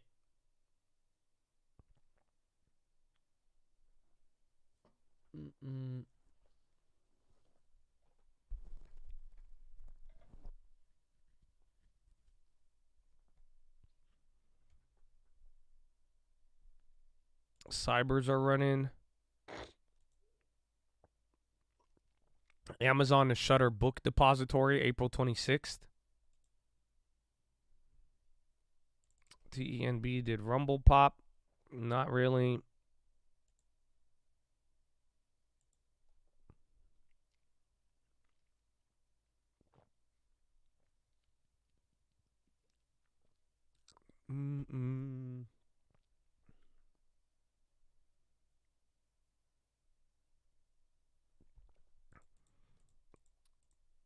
TSN. I like them. They've been clapped here a little bit with some of the food prices going down and everything else going on, but I think they're pretty legit. I mean, I think Tyson, it's a name you all know about, and it's not going anywhere anytime soon. So I think that could be beneficial in and of itself. Man, EA is still running. We saw that one all day. And then SPY's just holding this little move up here, which is a pretty shitty bounce. It's right below 4,100, so we either get a crazy end-of-the-day move or nothing happens.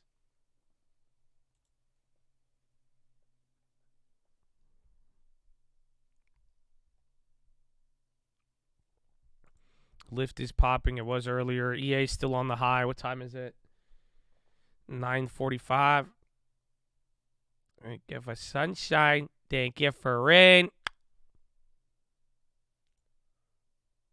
All right.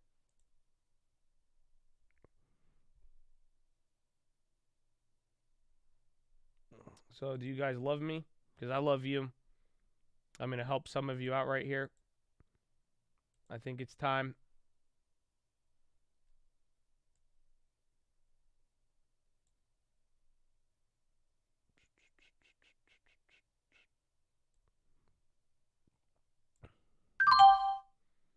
All right, I sold WWE $1,500 net profit.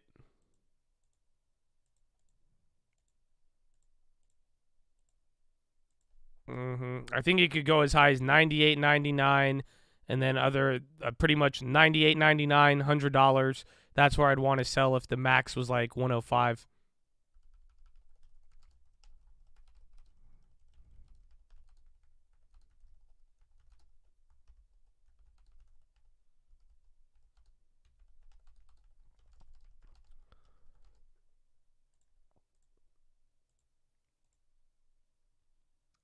For rain, thank you for joy, thank you for pain.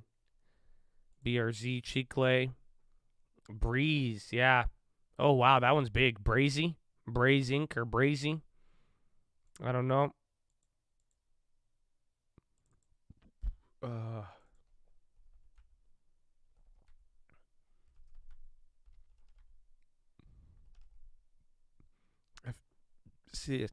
NCA. I mean, once they announce the sale, once the FDIC starts selling assets, maybe it will. Twitter sued for layoffs of contract workers without notice. JP Morgan had a little bounce there. And even Tesla's trying to hold up. NVIDIA is actually doing very good. And then BRZE, I don't know if there's any news on that. Brazy. This morning they appointed a global CMO. They had a new board of directors today. That's it. Brazy expands partnership with Rackspace through multi-year agreement.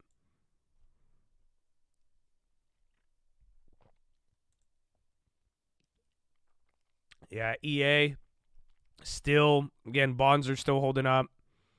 SPY kind of doing its thing here. Just holding. Been very chill. This feels like yesterday now. Again, we're almost getting hidden here into 10. Got a little bit of time. So just like yesterday, you finally hit a level, chilled out, holding, but we'll see. But it's very, very, very, very ugly from the morning. And now where you're at right now is lower than any other point that you held yesterday. So it's not even like, again, you could kind of try to argue this was better or not, but it really wasn't. And then WWE starting to go. I am sold out of that one. Rumble is waking up now. That's nice.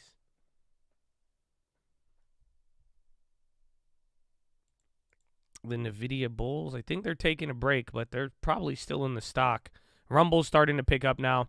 Yeah, WWE, again, yesterday, it was weird with the buyout thing, but this is what we expected. So now it's like it's only like $5 or $6 away from the merger price. So that's why I sold here. I'm thinking even at $100, you leave $5 off on the table, but you don't have to wait for it. But again, it's running now. This is all based on buyout. You don't have to worry about the market. Everybody's just focusing on that. Rumble, we're up on that. I think we have almost $100 now. I made a play on Rumble, actually. So Rumble, there was news that Donald Trump was going to go live on it tonight. And again, just with all of the Donald Trump arrest headlines, I mean, we've already made a play on DWALK. That was like 20%. So now you have round 2 with a different play. But we'll see.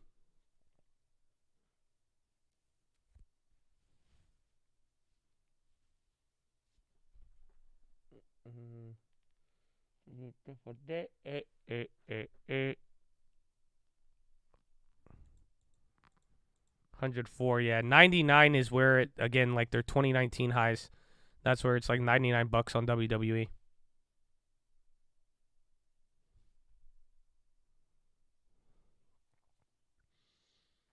And price, I got in at 918. That was just earlier in the day. It's up like $110 on 500 shares.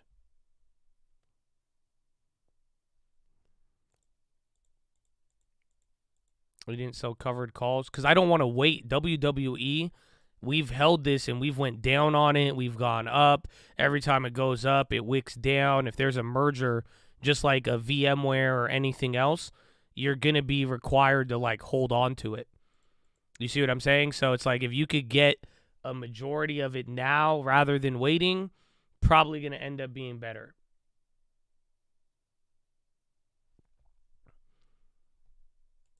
And SPY's trying to work its way back up here. Rumble just took a big candle down after kind of breaking out.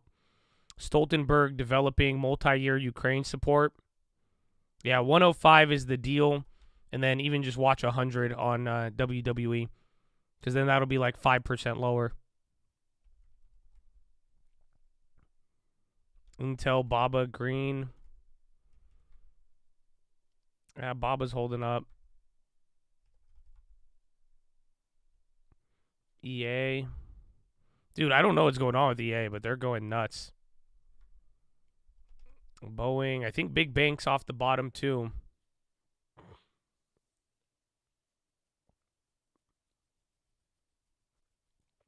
Fed speaker, you have Fed Collins, and then Loretta Mester. And then Fed Collins comes on in about 20 minutes. So soon.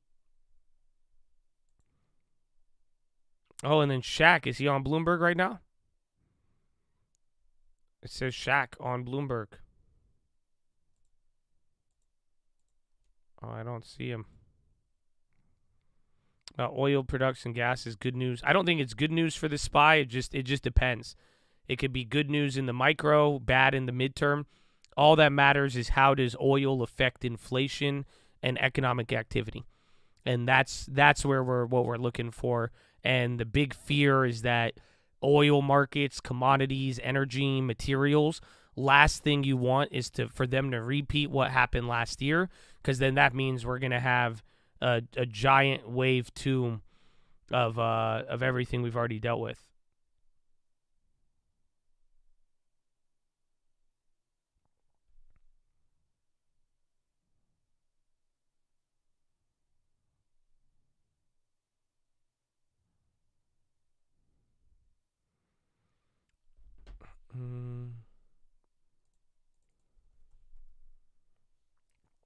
Snow looks like Snow looked like Microsoft. Now it looks better than Microsoft. But then the bonds, bro. The bonds keep holding. Elliott Carlisle helped fuel Goldman push to offload Citrix debt. Long term. 3M 102.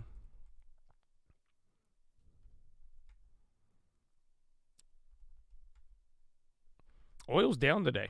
Again, it was up in the morning, just like the SPY. Oil and SPY, heavy correlation today, which is surprising. It's a beautiful day.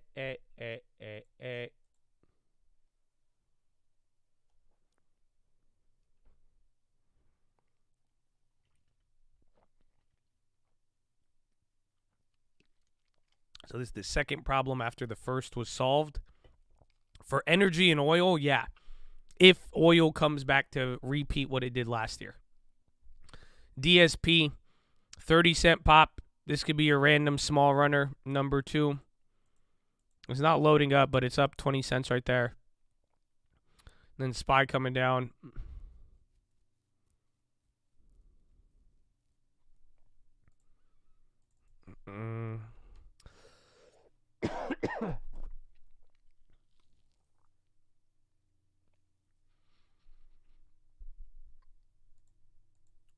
Oil is moved. There it is. DSP, Viant Technology. Then EDR is running up now. Again, EDR should technically be the same as WWE. I just think there's a lot of back and forth between those two. China and the yuan. I think my only issue with the yuan is if it weakens above 7.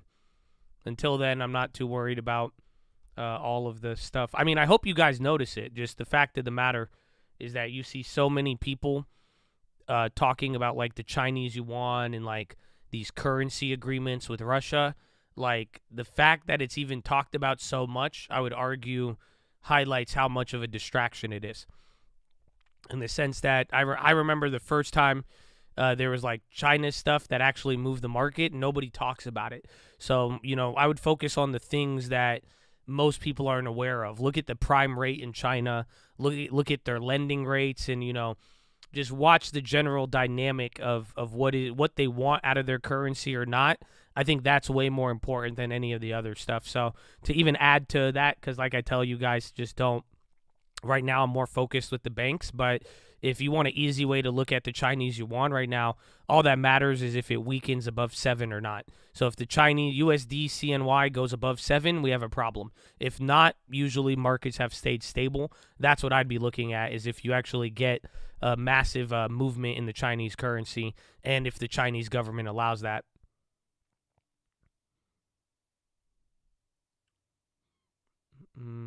Yeah, Twitter sued for layoffs. 3 hours to go. 10, 11, 12. Yeah, 3 hours. DSP is a leading advertising company.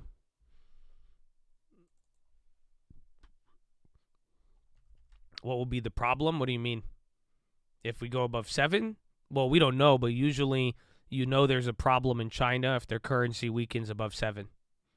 If that USD yuan, if $1 is worth 7 yuan, that's usually something's going on there.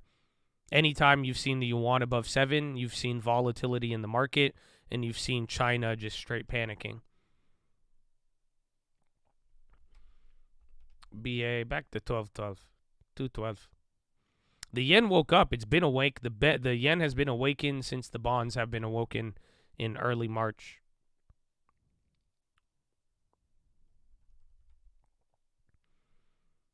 NVIDIA, Suave. I'm mad we sold out of that one early, too.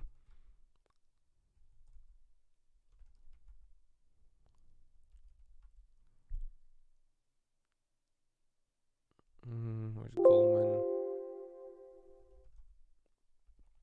XLF down 1.2. Let's take an industry check. Utilities are up a quarter. Healthcare is up 0.06. Everything's in the red. Industrials are the worst, down 2.3. And energy is number 2 at 1.9.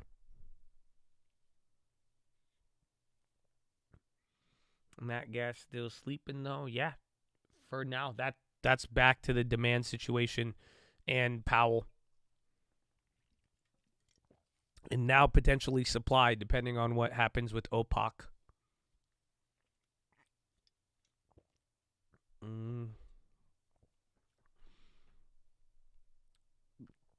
USS Gerald R. Ford to deploy on its first combat patrol.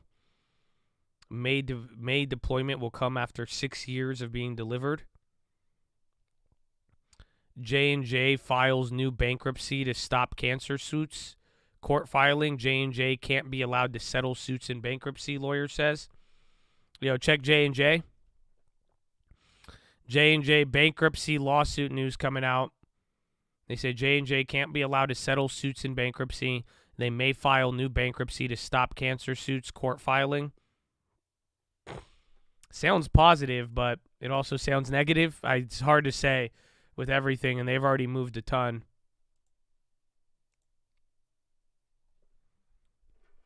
Yeah, volume's coming in. That's pointing to the downside.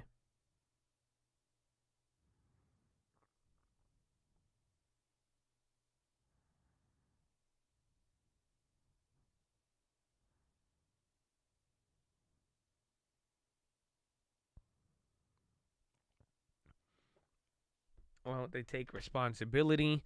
I think it's just the legal, like how much it could cost them. I think that's the problem. I mean, they sold a lot of baby powder. It's a pretty wicked concept if you think about it. Baby powder for children that cause cancer. And they're like, oh, my bad. What? Sir?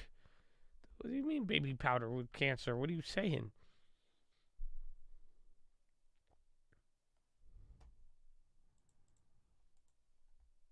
Yeah, so J&J's getting 2 negative candles on that. So watch out. They also have some meat on the bone after running. Oh, Rumble came right back down. That was a scam. Damn, they're all still holding up. Oracle pop. That was funny AF. That's sad. That is funny. That's a real life story, sir. That, you know what I'm saying? And then, like, they totally mix the two, like, the last 2 words you want to be combined together is babies and cancer. And they're like, we did both of that. Yes, the product we sold to babies gave them cancer. Yeah, so we're going to need to make 15 different companies to avoid liability now. Mm-hmm. So it's sad, man. It's sad. I feel. Yeah, bro, they literally did both of that.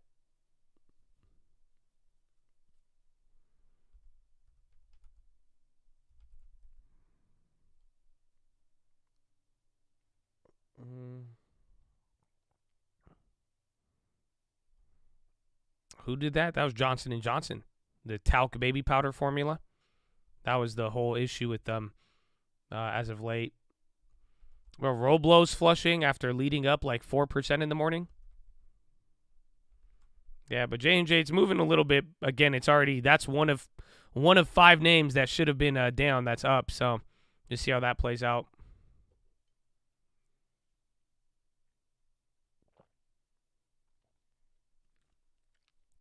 You got to marvel at the fact you made it to the age you did, given the amount of things that could have killed you before 2 years old. Amen. I mean, my biggest threat was my mom. You know, I was worried about the belt. I think that would have been my biggest threat to life, but I feel you. We made it. We make it through a lot. Make it through a lot. I'm telling you, man.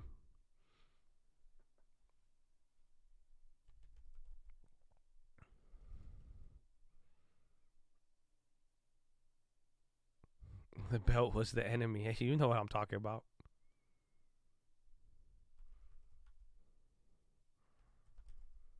Tesla. NVIDIA bears lurking. We've been waiting, man.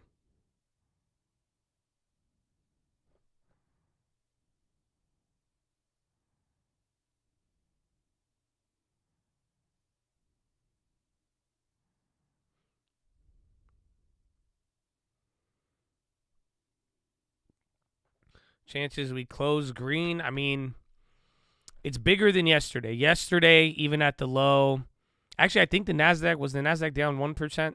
I don't think it was. I think yesterday was only like 0.25%. So we have 0.5% to get back up to green. So I don't know. I think it's a little bit less than yesterday, but even yesterday, you know, that 30, 40 point sell-off, you know, quickly turned green. I mean, we have a lot of time right now. So let's see how that plays out. But I would say it's a little harder than yesterday, but definitely possible. But it'll take a lot of work. Or you just need everything to come up without those tech stocks that are holding up now to sell off, or oil to just lift right back up as it was.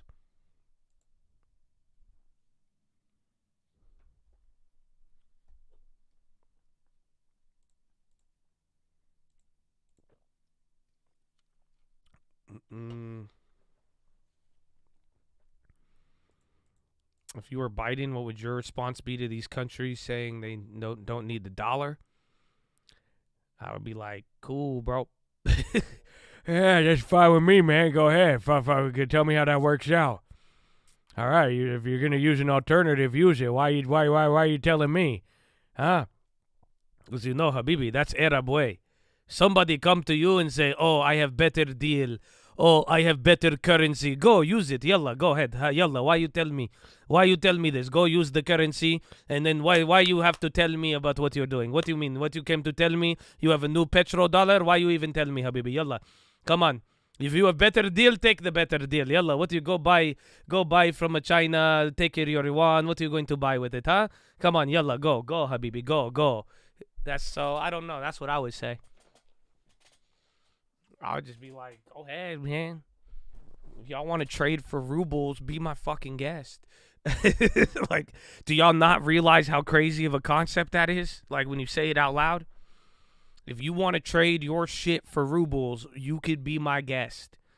That's it. So you don't need to, you can make a big deal about it, but if you are going to trade shit in for rubles, go, yalla, habibi. Ishkorak. Now take out the trash, yalla, please. Thank you.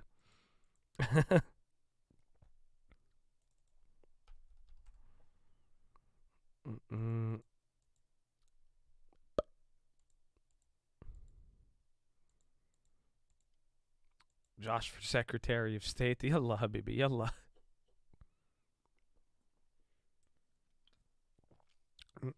It's not rubles. It's gold. Again, if whatever it's based off of, but if it's based off of people where there's a chance you may not get it. I mean, again, you can be my guest and go ahead and trade it. So you could say it's gold that's backed by Russia and China, but like if push comes to shove, what are the chances of getting your gold or getting whatever it is you are? Or are you going to be trading now your work and productivity for something that doesn't store your value as you would think, or that you could be limited from very, very easily? So that's the problem with any of other countries, is that just unfortunately the dollar to this day is accepted everywhere. Everybody wants it. You could always trade it for something, and that's what it comes down to. Like I said, the dollar, whenever you stop accepting dollars and whenever you start doing deals in yuan and rubles, then I will believe that the dollar may have a threat. Until then it's all noise, and I think it's there to distract people and get people focusing on it, when it's like, it could inspire you to look up a lot of the history behind reserve currencies and what has gotten us here, but for the most part, just at this day and age, if anything's going to clap the dollar, it's going to be America. So I hope you guys could respect that, because I know a lot of people like this question, and a lot of people are just the dollar nihilism. Everybody wants this damn dollar to die, and I don't think the dollar is I don't think it's immune to everything. But what I would say is that how the dollar is going to get clapped is going to be as a result of our own hands. That's it. It's not going to, the dollar does not get clapped because a competitor. Does that mean there's no competition for the dollar? What's going to happen is the dollar, United States, whether it's the debt ceiling, whether it's, not handling the bank situation, whether it's just like unsound money printing, it's like we are going to clap our own dollar. But it's not going to get clapped by competition. It's not going to be, Bitcoin shows up, a new technology, 10 countries come together, again, because everybody still values and respects the dollar, but it's going to be America that claps their own dollar. Nobody else has the power to. We are the ones who created it. We are the ones who have given it all of the power. We are the ones who will destroy it. And I rest my case.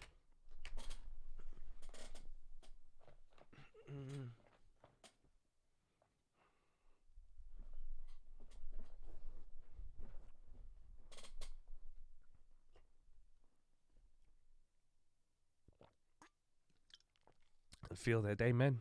Amen. Amen. That's just my take on it. And we'll see. I've created you and now I'll destroy you. Aren't we already doing the massive amount of money printing and weaponizing the dollar?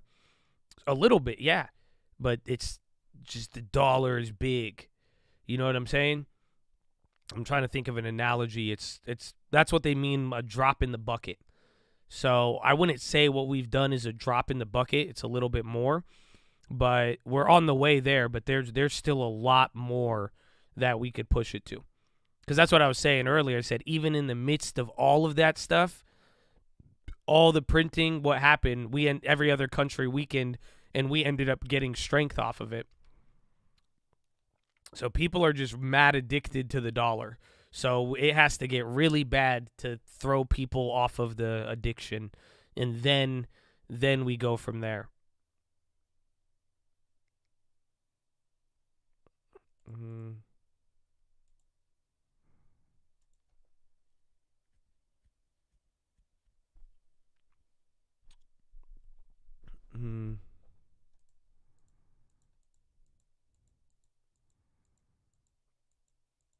Yeah, nobody trusts the communist currencies.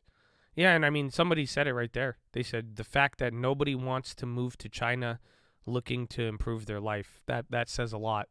And that's part of it. That's partly why the dollar will stay strong. That's what I'm talking about. It's not like none of you guys are like, man, I'm getting financially oppressed and I'm going to move to China and get a bunch of yuan, man. You know, none of you are like, dude, the stock market's so rigged. I got to go to China to go get some financial opportunity and start a new financial business with less manipulation. You'd be like, what?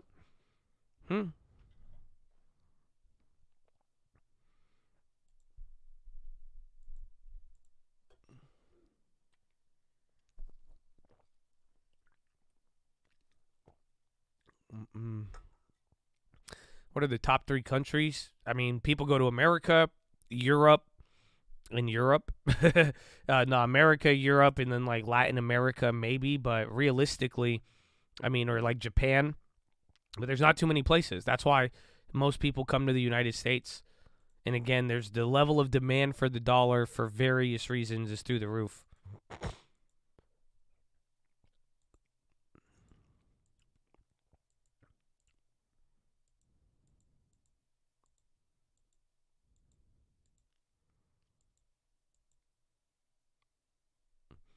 Australia. Actually, Australia has very good job opportunities.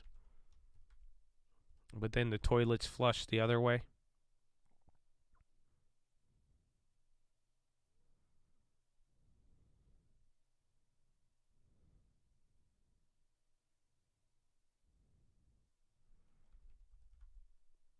Australia.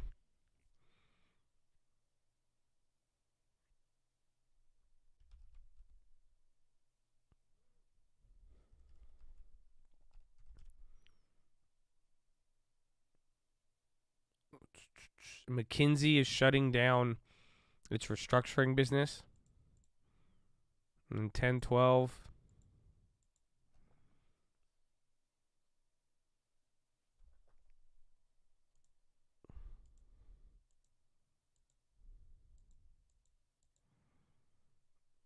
Where is it?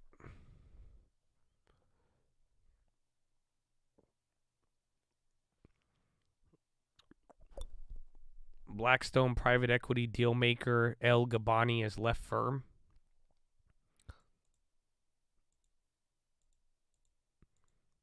Other countries trading oil in another currency. Let's just see the effects of it. But chances are it's probably going to turn back into a dollar. I just wouldn't, like I'm saying, I just wouldn't get distracted by it. I think all of the headlines about this currency and, you know, Russia, BRICS, all of that, I think it's fear porn feeding into, it's getting people to think something's going on, but then they're focusing on that versus kind of just the domestic situation and kind of how bad it is here. In a weird way, it's like we're looking at other people like, oh my gosh, how are they going to affect us? But it's like we need to look here right now. Like, what is your Federal Reserve chair saying?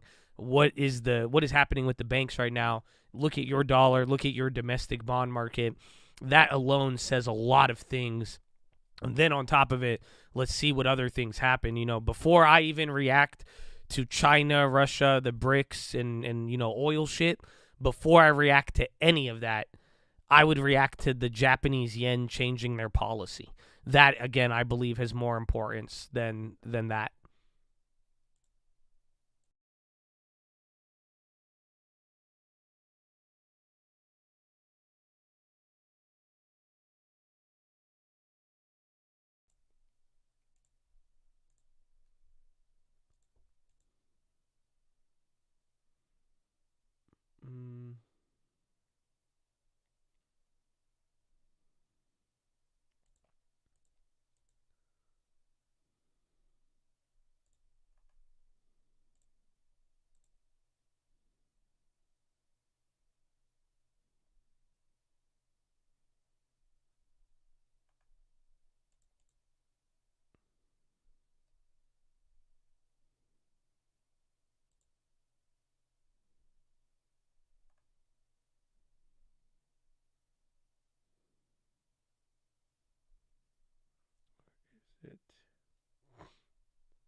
I'm still in Iowa, yeah.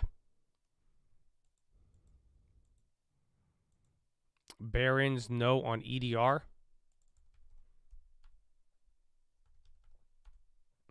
They're popping. I mean, again, I think, isn't it like the higher what the WWE goes, the higher EDR is? I just think the deal is very confusing, which is leading to these weird values. The bubble on the SPY.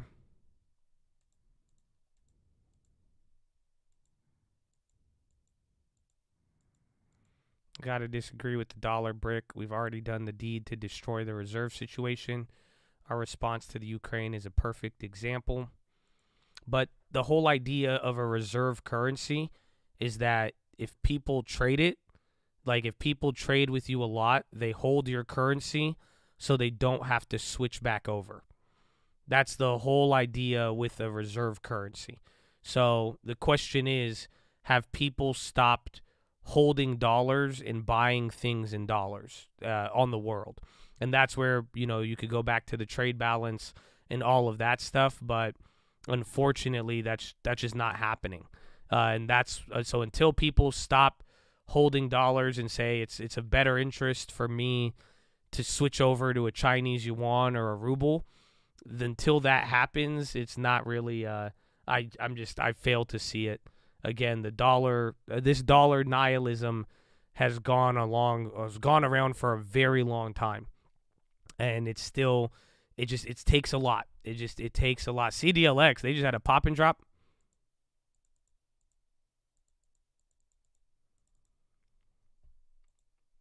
Which they are. It's happening.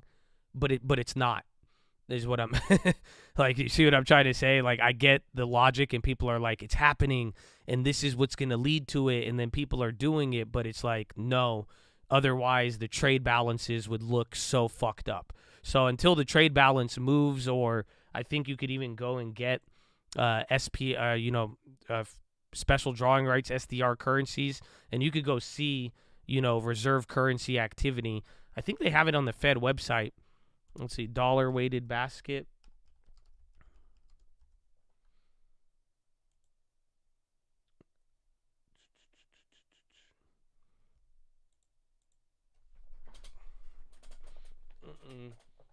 So that's kind of the thing.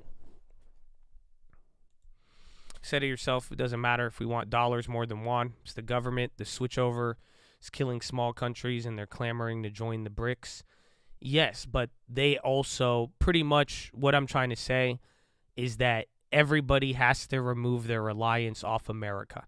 So even if the small countries want to join the BRICS and then they start holding the other currencies, the only way the dollar loses all of this strength is if none of those countries want anything from us, meaning they don't want our consumers and they don't want anything else for us, either imports or exports.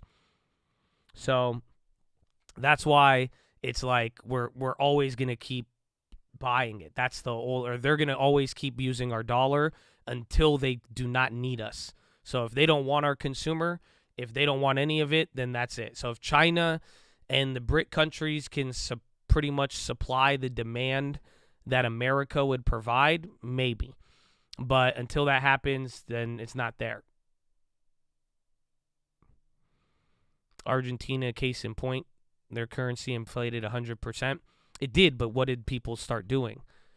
They'd go to the dollar, sadly. That's what happened this whole time, sadly, is that as we were straight up destroying our dollar, everybody else's currency got destroyed, and they also have shitty governments, and then everybody ran to the dollar.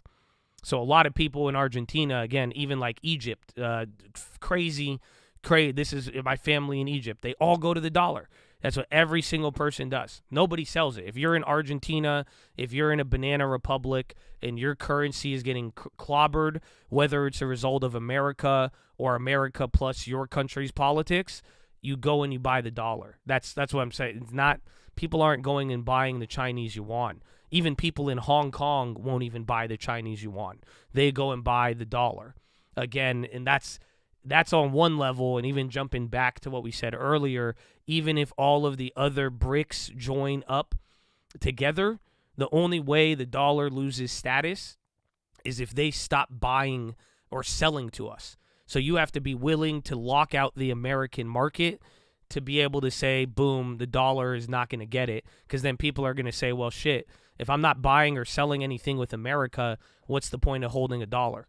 And then they're going to flip back to whatever the new currency would be or whatever they want to deal with. But like I'm saying is like people, and somebody said it in there. We were going back and forth. Somebody said it. They're like, it's both ways, right? Like, one, it's not happening now, but by the time this does happen, it might be too late. And I could agree with that. I could agree with that. Like, it may be by the time all of this comes true, I mean, it's already done. But as of now, though, like, I'm just saying, like, real evidence right in front of us is nobody is really, like, you're not watching people move. Again, the demand for dollars, even though America has straight shitted on it, printed money, done all of this, the demand for dollars right now internationally is through the roof. Again, that's partly why we even have liquidity problems to begin with.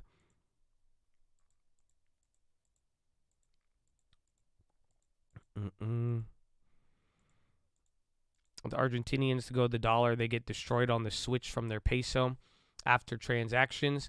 Well, it depends what it is. So that all depends on if you are trading domestically or not. So we've had this lesson here, import or export. So if a lot of your money goes overseas, again, this is why you would have the dollar. If your clients and you export to the United States, you're going to hold the dollar. You're not worried about that currency shift. That's why the dollar is a reserve currency, because if you know I'm going to export $1 million to America, anytime you get the dollar from payments, payments in, payments out, you hold it as the dollar because most of your transactions are in dollars. So then you protect yourself from that. That's what the businesses do.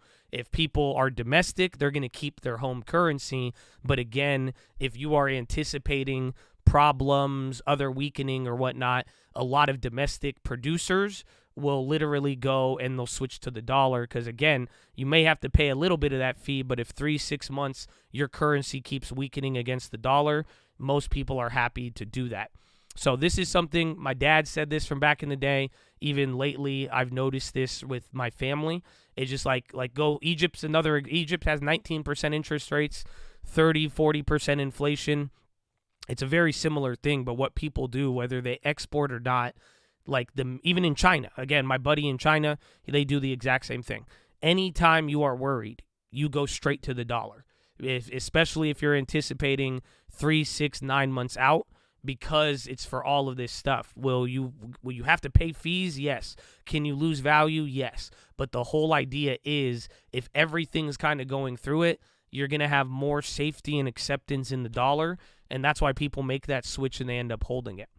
So regardless of who wants to be a part of the BRICS or not, the question is, are they going to conduct any American business activity?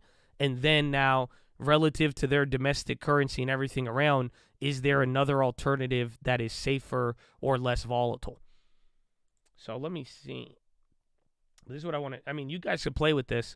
Just go play. It's on the St. Louis Fed, and you could get it, but go look at the dollar. There's a nominal broad U.S. dollar index. I think there's a weighted index too. See, these are the trade weighted indexes. Let's see. Foreign economies. And just take a look, because this will tell you the value of the dollar weighted against our biggest trade partners. Again, if you want to witness actual countries shifting away from the dollar, that will be reflected on your trade balance. Your balance of trade, your balance of payments would go down. And until that happens, that there's zero evidence to say that people are begging to get away from the dollar, when it's actually the opposite.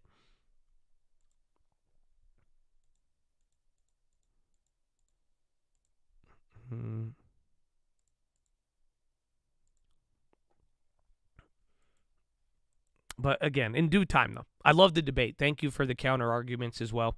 I hope it's been a good discussion. So thank you for disagreeing and agreeing.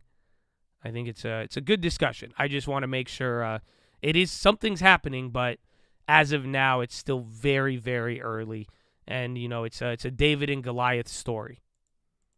is the best way to put it.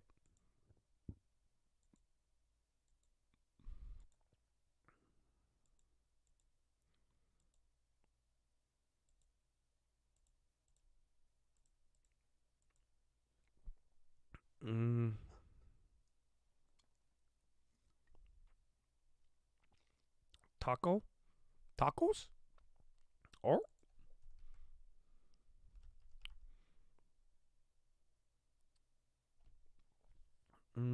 The government defaults, I mean, I'll just word to politics in the next couple of months. That will become an issue. Meta coming back. Meta's already back. It's at 213.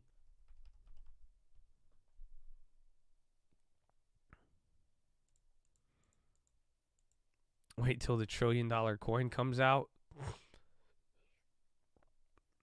Yeah, we'll find out.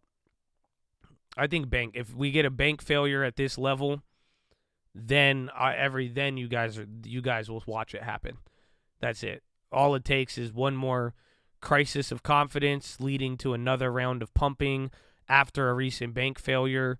That would clap the dollar tremendously.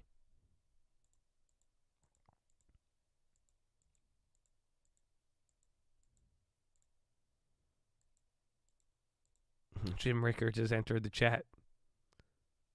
CIBC added 350,000 net new clients in 2022. China. I had Chick-fil-A. That sounds good. I had protein. How much Doge? I don't have any Doge, sir. Trump arrives at courthouse for arraignment.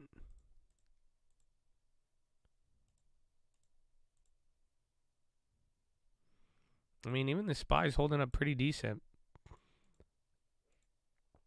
Why do you sound so serious today? How about now?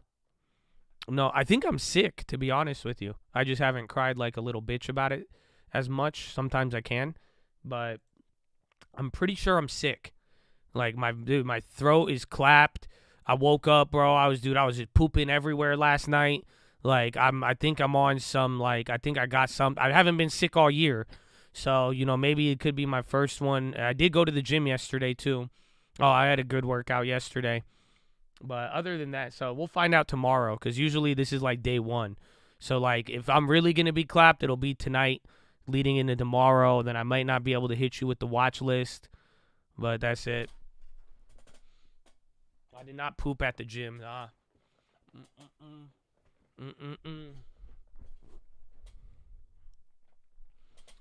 Show your face. Show your face. Nah, man. I'm still... Stop with these random comments. You guys fuck with me sometimes. You know why? Yesterday, I'm walking through the grocery store, dog, and I'm straight up thinking about my retirement. You know that? I'm just walking through the grocery store, and then I'm like, why did that motherfucker ask me if I was retiring today? And then I was like, I felt like Robert Horry. I was like, what did I do? I was like, am I peaking now? I was like, is this getting to the point? Like, is this where, did I do something where you're, watching me and you're like, man, when's it? So I was walking through the grocery store. I was in the CVS for, 12 minutes, just, contemplating my retirement, man. So I don't know. Just calm down on the random comments, man. Okay, calm down. Yeah, straight up. I was like, am I Robert Horry? That's it. I'm going to just hit a game winner and then I'll retire. Because, again, I'm like, why are they questioning my retirement?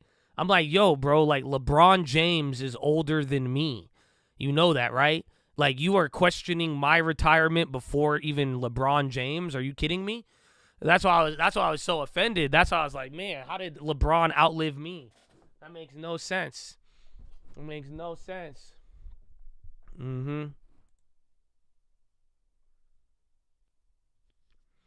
But yeah. So I'm a little under the weather today.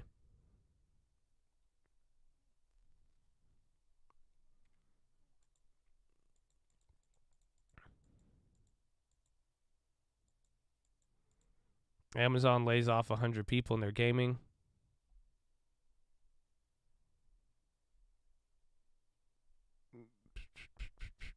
Big shot Rob. Is that Robert Horry?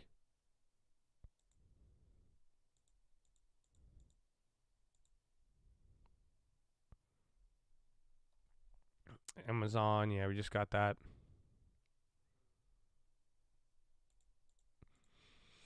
Even the SPY, we calmed down. It's been like an hour of not dying. So that's chill. That was 9:30 to 10:30. 9:20 to 10:30. You're above 4,100. Back to the level. It's calmed down a little bit.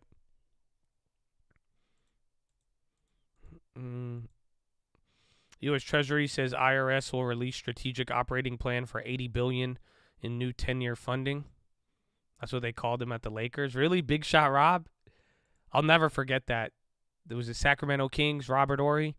Last second, bro. If you know, you know. That's how you know you're old, too. Fun fact.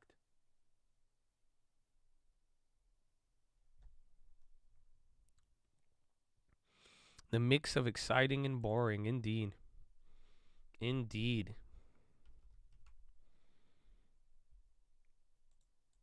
Ads? Oh, nice. I'm going pee. Dude, I've been having to pee so much today. You have no idea. I need a cough drop too, bro. Let's see if we could get this in here. Okay, follow me on Instagram at the Trading Fraternity. I love you. And I will be right back. Oh, come on. Why won't this post? This will go. There it is. Welcome to the BNN Bloomberg and Bloomberg audiences. I'm John Hyland with the First Word News. Just moments ago, former President Donald Trump arrived at the courthouse to be arraigned here in New York. Protesters have gathered outside all day at the district attorney's office in downtown Manhattan ahead of his arrival. Some protesters support the former president, while others support the indictment itself. Vacancies at U.S. employers dropped to 9.9 million in February, the lowest since May of 2021. This suggests a cooling in labor demand in some industries, but is still indicative of a job market that's too tight for the Federal Reserve. Further progress is needed to help alleviate wage pressures. Enduring strength in the job market remains a key hurdle for the Fed as it seeks to bring inflation down to its 2% goal. U.S. Treasury Secretary Janet Yellen announced a new bonus tax credit for clean energy projects. The tax will help communities impacted by the energy transition and contribute to boosting economic opportunity outside of big cities and the coasts. Yellen said, quote, "As all of you know, investments in clean energy can create opportunities across the country." The billionaire Lauder family is pledging $200 million to the Alzheimer Drug Discovery Foundation. It's its largest gift ever. Leonard Lauder said, quote, "Alzheimer's disease doesn't just affect one person, it impacts entire families." The family has been all in on Alzheimer's research since 1998, when brothers Ronald and Leonard set up the foundation for their mother Estee as she battled the disease. And Axel Lehman apologized to angry shareholders earlier today for failing to stem a loss of a trust that sealed the fate of the Swiss lender after 167 years. Lehman's mea culpa comes after Credit Suisse was sold last month to UBS for $3.3 billion, putting an end to the crisis of confidence in the lender. Global news 24 hours a day on air and on Bloomberg Originals. Powered by more than 2,700 journalists and analysts in more than 120 countries. I'm John Hyland. This is Bloomberg.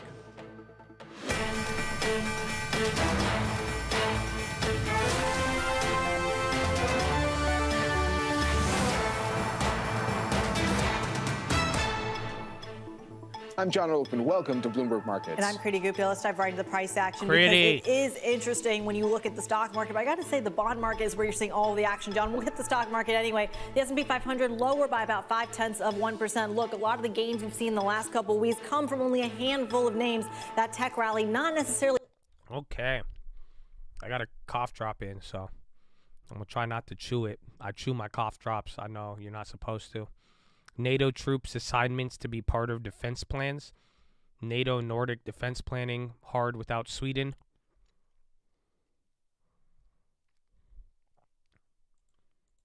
I'm loading this if we close that open.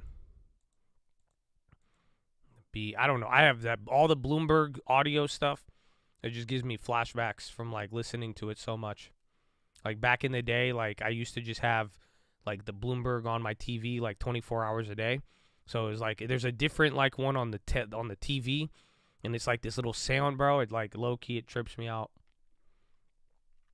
What was the other one? Rum. I don't know when Walmart's Investor Day is. Let me check the calendar. Again, we should be getting a Fed speaker here too. I think it was supposed to happen already. Oh yeah, right, Fred Collins.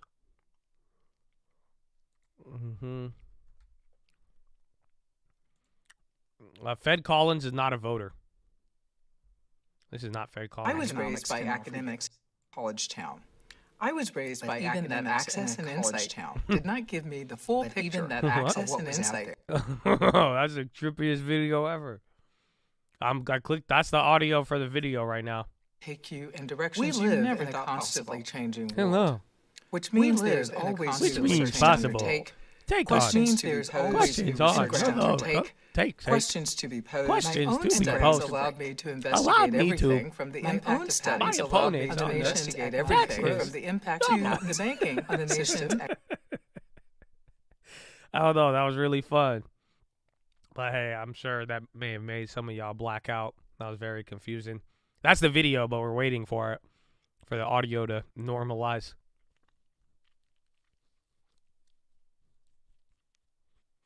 Is their name resilient?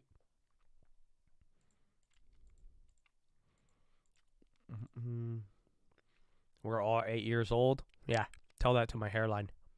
Because I'm pretty sure I had killer hair when I was 8. Now when I look back at it, I had a full head of hair, bro. It's crazy. I had a full head of hair like 2 years ago, man. I don't even know what happened. It's crazy. Sound and resilient. Okay, today's Tuesday. Why doesn't it show up?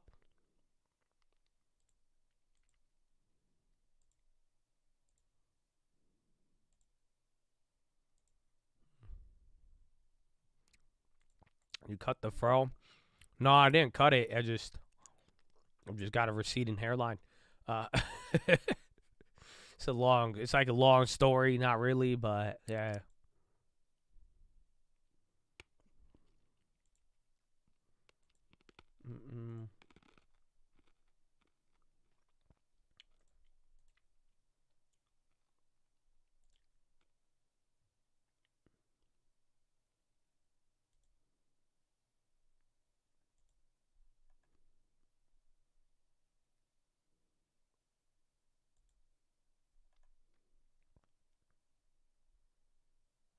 Where is it?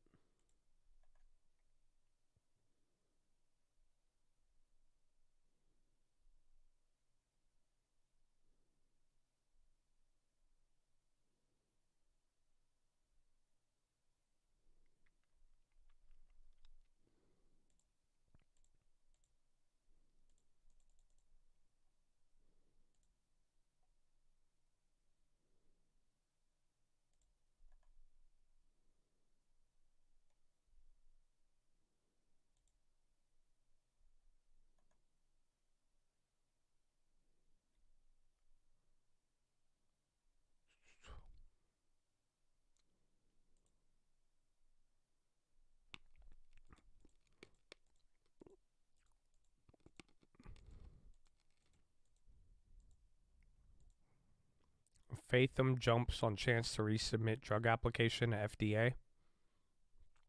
Sorry, I was checking something. Wait, let me see how this is. This going to be?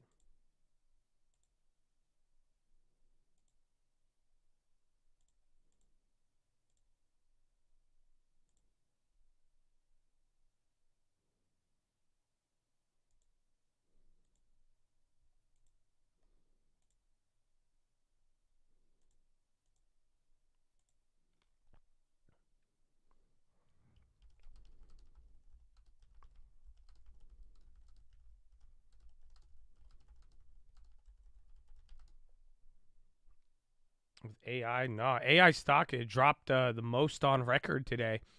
Could have been some of the hype dissipating, but that's about it. Again, today's just another one of those days where everyone's trying to find a reason for everything, and it's just more so, I think, things moving around. Again, a couple things were hot yesterday. They gave up on no news, whether it was AI or oil. Again, tech as well. Even some of the defensives, industrials yesterday were killing it. Now they're not. Tech was doing good the last 3 days, kind of calmed down. So hard to say, but we've seen a lot of things sell off from some of their earlier moves. A few things creep up, a few things creep down. You know? Amazon's running up here out of nowhere. So Microsoft stayed the same. Apple, Amazon, all of these actually from the bottom have held up great. Even Meta. So all your big tech here has moved up there. Oh, CP3 it was. I forgot. There was that news in the morning. They said somebody said that their audit was like so far off. I forgot about that. There was that news. AI specifically. But I think all of the other ones were down. Any AI-related play. Again, they all dropped like 10, 20%. Yeah, Carisdale letter to Deloitte over fraud. That's what it was. And Baba's running now. So Baba's about to break out.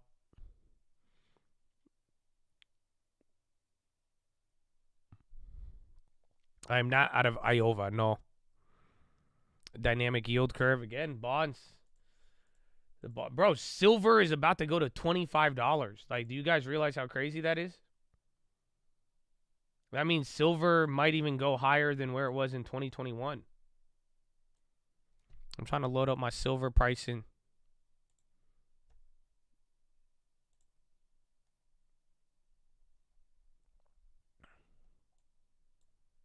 Yeah, right here. So 2021, when Reddit tried to squeeze it, but this is the high of 2022, but it's like $30 now. You get above like 26, you open the door to 30. But that's pretty wild. I did not even think silver was actually moving like that. So that's even word to gold, but all commodities in general.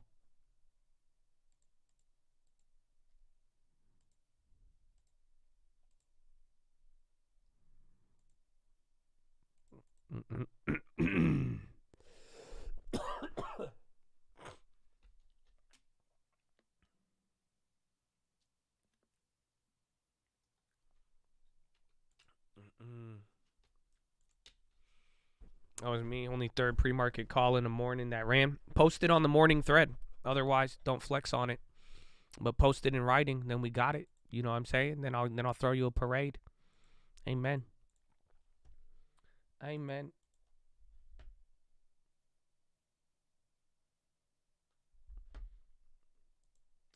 There's one more thing I wanted to see. Gold and something else. 2 weeks, you read the article about commodity comeback. Yeah, and everyone's been talking about it. But it's just how it's all happening. That's where every time it just gets better and better every single time.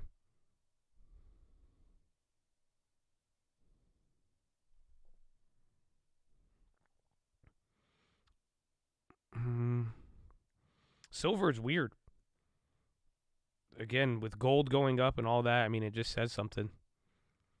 Peter Schiff rubbing his hands.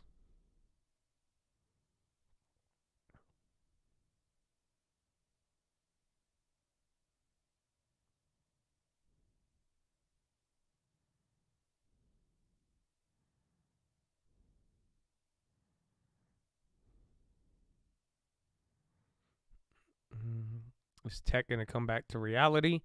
Kind of is, but it's been holding. I think even Michael Wilson said it. They were just saying that this is not what's it called? That tech, it could only be a safe haven for so long. So we're going to see. We are going to see.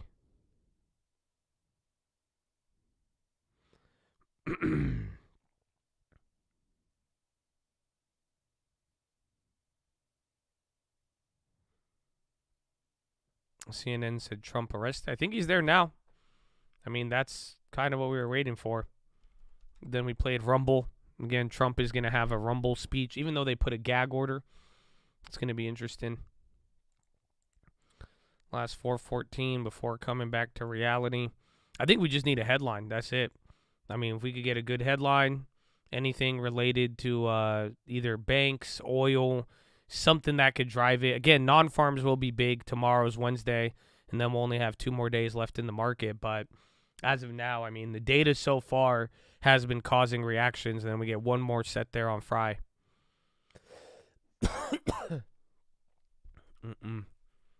Dry cough inbound. We'll get him again next time. I think they put a gag order in terms of like what they could. I think Donald Trump can talk, but there's like certain things like I don't think you're getting specific details on the case and what he's being charged with. So we'll see. Trading futures, it depends. Cheapest one you could do, some are like 500, 1,000, but you could always lose more than that.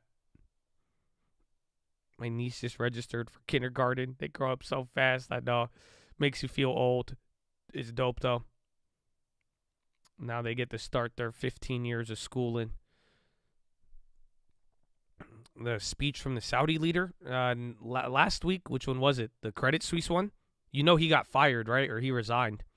So the guy who caused the Credit Suisse thing, he resigned. That was the only Saudi national I remember in the last couple of weeks.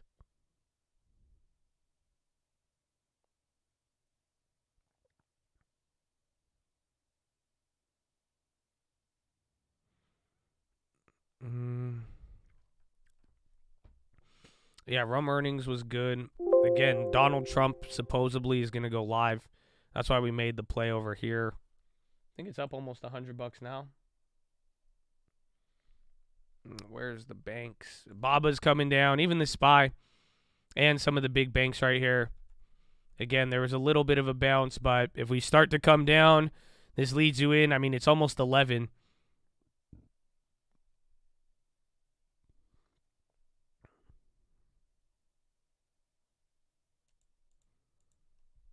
BBBY.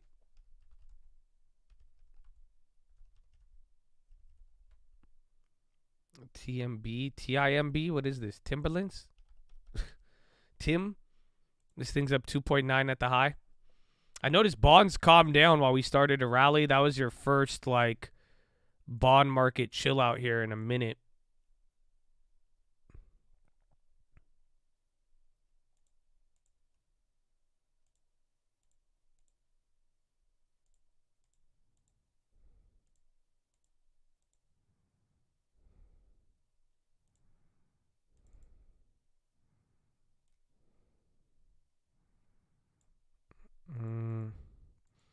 I've been learning my Italian from my trip to Italy. I've not been to Italy, nah.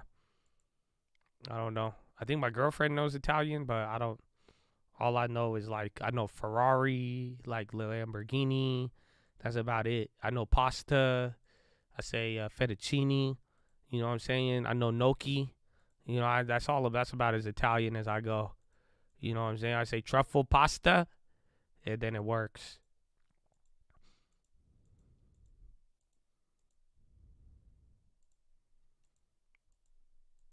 You said gnocchi, Ron. Don't tell my girlfriend. I'm from Italy, my friend. Yeah, I can say rigatoni. Yeah, that's all I know. Oh, pastrami. There you go. Y'all are very cultured. Y'all know so much. Amen. Amen.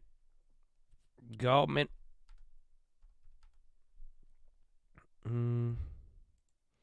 It's a Mario.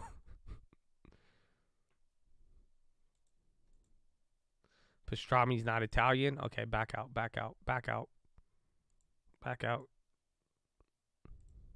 My French is Chevrolet Coupe. Why is oil down?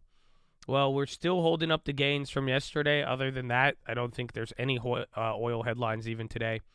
And oil's actually up. It's holding now. It was down a lot more, but as long as it's holding this run, that's fine. Because anything above here is just where it starts to get crazy. But there wasn't any real updates on it here today.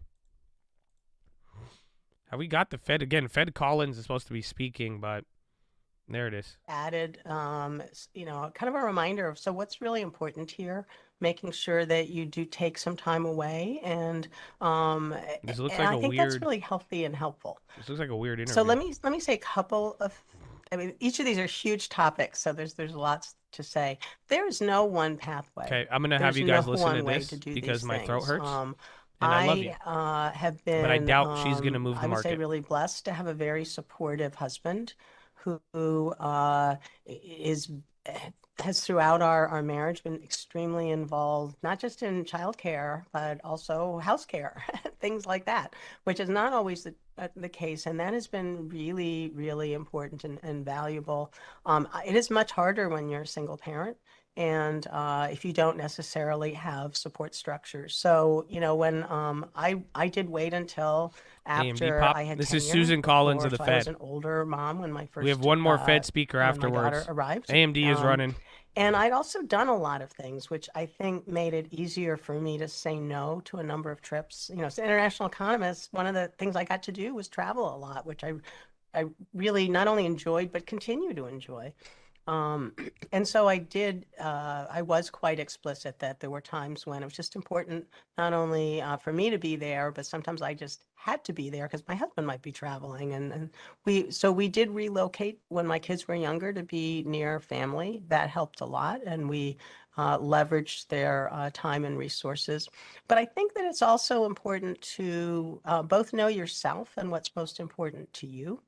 And also to recognize that other people can help you navigate what's most important to do and where to say no.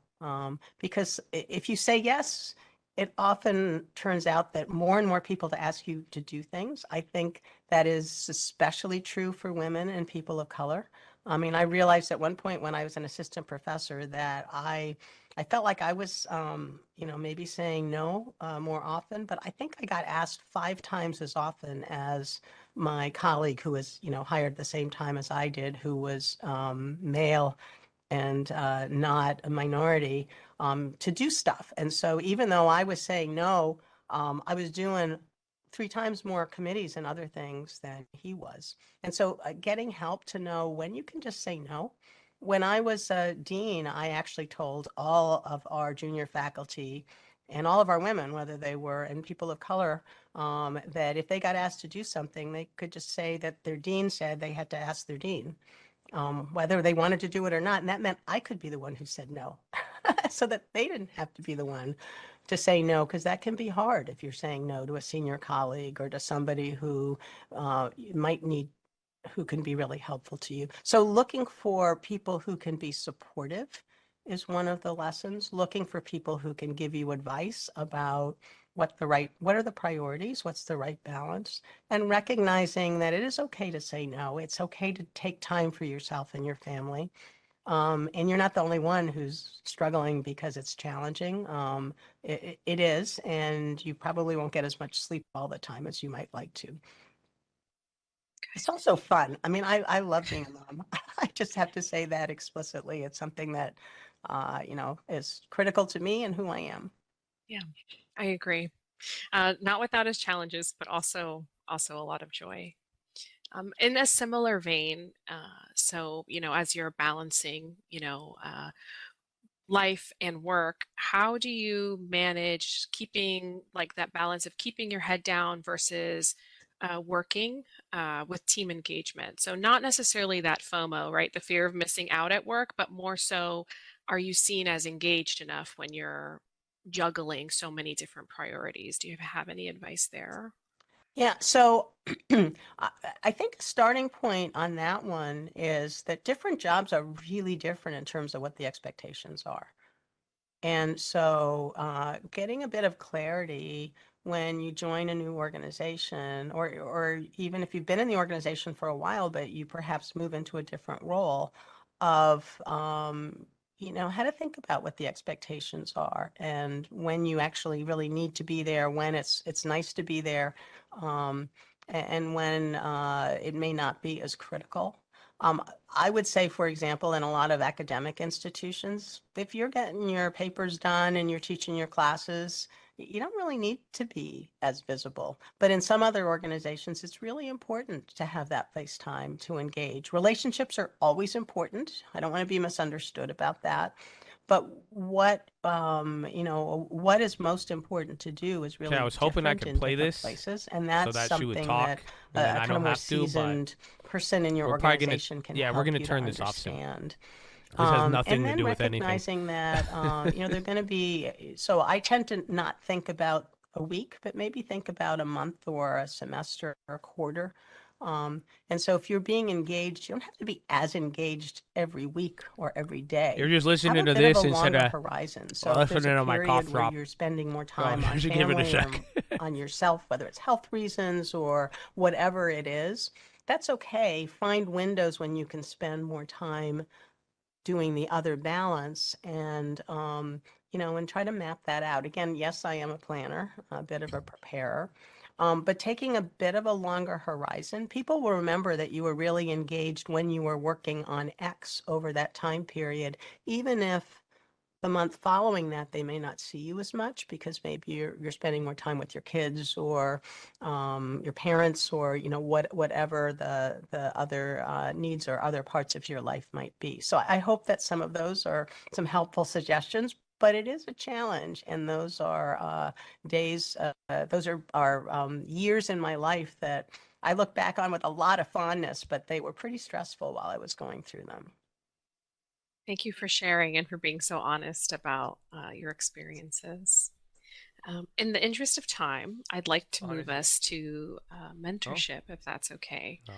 So this is just we like have had a lot of this is a weird ass podcast. Like, I feel like that would be like a weird. I feel like if I saw like text underneath it, it would be like one of those like little random podcasts you see on like YouTube Shorts. Like it just seemed like that was a podcast that I do not subscribe to. So that's you're enjoying it. Wow, that did not seem to be consensus in the chat. Playing Bloomberg. No, it's cool, man. I could still. Oh wait, they are. I think they're doing the Trump arraignment right now. I thought it would be a good opportunity. I thought I could kill two birds with one stone. Manhattan defense attorney news conference is at 3. We're good though for now.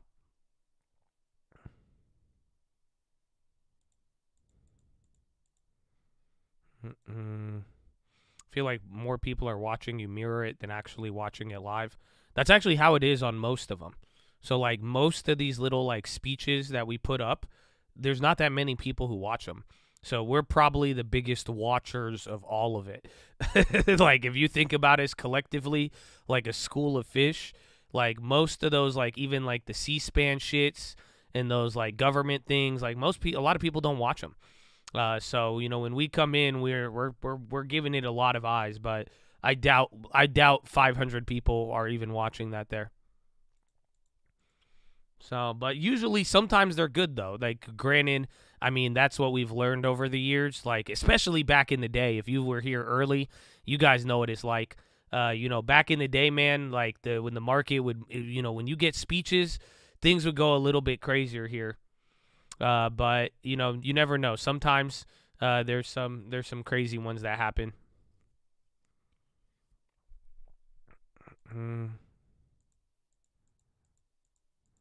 I do appreciate Josh's thumbnails. It's not the stupid surprised looking face. We've tried that though. People like it. Where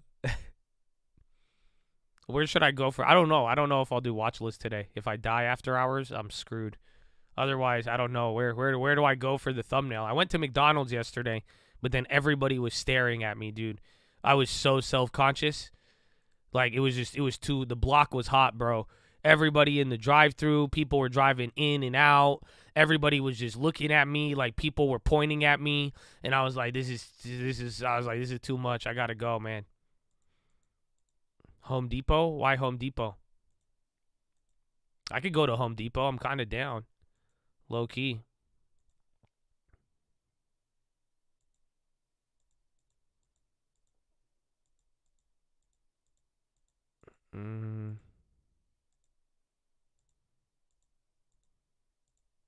Surprise thumbnail.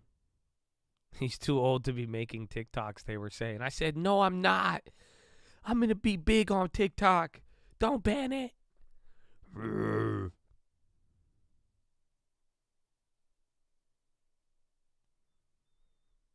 They all recognized you. I don't think they recognize me. I think most people will like wonder. They're like, why are you videotaping in front of a McDonald's right now, sir? Again, I think I would do the same thing. I would do the same thing.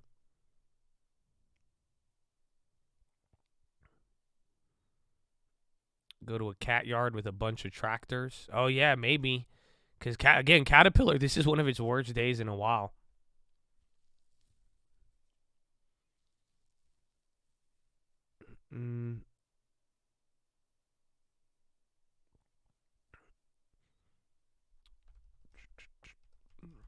Have you been recognized in public before? Yeah, a couple of chats in here. I mean, one time I was driving on the 5 freeway, and then this Mercedes comes up behind me, starts flashing his lights at me, and then honking, and I'm like, okay, I'm about to die. And then the guy turns to the right of me, rolls down his window, and then he salutes and throws a thumbs up out the window, and then we both got hyped. And then the other time I was at a craps table in Vegas, and then I said, let's go, and then the guy looks at me and he says, wait a minute, are you Josh? And I'm saying, what gave it away? And then we played craps the rest of the night. And then one time I was in L.A., and then I saw Patrick, and then I said something else, and he said, are you Josh? I said, I am Josh. Who are you? And then he's like, I'm a member. I'm like, no, you're not. And then he showed me his YouTube, and then he showed me the membership badge, and I was like, what the hell? So it's happened a couple times. I'm sorry. It's okay. You'll get through it. If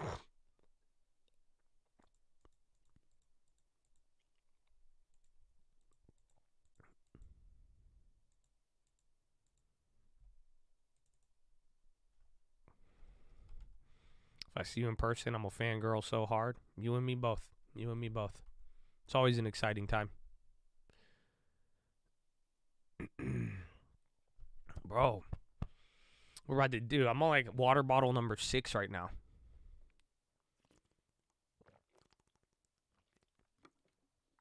Take some NyQuil. I can fall asleep. We good. We good. You've known me so long without seeing my face. I don't know if I want to.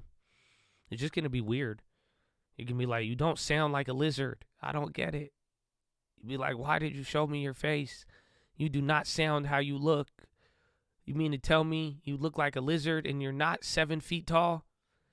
This makes no sense. How do you sound so tall, but you're not tall? Because your voice has nothing to do with your height. I know. And they're like, it makes no sense.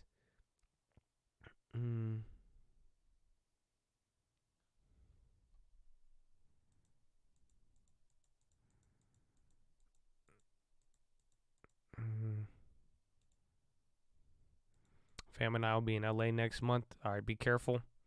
Watch out for all the air pollution. Don't wear anything too fancy. And that's it. That's the only life lessons I could give.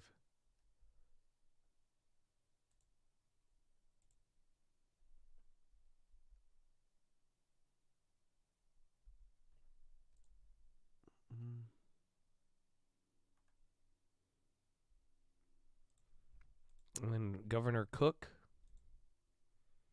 We have one more Fed speaker. You Fed Mester, but that's after hours.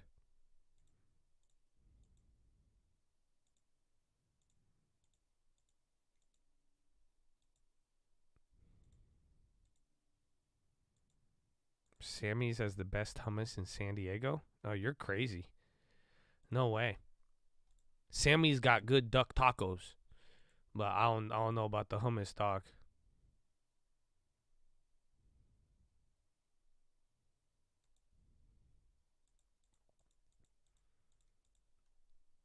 WWE again? So we sold out of WWE. We took 1,500. I'm glad we did. Again, that was extra like $600 there from the top. But they're still holding up. Again, I think EDR got a Barron's comment too. Nah, this is still great. Again, 95 was the 52-week high. $93 was the 52-week high before that. Is EDR still going up? Baba's going up. Dominion's on the high. Again, EDR is still climbing.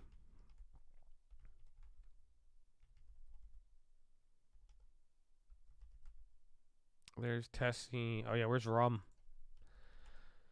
Keep forgetting about that one. AI Pop. Amazon laying off 1,000 or 100 people at the gaming one. Earnings estimates get worse as first quarter report approaches. So the earnings backdrop continues to deteriorate as first quarter kicks off next week. The S&P is already set for a so-called earnings recession with 3 quarters of negative EPS growth in fourth quarter 2022, first quarter 2023, and second quarter 2023.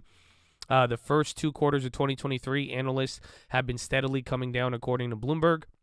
For first quarter, EPS is projected to fall 8% as of March 31st, compared with -1 at the start of 2023. The second quarter profit estimate has worsened to -6.2 from 2.2. Third quarter estimated earnings growth is 0.7, but compare that with 0.46 start of the year. The U.S. has posted some negative earnings revisions again in the past weeks. Per a Citigroup gauge, bank profits face significant hurdles, even with a low bar. Overall sentiment towards stocks in the weak in some quarters is weak in some quarters. Bank of America told clients sold equities last week for the first time in 5 weeks, withdrawing the largest amounts of funds from asset class since October, and tech stocks saw outflows for the first time in 6 weeks. JP Morgan sees bank turbulence and oil shock and slowing growth poised to send stocks back to their 2020 lows.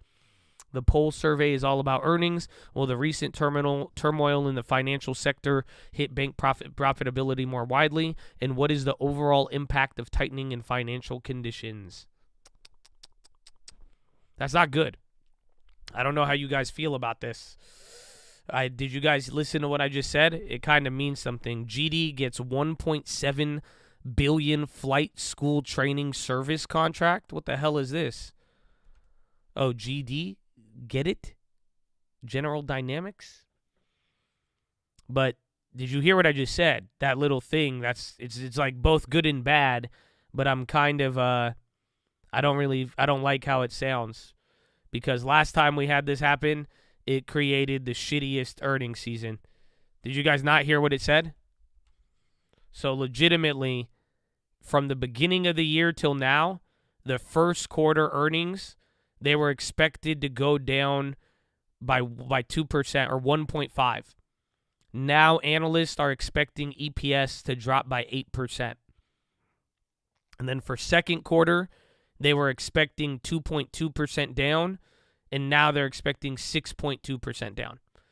So the problem is now, do you remember I think it was last quarter coming into here, but do you guys remember it was all of the analysts, they started lowering and guiding down ahead of earnings, and then it made it where everybody would miss, but then they would still go up because it wasn't as bad as expected. So it's bad. It doesn't sound good, and it means, things aren't looking good, but the problem is if we kind of start revising into it, the market kind of gets prepared for it ahead of time. So that's where it's just going to be, it might be a more confusing earnings season. We got digestion, but we didn't get any updates. You just pretty much saw oil still green today, sold off with the market, but no real update. And again, everybody's going back and forth as to why OPEC did it, whether they wanted to squeeze the shorts, respond politically, so on and so forth.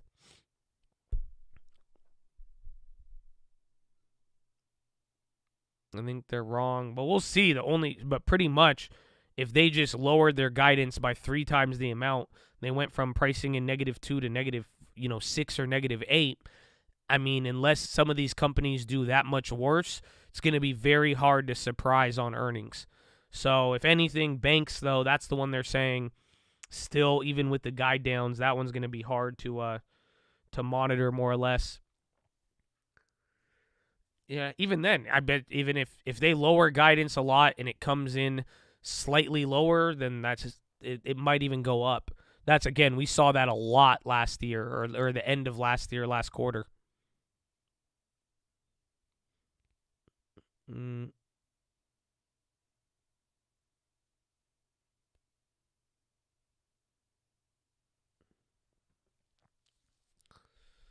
If it could have been worse. That's where that really is created from. XY SPY's trying to give up. What time is it now? 11, 2 hours left. Oil's calmed down again. Oil's still up there.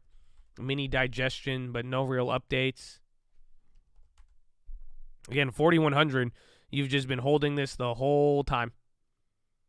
I think we kind of did that yesterday. You just held up a little bit higher. So now you're holding a little bit lower here. Would have won 33.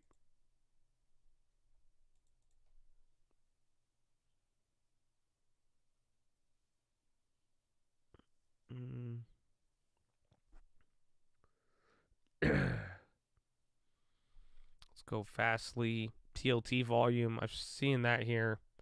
Bonds are kind of all over the place. Still near the high, and they finally calmed down. Joshy, I'm bullish. Okay, can I have $1? I'm trying to see how bullish you are.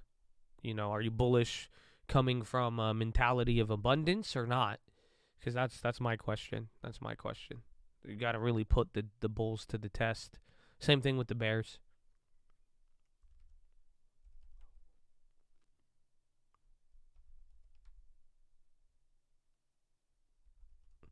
Cat, I don't know why. I read it earlier, but I'm blanking on it.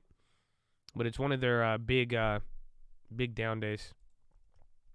I'm not getting more Qs. The Qs aren't even up. Again, SQQQ, it's still not even above $30. Yeah, Caterpillar's the biggest decliner of the day. I don't know why, though.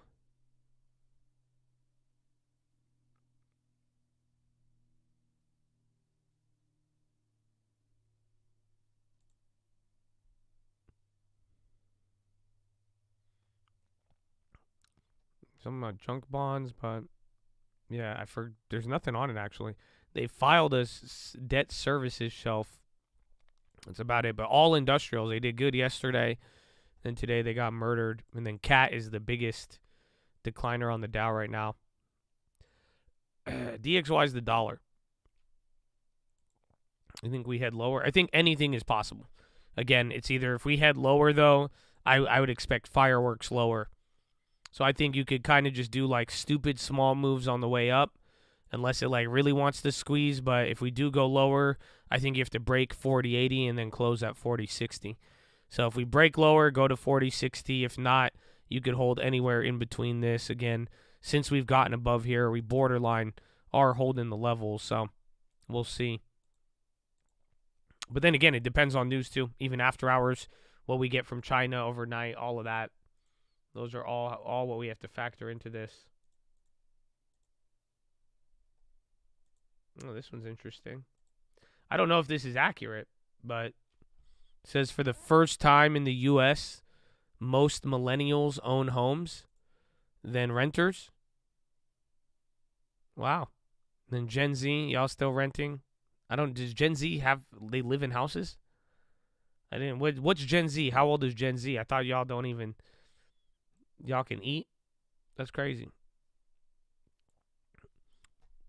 That's a lie. Yeah, I don't know how accurate that is.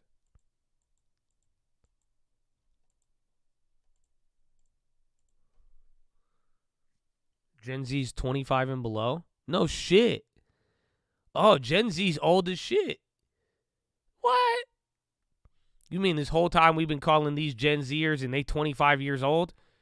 The fuck you mean? Go get a job. Get a 401k, Gen Z. I thought y'all were like 17 years old, maybe like 14. What comes after Gen Z then? Hold on. What do you mean? I'm very confused. There's no way you Gen Z.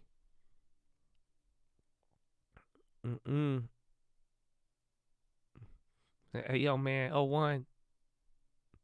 The oldest Gen Z is 24. That's a little old, sir.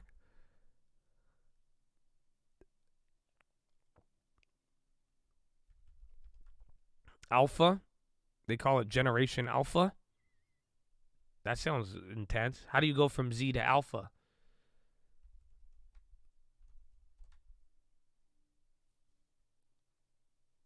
I think the irony is you'll probably get the most beta generation.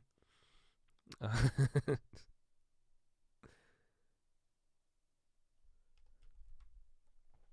alphabet starts over.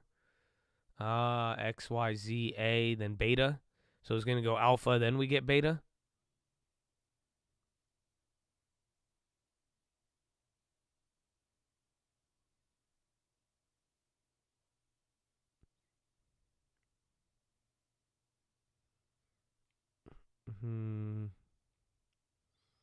Omega, I'm sure, will probably be in the middle.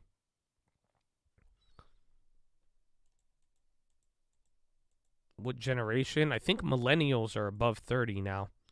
That's why I was wondering how old Gen Z was. I didn't know Gen Z was, like, Gen Z actually kind of got years, bro. Gen Z growing up. That's it. I think Gen Z is, they're almost in the game, bro.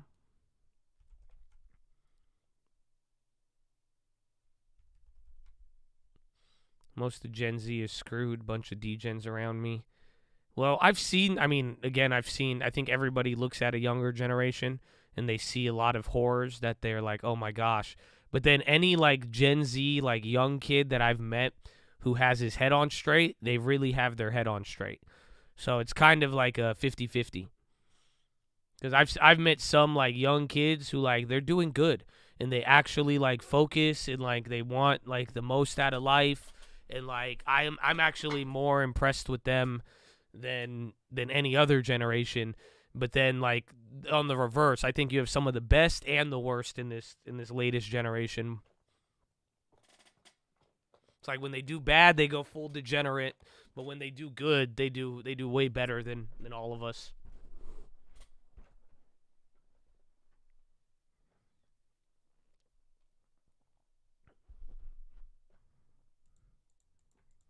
Why didn't millennials get a letter? I don't know.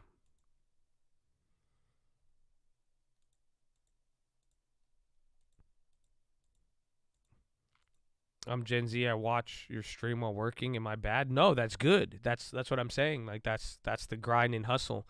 Because most people like to think of Gen Z as like you got to realize for half of the boomers in here, when they hear Gen Z, they just picture your ass smoking a vape on TikTok, refusing to work, and anytime you get a job, you're taking a mental health sick day, like the episode in South Park. They don't envision you as going outside working.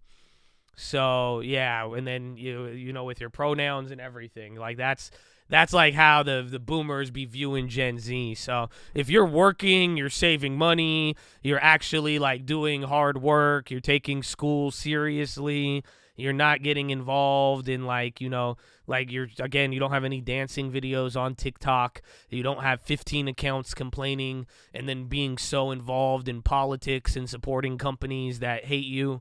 So it's pretty good. It's pretty good. But if you're working right now, listening, educating yourself, that's chef's kiss right there. That's amazing. Mm-hmm.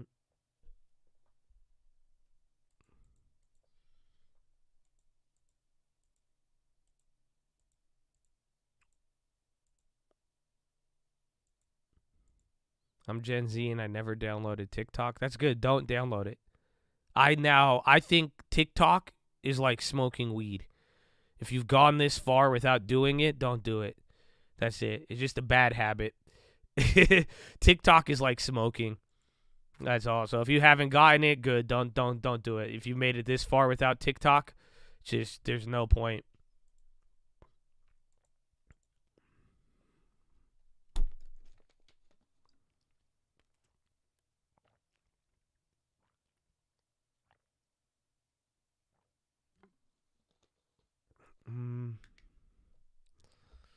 Michael Phelps smokes weed. Yeah, bro, you're getting old. You realize half of the Gen Zers, they don't even know who Michael Phelps is. They have no idea. That's it. That's your defense. You could just say weed is legal now. You don't even have to be like, well, Michael Phelps smokes. He had 8 gold medals. Mm-hmm.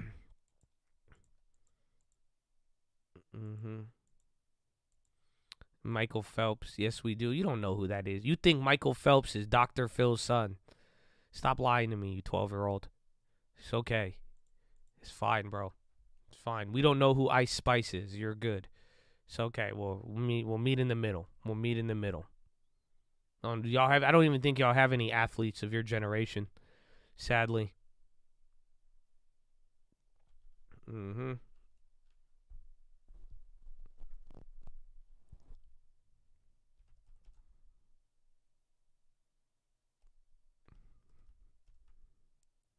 LaMelo Ball. Even then, though.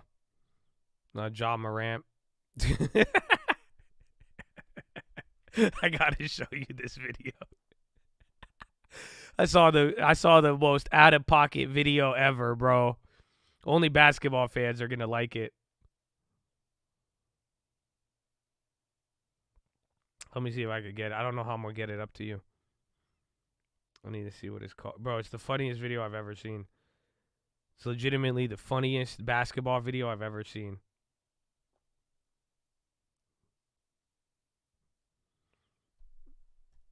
Here, I will find it.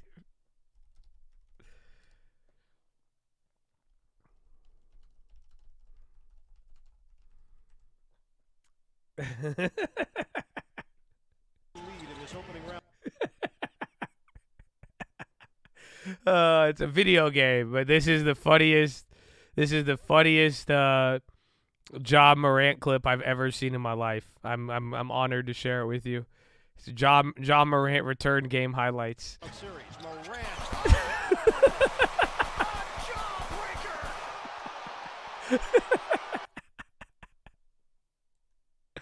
That's it. That's the funniest one I've ever seen. Yeah, and if you don't know the joke, he got in trouble for like flashing a gun on Instagram, and then the league he got in trouble for it. So people just like making videos like he's like, you know, him with the gun and him acting a certain way. I thought that one was hilarious. That was the Ja Morant highlight reel.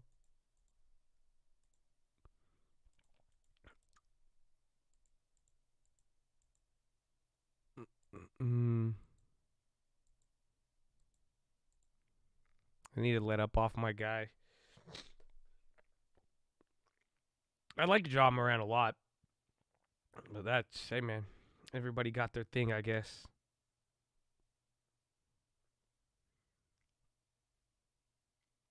BAC said 2020 lows after earnings. Maybe. Again, a lot of people in the last couple of days, yesterday, Morgan Stanley, JP Morgan, Kalanovich, again, a couple of the banks this morning. I mean, some people are very against what we're seeing here. You know, people are saying the run-up was overdone. Even now where we're at, you know, people aren't really with it. So we're going to find out. But there is the amount of bearish sentiment that has entered over the last 48 hours. I mean, it's there. It's prevalent. The irony is just that we're up. The pivot to the digital dollar. Well, we talked a lot about it, the digital dollar. I mean, we've talked a lot about the BRICS today and going back and forth. But even the digital dollar, I think I'm kind of concerned about it. But we just got to see how it plays out. Again, China's digital dollar, that was a very slow process when they did it.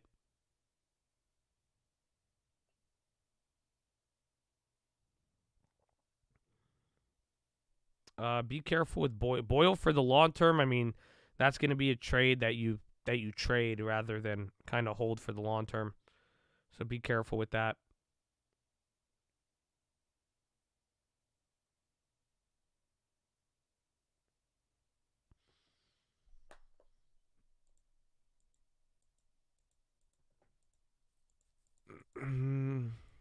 Greatest hits. What time is it? 11:30. 30 minutes till power hour, Chattadonia. 30 minutes till power hour. Did Baba flip? No, Baba's at the high still. Again, Apple has barely moved on a day. You're down almost 1% on the Dow now, 0.5% on the NASDAQ. Microsoft is still green. I want to say Meta is still green as well. So it's actually kind of odd what's actually moved and what hasn't.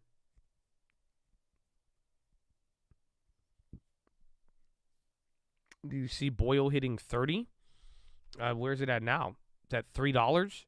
I think it just all depends on what actually happens. But if nothing develops with demand or supply, no. But if it does, then that's it. And then we're, I mean, all the commodities, oil, that's the underlying fear right now. People are just worried that if the energy situation develops like it did last year, we get round 2 of energy inflation, supply issues, reserves low, all of that, then we really have a problem. But until that materializes, no.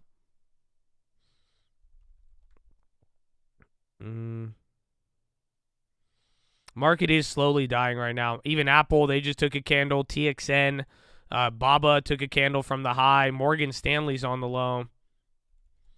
Chip makers, Sox S is going back up here. What was it? Goldman.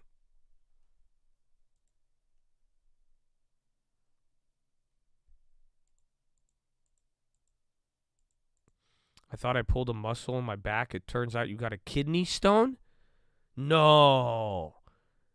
Bro, kidney stone's like my biggest fear. I've never had one. What happened? Are you okay? Did you actually have to pee it out?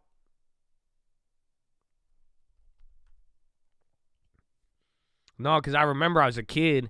I was at church, and then they said they had a kidney stone. And then I asked what it was, and they just laughed at me, and they said, imagine trying to push a marble through a coffee straw. And I said, whoa.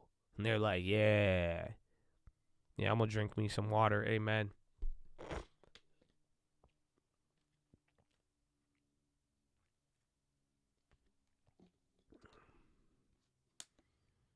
Yeah, drink water. I just finished. I'm going to get me another water.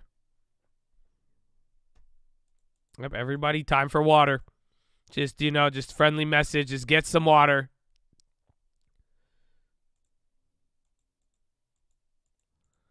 Trump can't be arrested. He has to go on Rumble tonight. Oh. They're like, we'll just arrest you after the live stream. What are you doing? Trying to take me in? Hold on. I got to do a live stream Rumble where you could be free. You could talk about what you want. Please, it's terrific. Hold on. You can't. No, don't arrest me yet. I have a live stream, 8 p.m. Pacific time. I have a gag order, but we won't talk about it. We'll talk about something else. It's terrific.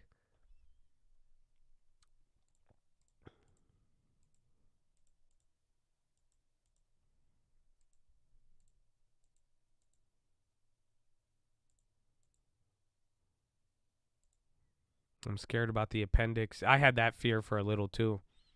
Because you hear about this stuff and you're like, what's this supposed to, how will I know if it ever happened? And then you really don't. And then Microsoft gone red, 0.04, was barely up.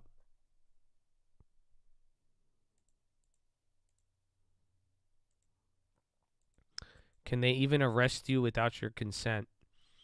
Yeah, that's just, we'll leave that to questions of 2023. Thank you. Rumble, the new Facebook Live. Yeah, I don't think that's what you wanted to compare it to, sir.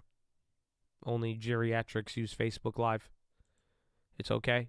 I understand where you were going for it. You know what I'm saying? Maybe it'd be like Rumble's the next Twitch. You know what I'm saying? But like, I don't know about Facebook Live. Because that's it. I don't think. Yeah.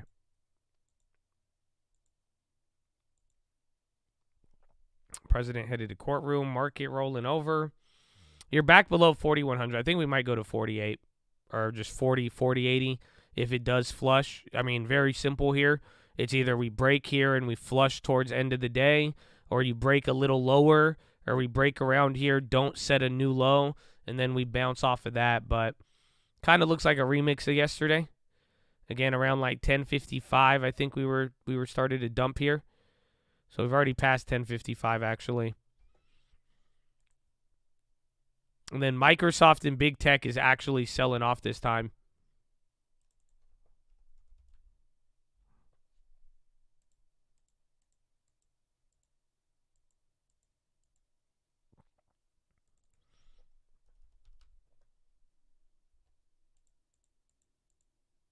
Italy reviews options to limit China's influence over Pirelli.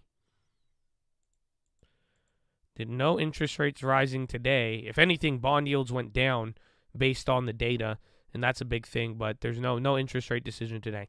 There will be no interest rate decisions for the next 4 weeks. Australia, they had an interest rate decision, and they chose to not raise their first pause after 12 months of raising.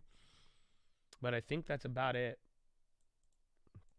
Well, I don't know how we're going to do this, Chad. This could get a little awkward here, but I have to go to the bathroom, and you are probably going to be played an ad here. So I think we both need to, I need to get water too. Pray for open face. We got to make sure we all drink water so we don't get kidney stones. Okay, so I'm going to go get me some kidney stone defense right now. Follow me on Instagram at the Trading Fraternity, and I will be right back. Oh, they're gonna wait. Hold on. No, I'll have to show you the old clips.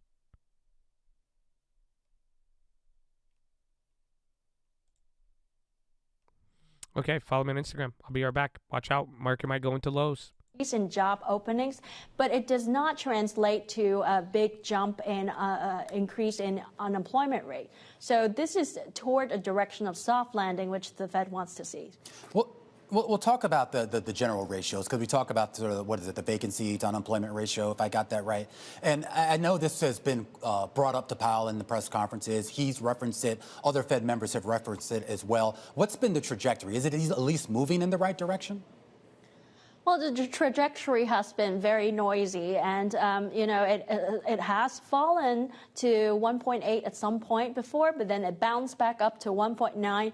Keep in mind that ratio is job openings to unemployed, right? So even if job openings is declining, if the unemployed numbers is also declining, it could cause the ratio to increase, even as you have a decrease in the level of job openings.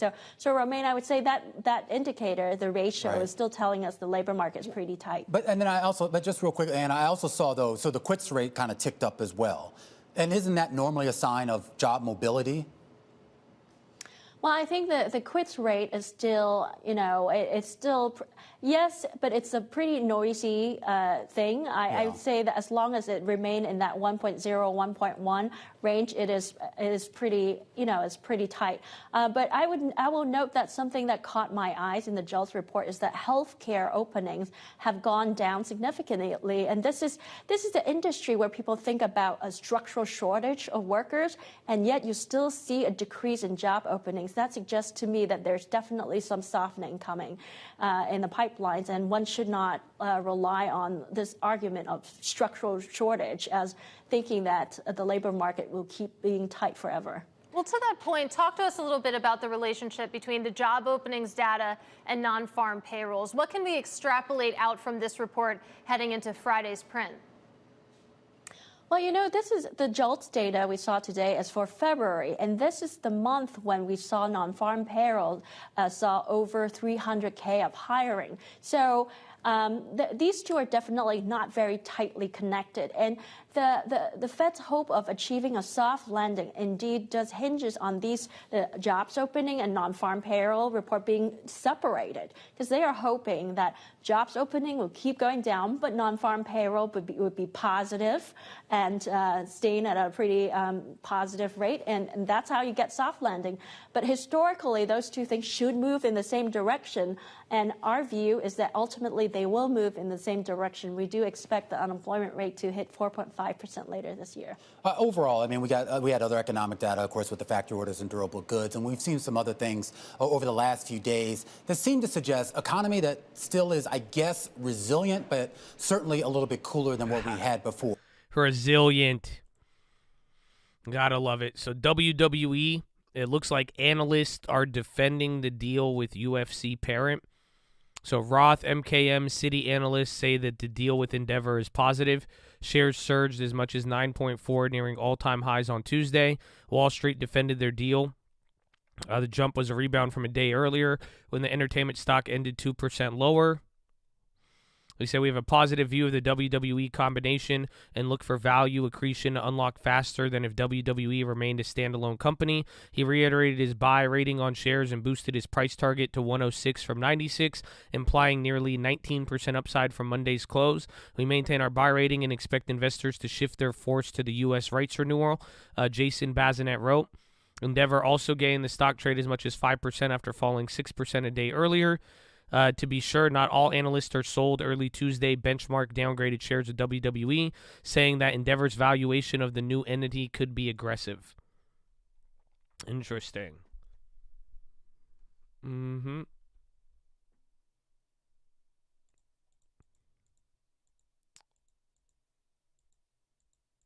UFC buying. That's the deal. I mean, that's the whole BABA or the WWE thing. But again, some people didn't believe in it. Then now that's because I was wondering why it was back and forth. I think it's just kind of confusion of what the end value is going to be. But Seems like it's getting some defense. Sad that 10% move after the deal is just based off of analysts. But we sold out of it. Again, we held it for a while. I wish I averaged down on WWE because they dropped a lot on us, but still got to walk away with a decent amount. I mean, almost $10 a share.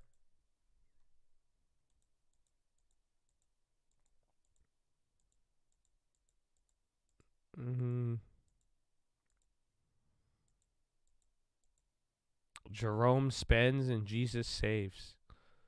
Yeah, amen. Amen. Was that supposed to be that motivational? I don't know. Bob is doing good. I think the other, are down, though. They're still red. They're trying to come back up.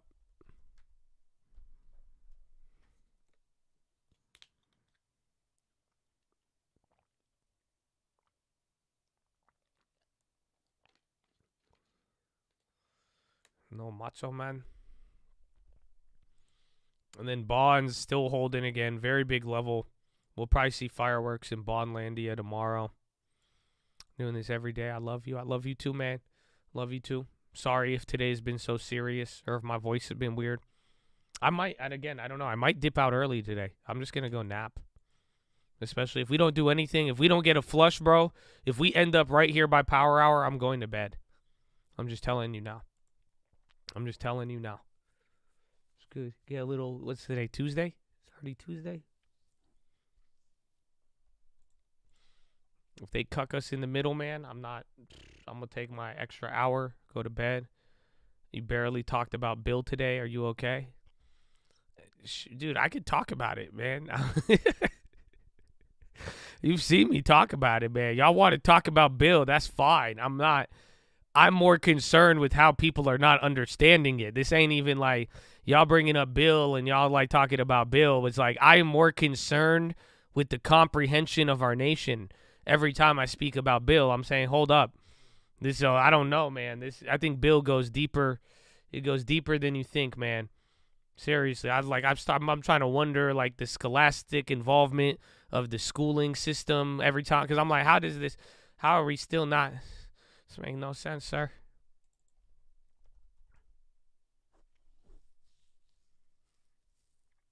I don't know. We haven't even got bond auction data yet, have we? YouTube prankster shot as victim opens fire to practical joke. Oh, this is the Independent.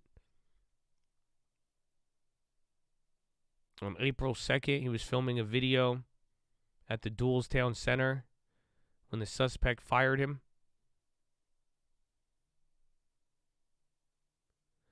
There was a phone that was around him, and they were interviewing or talking to him. And then he didn't like it, and he pulled out a gun and shot my son. Okay.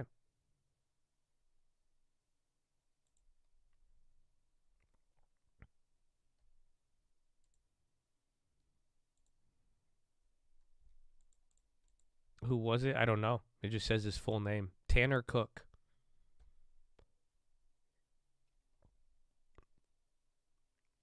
The 10% apostle. I'm not an apostle. I am a humble follower of 10% philosophy. You know, that's it. All I've done is followed 10% in my life, and it has provided me fruit, and that's all I could offer to you. That's a nice move off the bottom, but I mean, if this shit don't hold, it don't really matter, you know, Habibi?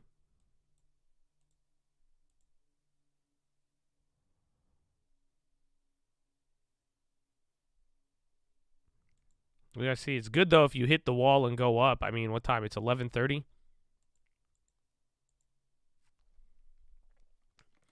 Let's watch Trump. I don't know where Trump is. I think you're gonna get the Mayor Adams. I think he's gonna have a press conference.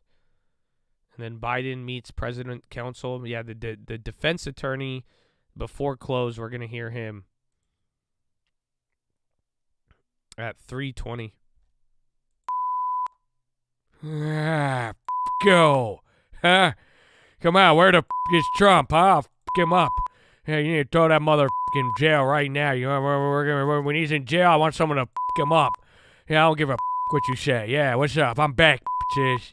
Yeah, come on, let's turn the up, huh? Anyway, you want to you up, huh? And I'll.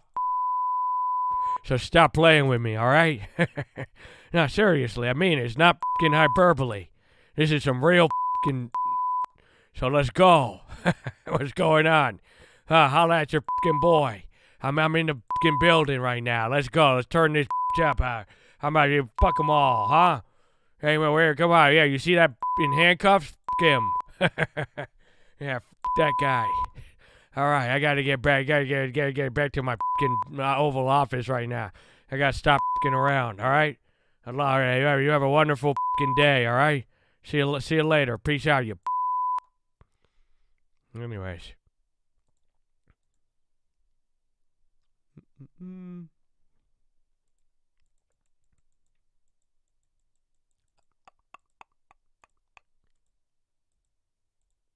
Professional opera singer for voice issues, get lots of sleep, hot water, lemon. I want to hear this opera, bro. I'm down. I just think I think I have a cold. So I've been getting good sleep. I don't even think it's my voice. I just I'm going to get sick, but I rebuke it. So if I don't tell myself I will get sick, I probably won't get sick, but I already, I know where this is leading to. You know what I'm saying? Mm-hmm.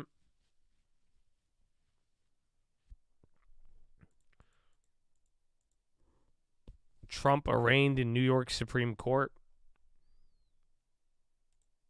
Is there any video? No. I'm not shorting UAE.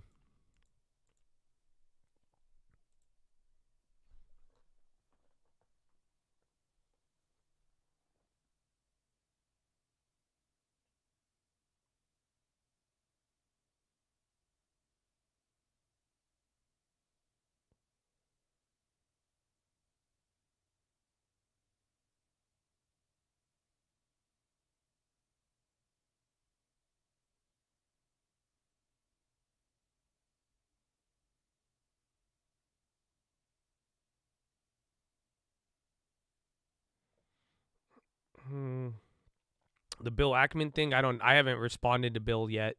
He wanted me to get him some shit, but I haven't really I haven't gotten back. I have somebody else though. We'll see. I just texted them back. You reminded me. I have somebody else for you. So we'll see. Hopefully if that works out, I'll get you one. Otherwise, you might have to wait with Bill Ackman. I don't know. I don't think Bill told me at a later time, and they want to know like what it's going to be about, but I haven't given him like a itinerary. Is that what it's called?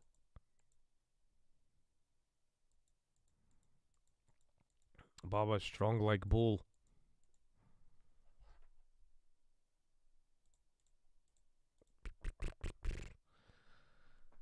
Josh played the Bill Ackman. I didn't think Bill Ackman was going to respond. Do you guys not remember that? Like, we were just like joking around, and then you guys inspired me. I was like, all right, let me email him. And then I emailed him, and then before the market even closed, he emailed me back. So, because we were just talking about, like, we don't know if Bill Ackman, is he for the people or not? And, like, I know a lot about Bill Ackman's history, so I wanted to, I think it'd be cool to hear from him, but, I have a lot of doubts towards the guy. As of lately, I used to look up to him very, very heavily. But we were just messing around, and then we actually got a response back.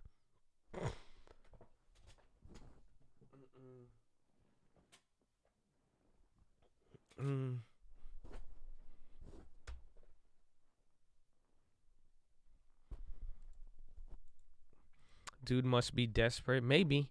If he responded to me. Honestly, I'm not going to lie to you. That's how I feel with girls sometimes. Because then I'm like, all right, I'm like, that's cool. This girl responded to me. But then I'm like, you responding to me is a red flag. So I don't know. It's kind of like when I tell advertisers $100,000 and then they say, I'll give you $100,000. And then I'm like, wait a minute. That's kind of a red flag in and of itself. So I feel, but I need to get back to him. I have not. Honestly, I was in shock. He responded back. He wanted more details. I've yet to provide him more details, and that's where we're at for now.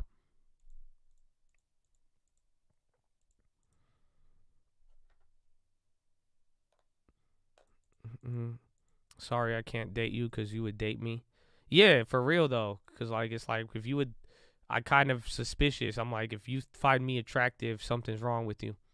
So that's kind of a red flag. He asked for money. No, nobody asked for money. I mean, usually good interviews aren't for money, and they're not trying to promote anything. That's why, like, I don't think you guys realize how fire the Sal interview was, just because that was like, you know, a genuine guy, expert in his field, and he was just willing to talk about it. Other times, because like sometimes like we've had potential interviews lined up with like things that were very popular at the time, and it's they want like publicity.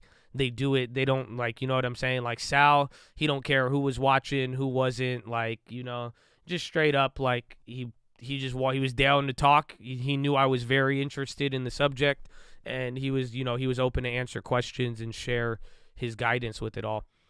So we will see.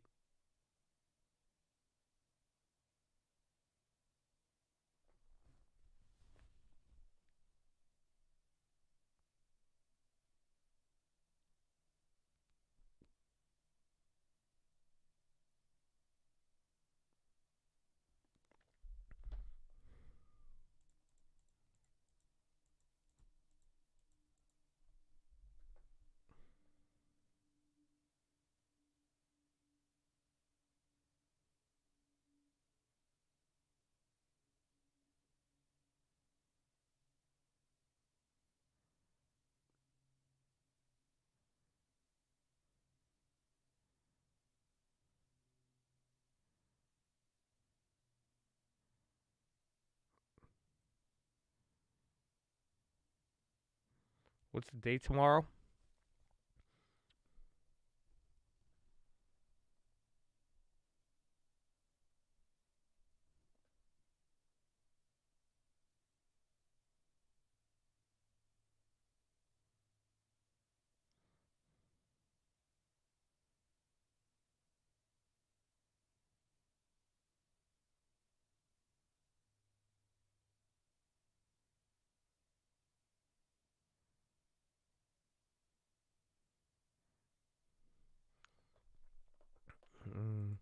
Hold EBS till earnings, yes, or if we could get a breakout before then.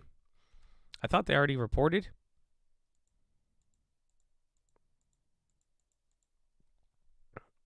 Four, 5. PayPal Ventures invests into Finance Guru. Amazon was leading the way. We even had a little bounce.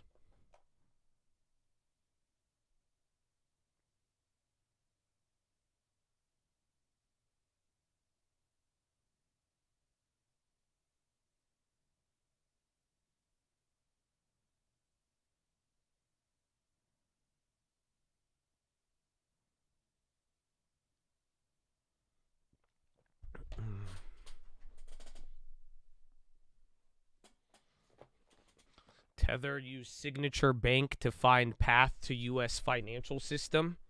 Oh? Something about Tether and Signature Bank is coming out right now. Trump pleaded not guilty to 34 felony counts. Whoa, of falsifying business records. I didn't know it was that many counts. So maybe that's the part of the gap. Dude, 34 counts of falsifying documents. I don't know if there's anything live on there. At least on mine right now, there's nothing like live in terms of what's his name? I was gonna call him Jerome Trump, Donald Trump. The only clapped. Okay, I'm back.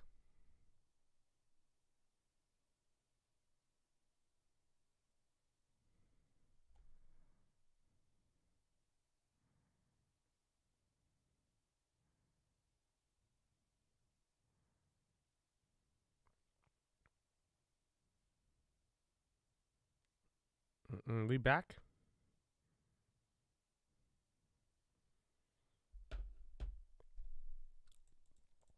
I think we're back. That was close. All right. But yeah. And then I'm texting. I got an interview for you guys tomorrow. But unfortunately, it's going to be a video. It's not going to be live. So you guys might have to wait. So you have a surprise in the next week. But we have one scheduled for tomorrow. I'll try to get back to that. If you have anybody else, too, you want me to talk with, I mean, let me know. And hopefully they're down. I need to get, he reached out to me. I have yet to email him back. Jay Alt told me to do Mark Cahodes. There's a couple of cool people out there. Thanks for coming back. Where did I go? What's that? Oh, from there, from that little thing. Yeah, I got you, bro. I was like, where did I go?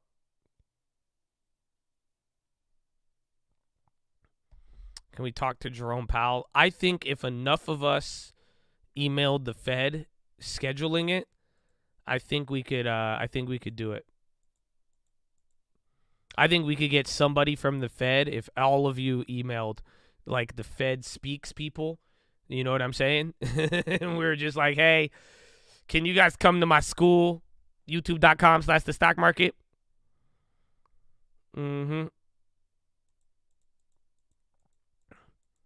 What would you ask with Powell? I would ask him what we talked about today.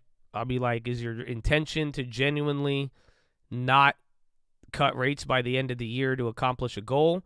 Or are you more concerned with messaging to the market and not letting the market get ahead of your messaging? We could probably get Kashgari.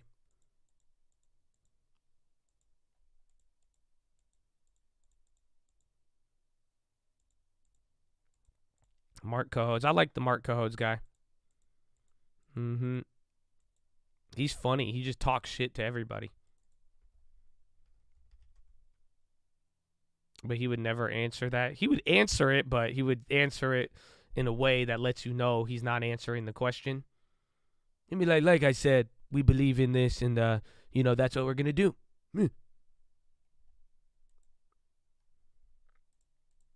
Get Bostic, he has killer charts. That's Bullard. Bullard's the one with the killer charts. Ask him how Bill works. Leaving Vegas today. That's it? I guess it's Tuesday. You were there from the weekend.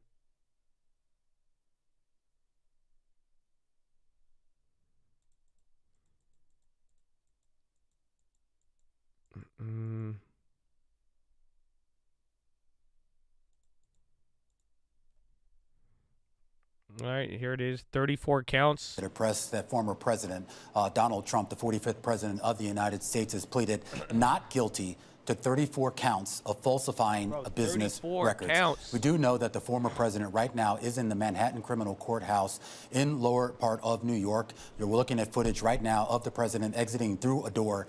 He was scheduled to be arraigned. He was scheduled to plead not guilty. And later today, he's scheduled to return to Florida to his Mar-a-Lago estate and provide some sort of statement and potentially a press conference here. It's not quite clear all of the counts that he has been charged with. That indictment has not been made public, though there are folks in the courtroom, no cameras inside the courtroom, but we do have a reporter outside the court in Lower Manhattan, Anne-Marie Horton, joining us right now. I believe she's ready to go here. Anne-Marie, what do we know? What's happening right now? Well, Romain, all we know is that the former president has pled not guilty as expected to 34 counts, and this is for falsifying business records.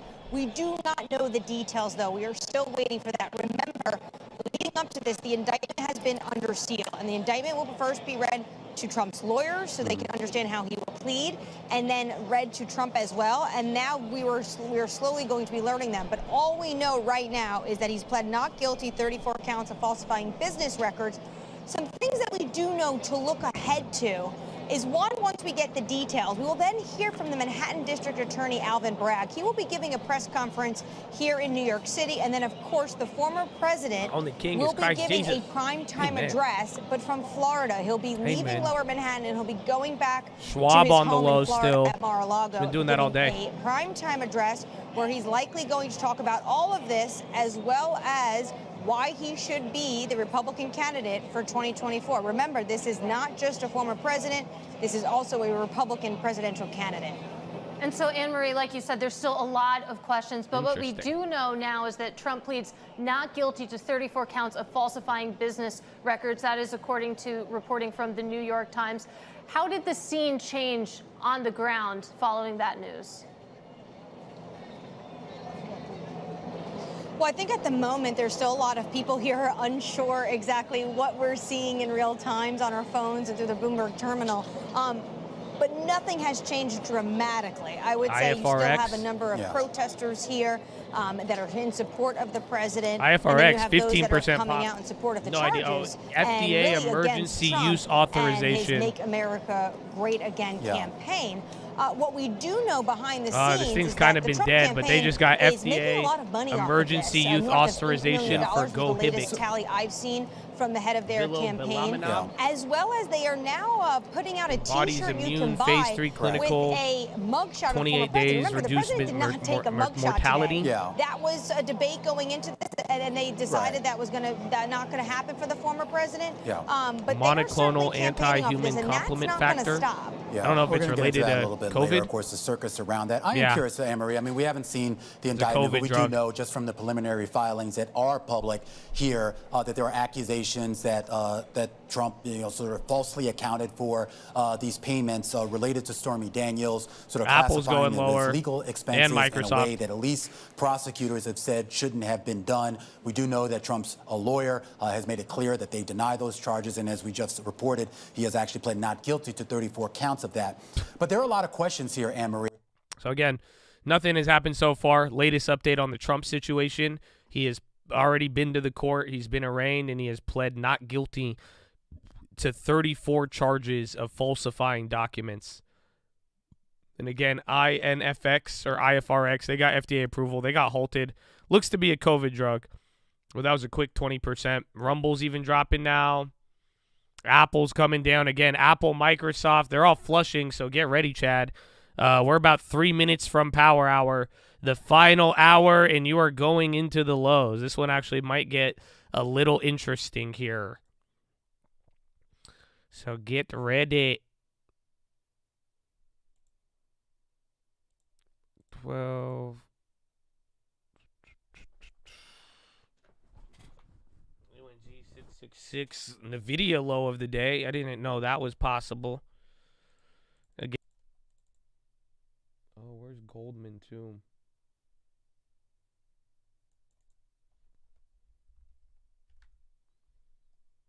Yeah, NVIDIA, we're break even now. What, clapped again? We are not live. We're back. We are back. What's going on? Why did you leave me?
Unless it's clapped. Is it clapped? R.I.P. Josh. Why?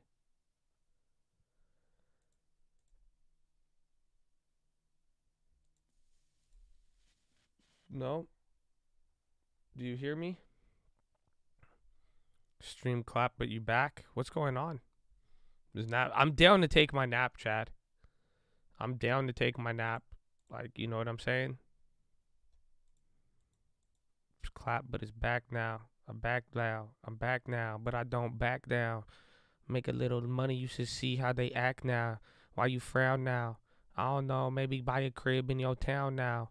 Oh, can they even hear me? Please, y'all, don't fear me. Come in peace, like E.T. No, what? That's how it sounds like if I don't know anybody's listening. I just start saying random shit, bro. Tesla.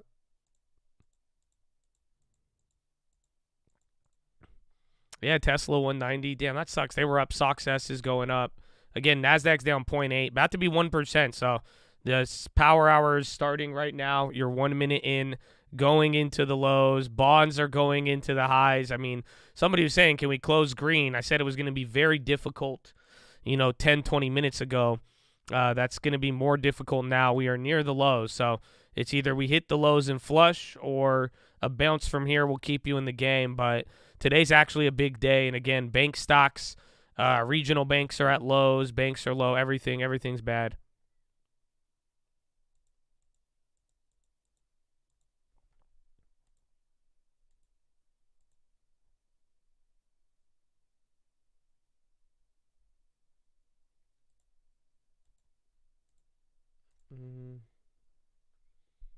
There's Rumble. Yeah, Nvidia's back to break even.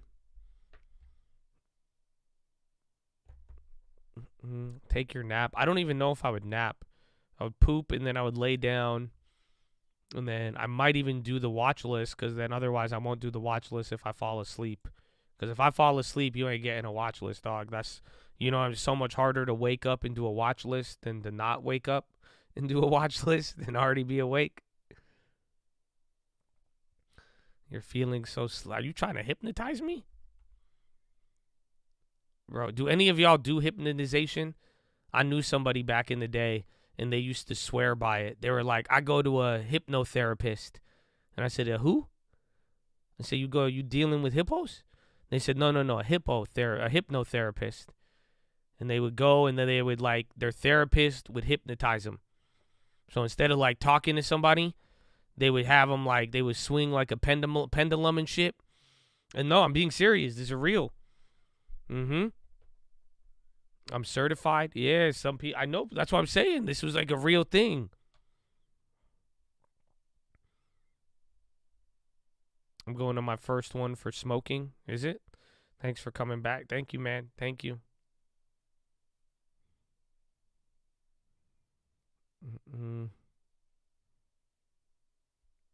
I did it once, kind of relaxing. Do you actually get hypnotized, though?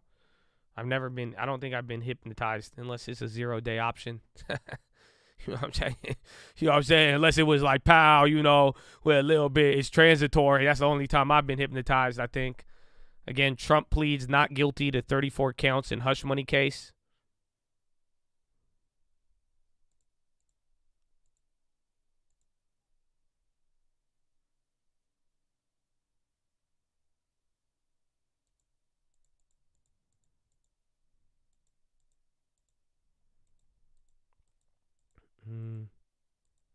Yeah, if coin does, I wish I still had the short. We had to take a L on that. 60 is a huge level for them.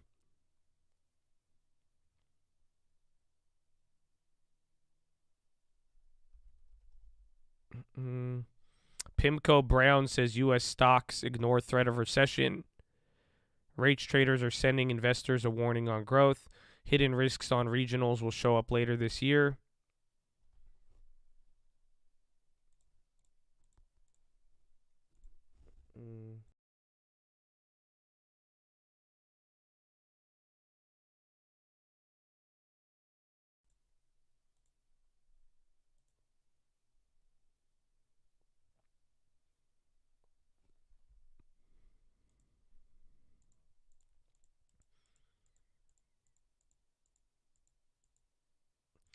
I wonder if he states not guilty 34 times. I think you only got to plead once. He agreed to all terms. Biden says AI could help with disease and climate change, but we have to deal with the potential risks. No way. Bro, Biden with AI? Yeah, IFRX.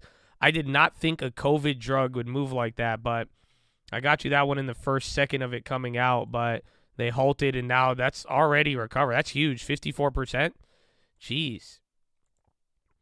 It's going big. Nike's going up. Amazon's still on the high.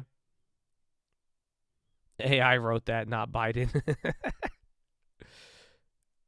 Again, Trump pleading not guilty. That keeps hitting the wire. Bank of England approves UBS Credit Suisse takeover in UK. Y'all just agreed to that? What? I thought that was done.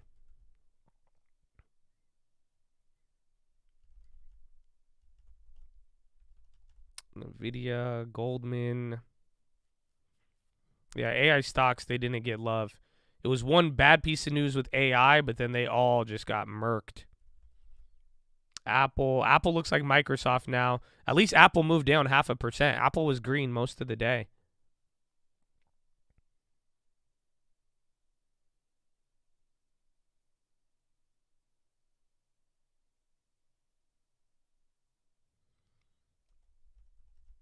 MRK. I think healthcare came down. Again, healthcare was like healthcare was barely down, but it was up a lot. It's time to pound UAE. I've never shorted the UAE. I don't really make plays related to the UAE except for what's it called? Oil. That's about it.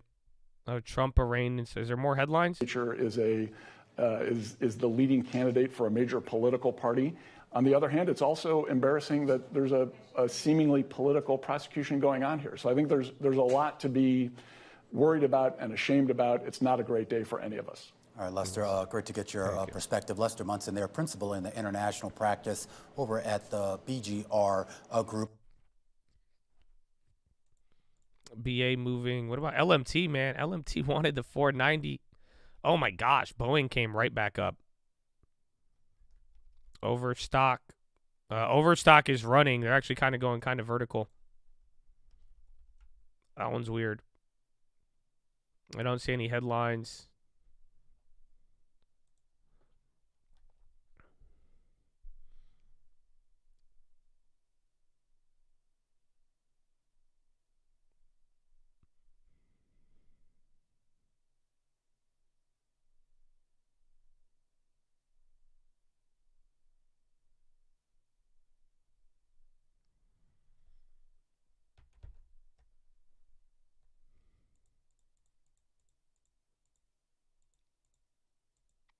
I think AI will change accounting standards for intangibles and internally generated items. No, I don't. I think the hard part with AI is going to be how does AI read non-GAAP and adjusted earnings. So that's the difficult part. But then again, I mean, you have algorithms that could already read between the lines, but I wonder how AI is, again, because AI is very literal. So I think that's where finance gets a little tricky, is that every company has a different set of earnings, and then there's adjusted, and what are they adjusted off of, their GAAP and non-GAAP. So that's the only thing that I could think of. I don't think that candle's real. I think it was just tweaking out. BABA's at 101. Again, overstock on the high. I don't think we have any news on that.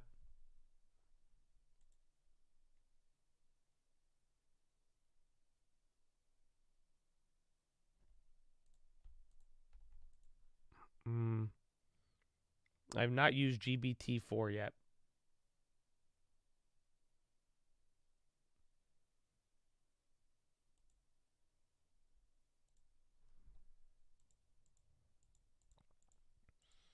Bought some Overstock's up 3 out of nowhere. Baba's going up. Bro, that IFRX. My goodness. So there's our random small cap popper of the day. We only had like 2 or 3 today, but that one is actually running and holding. And again, Baba at 101. McDonald's at a 52-week high, 283.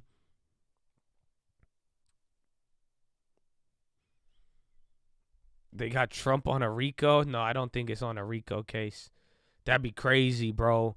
What if they found out that Trump was slime, man, and he was working with Young Thug, and then Young Thug and Gunna, and it was actually Gunna who snitched on Donald Trump, and then, oh my, dude, don't get me started. And then Air Bud comes out of nowhere. No, okay, I'm sorry, just don't.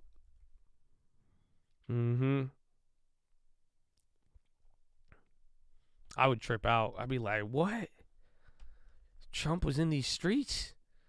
I didn't even know Trump was doing that.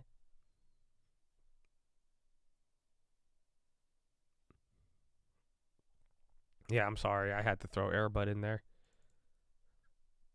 That's cool. Like, what if there was a remake of Air Bud?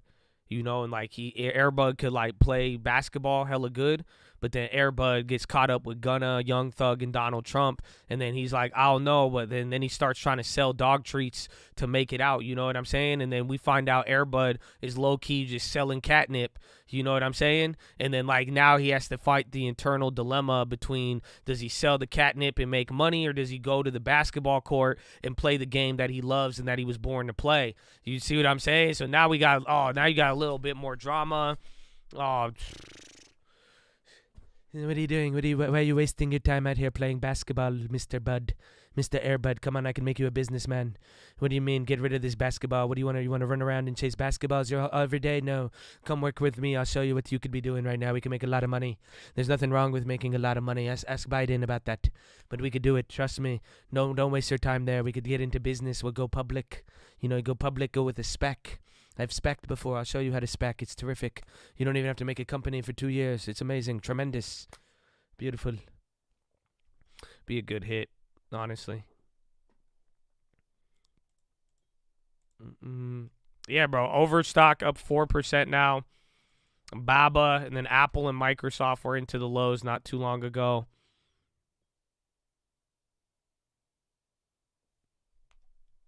Microsoft now too. So get ready. Again, it's been about 15 minutes. Power hour been fairly muted. I don't know. You know what today kind of feels like? Actually, correct me if I'm wrong. Wasn't it at 4,100 where we had that random last-minute sell-off? Do you guys recall that?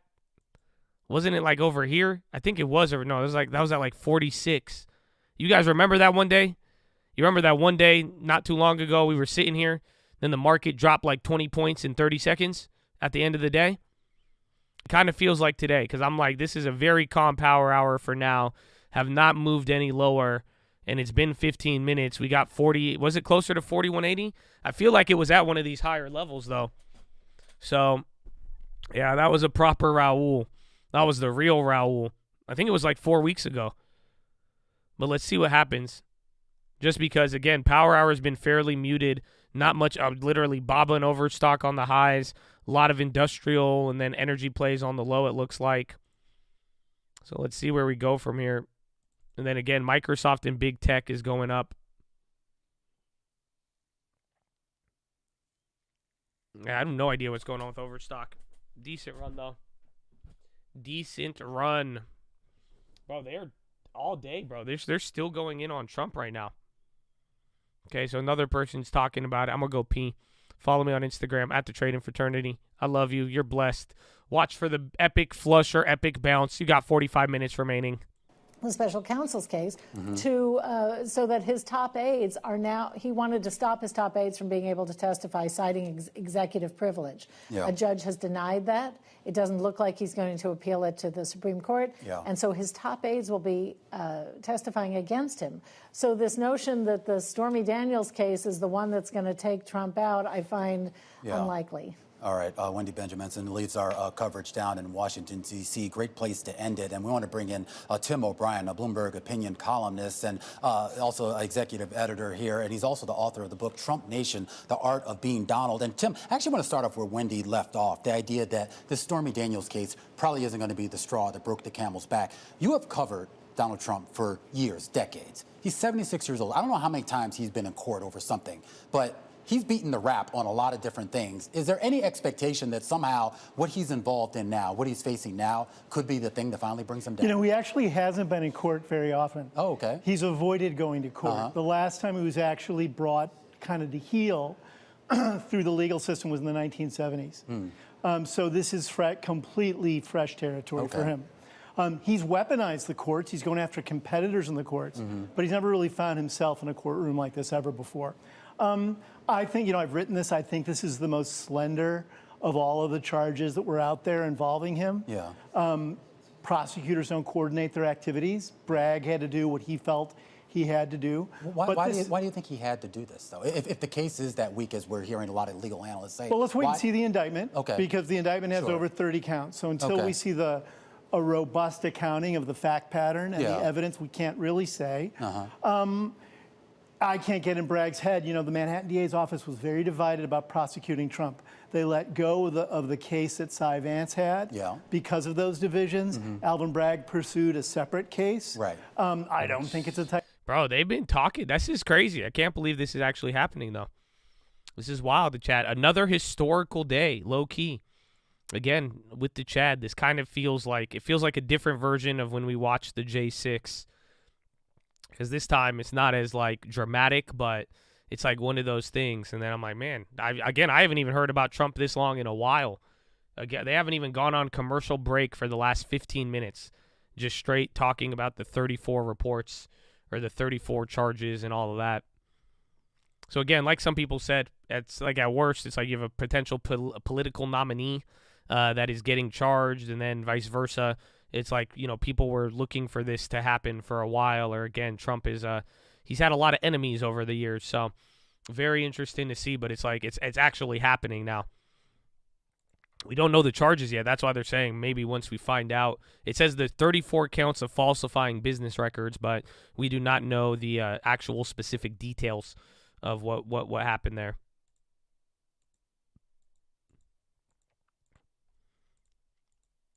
Epstein did not get this coverage, yeah, because he was not the president of the United States at one point. So that's the big thing about this. It's like a lot of people have been charged, go to jail. You know, we've seen a lot of crimes. I mean, shout out Sam Bankman. Even then, I don't even think Sam Bankman, again, his trial is not even till October. But it's the fact that this is a president, a former president, and it is it's a potential potential nominee for the next election here in a year. You say Ulysses S. Grant didn't get this much coverage when he got arrested. Well, there you go. There you go.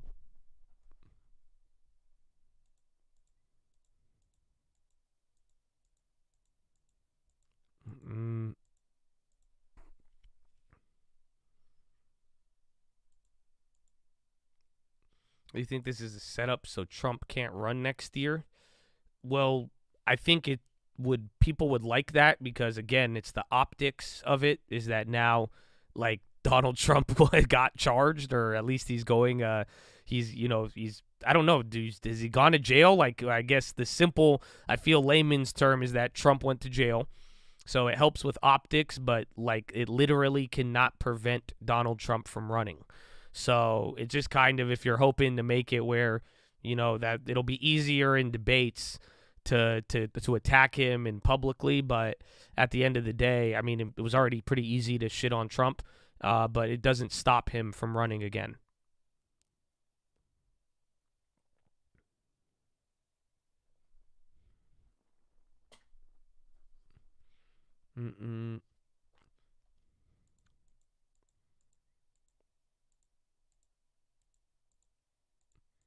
Yeah, press conference. Well, it's not a press conference. It's a Rumble live stream.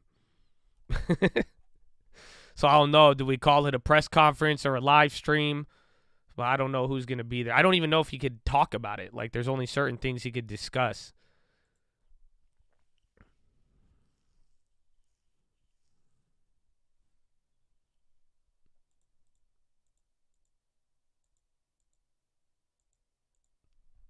A rumble in the jungle? That's what we could call it. There's no gag order. There's one on like the full explanation of the charges as of now. That's why a lot is private.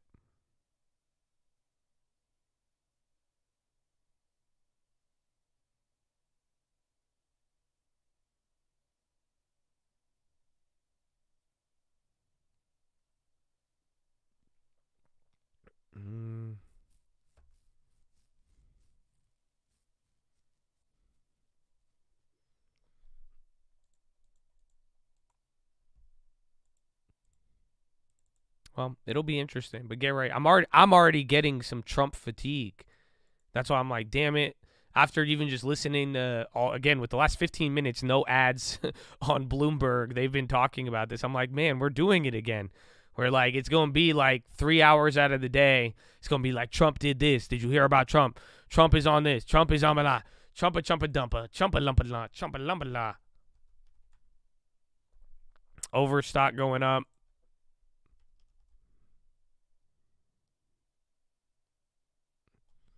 Great day for Zim.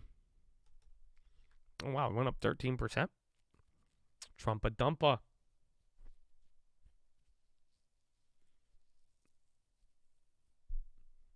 Low-key kind of excited.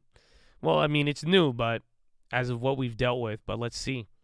It's going to, with everything going on, though, I mean, it's going to be, there's a good chance, like tomorrow, if there's no big news that changes anything from today, you're probably only going to hear about Trump tomorrow, depending on what happens, his press conference, and then day 2, and then yibbity-bobbity-boo.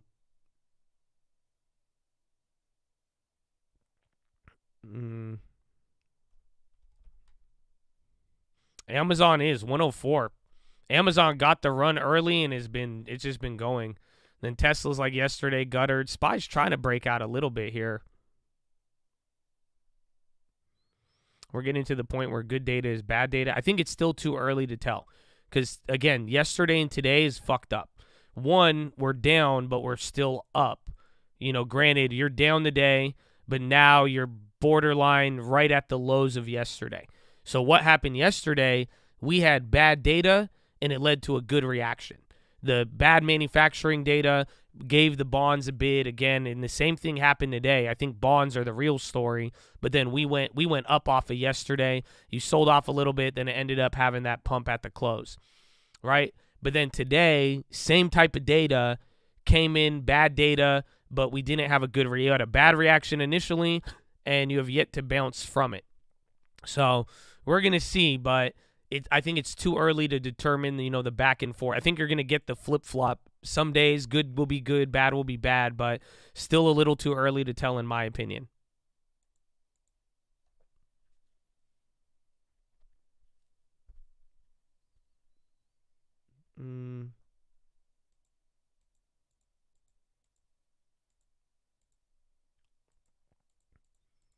It's my grandma's birthday celebration. Can we get a celebration? I get a horn for grandma. Horn! Oh, let's go. Happy birthday, grandma. We love you. God bless you. Shout out to all the grandkids out there. Amen. Amen. Still holding the NQ. Dollar General on the high and then MPC flushing on the low. Dollar General moving. Bill pays out April 10th.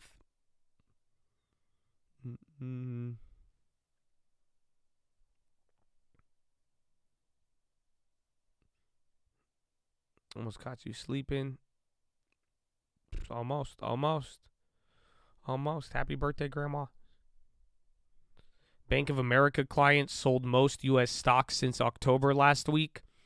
Tech saw outflows for the first time. Institutional retail clients sold as hedge funds bought.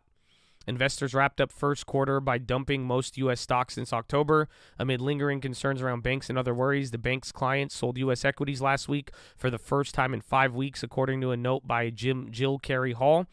They unloaded shares on the S&P was finished at second straight quarter of gains, leaving it up 7% on the year as of March. The benchmark surged 3.5%, while hedge funds added shares for the third consecutive week.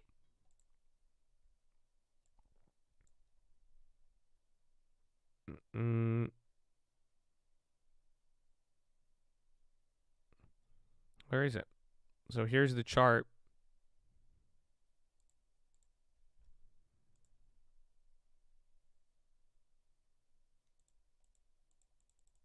Hold on. Dollar General still going.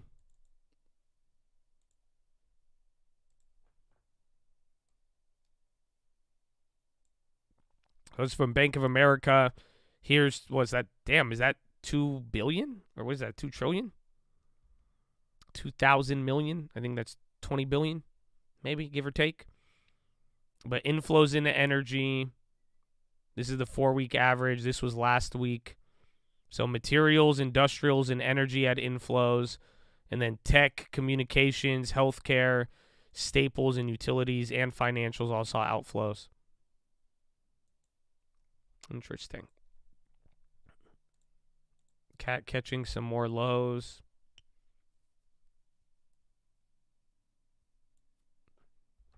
2,000 million. Yeah, that's what it is. So it's 2,000 in units of millions. 2,000 million. So I think it's 2 billion or 20 billion.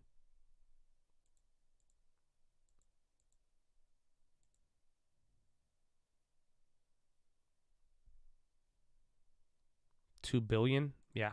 So net outflows of $2 billion. I feel like it could have been bigger, but not too bad. News, I mean, biggest data. I mean, even some of the data we got today was big, and we've already been getting that. Tomorrow you have ISM services. That'll actually be big again. And then you get the trade balance. So for those worried about the dollar, we could watch that. Then you have ADP unemployment tomorrow.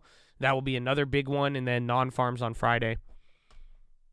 That will be the biggest one.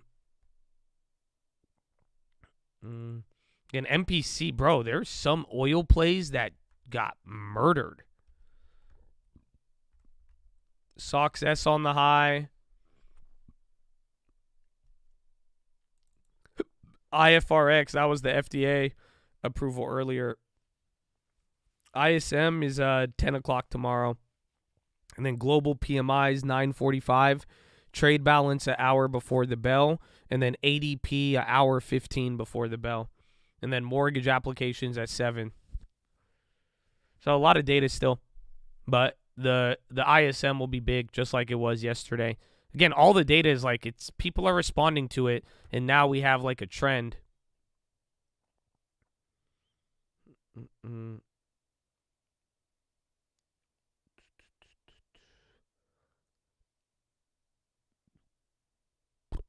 not paying attention. Industrial's getting mollywopped. No, I am. We've called it out all day. Even Caterpillar. That's been the heavyweight. Materials, industrials, and energy. Even financials. Might be something to do with the California bill with the refiners. Oh, there was that news in the morning. But we'll find out, man. I thought it would benefit them. Again, in the Trump news. GM cuts 5,000 jobs through voluntary deal, avoiding forced cuts. Again, chips are going lower. NVIDIA. We got a $3 gain on NVIDIA. I'm proud to be an American. Where at least I know I'm free. And I won't be there. WWE Pop. Again, the video on the low. Chip ETF. The VIX on the high. Yeah, WWE is climbing up. Again, watch EDR too. They should go hand in hand. BRICS is technically Brazil, Russia, India, and China. That's what they mean by BRIC nations. So it's supposed to be the rivalry to the U.S. and NATO, pretty much. Or what would you call it if it's not comparable to NATO? There's another one, but they're just saying that if Brazil, Russia, India, China, South Africa, if they all work together and kind of operate like the United States, Europe, and Mexico, that's kind of the, in Canada, yeah, like the G7, there you go. G7's better than NATO because NATO's military.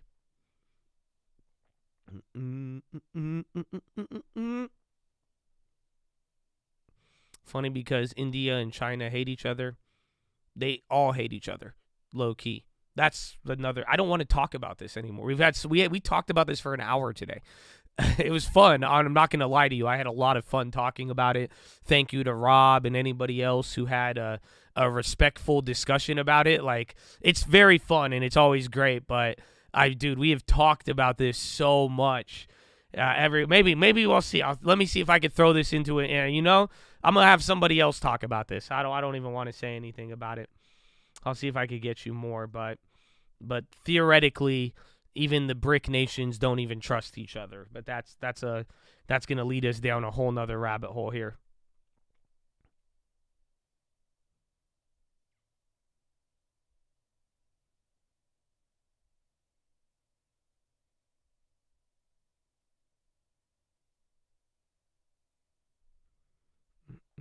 Let's talk about Bill again. No, get me out of this Twilight Zone.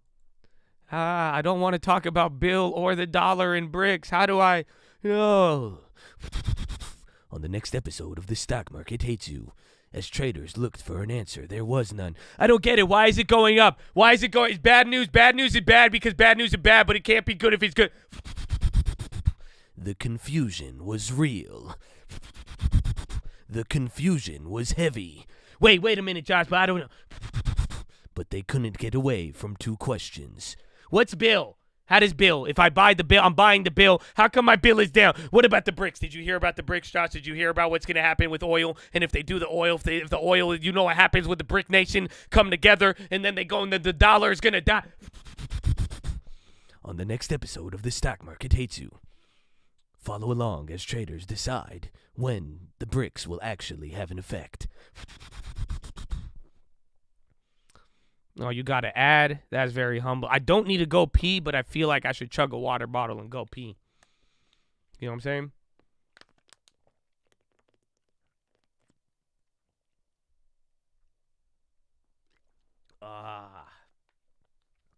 Shield ad. What's this 10% thing? I don't know. I might talk all day in this voice. Wow. S&P near the lows. It's Ramadan. Don't talk about water. I'm sorry, my brother. I don't celebrate Ramadan. I understand what you're going through, but my bad on the water comments. I didn't know. I did know, but I didn't know. So, honestly, now I'm just confusing you. But it's okay. I wish you the best of luck. You got a couple more hours. I usually don't go pee this much, even though I go pee a lot. I've just been a little bit under the weather today. So I've just been pounding water bottles. So I'm like 9 16-ounce Kirkland bottles deep today. So by nature, I'm going pee every like 30 minutes or so, give or take. Inshallah, Edgar. Inshallah, Habibi. Isaiah.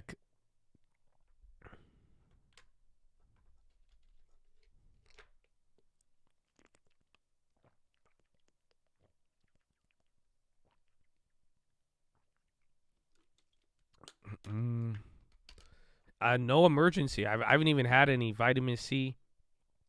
I think I had vitamins in the morning, and then I had cough drops. That's it. Bill, Brazil, India, Latin America? No.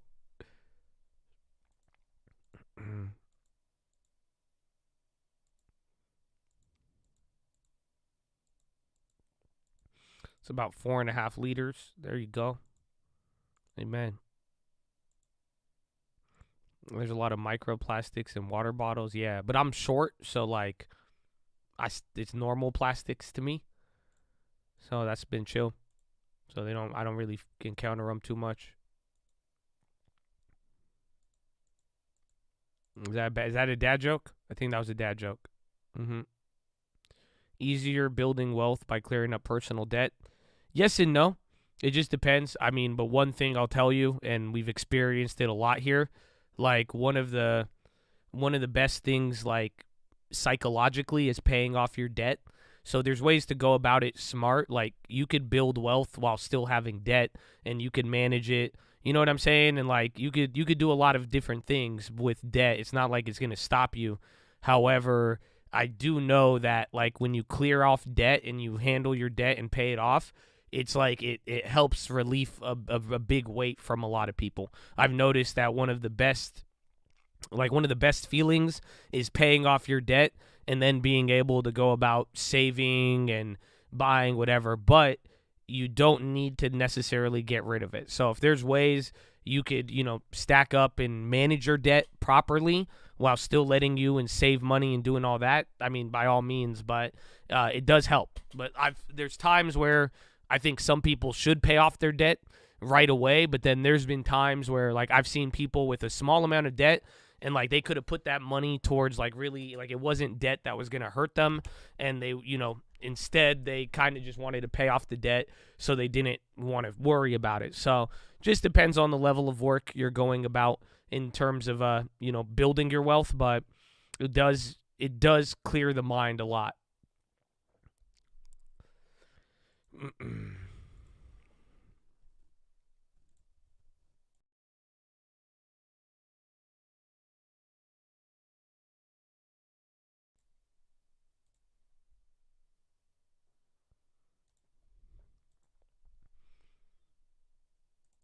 Sucks this. What time is it? 12:35. One more. I got Husa at 295. 10 cents lower, 11 cents lower. Close first home mortgage at 7, so try to tackle that debt or continue to invest. Well, if the mortgage is cheaper than the credit card, you pay off the credit card, then pay for the mortgage. And then the question is, whatever else the debt is at, can you return more than what the debt is paying?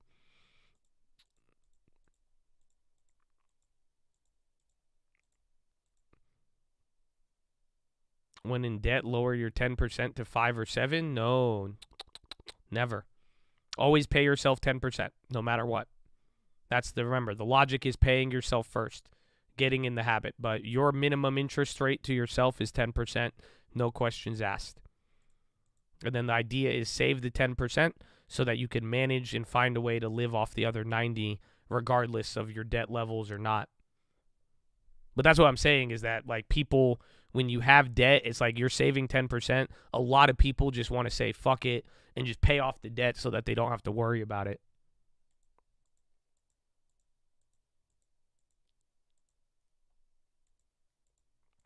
If you don't save 10%, Josh will haunt you in your dreams. Honestly, that's just one of many side effects. We've heard a lot. If you don't save 10%, a lot of weird shit could start happening. So just do it. I mean, it's better safe than sorry. Micron's on the low. We would have hit on that short earlier. Trump accused of falsifying business records to conceal illegal conspiracies to undermine 2016 election and election laws. They call me 10% Tanner. Ooh, flush soon, probably.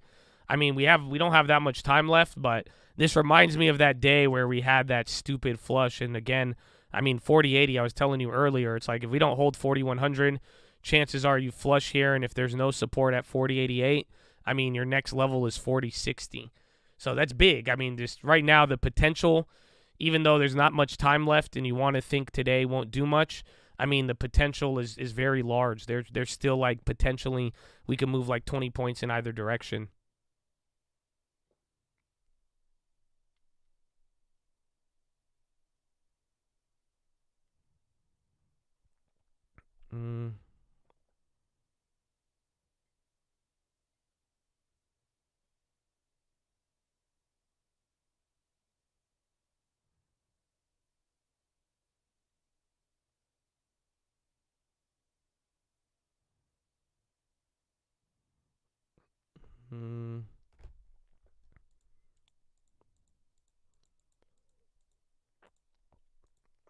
Red tomorrow. Well, this will be, again, if today was going to be green, this would have been your 5th day in a row of green.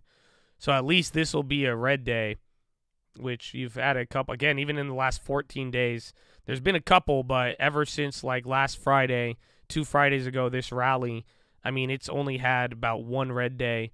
Then we had 5 days in a row, and then this will be our second red day.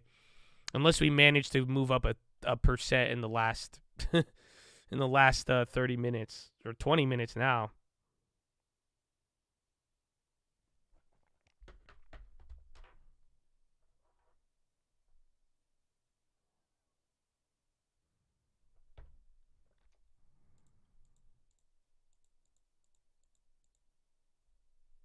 Kalanovic. Everybody came out with the hammer. Again, Michael Wilson was all yesterday.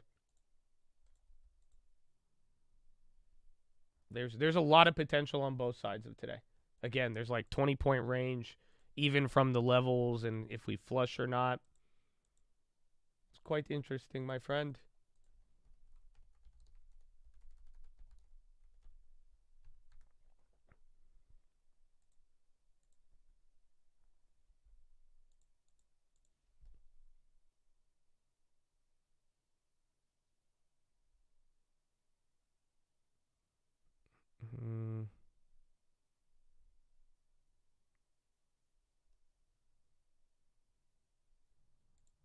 BLPH, next Trump court date, December 4th, proposed trial date, January 2024 at the very beginning of the GOP presidential primary calendar.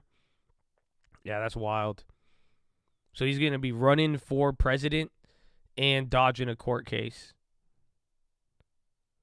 They're showing a live video. What is this? At this moment. But I have to think that there will come a point in time when Republican elected officials, like Democratic elected officials, are going to start wondering, can they win with Donald Trump? That every elected official wants. I feel like we're going back in time. Ooh.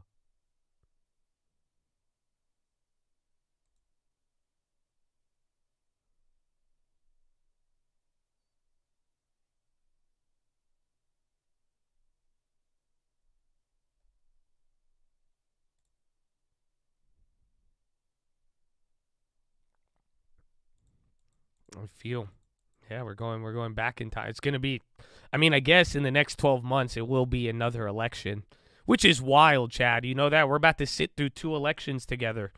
Isn't that wild? Some of you were with me with Donald Trump back in the day. Remember the 2016 election? I don't know. So that was like real OG. But that means we're 1 year away from your second election. So we have time. Don't let me get ahead of myself. We still haven't even figured out what the fuck's going to happen with Fed policy.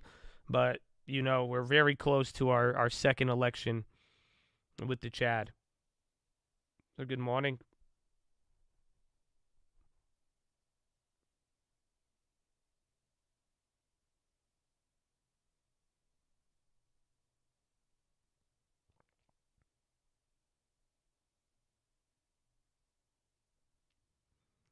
Everyday history. This again, so Donald Trump is going to have to deal with fighting a court case and campaigning for president.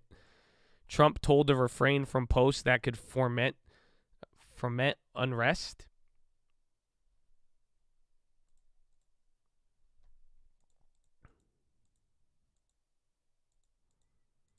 I remember you said just wait 10 years and see how much changed in the LT. Well, LT's on year number 3 right now. So we will find out.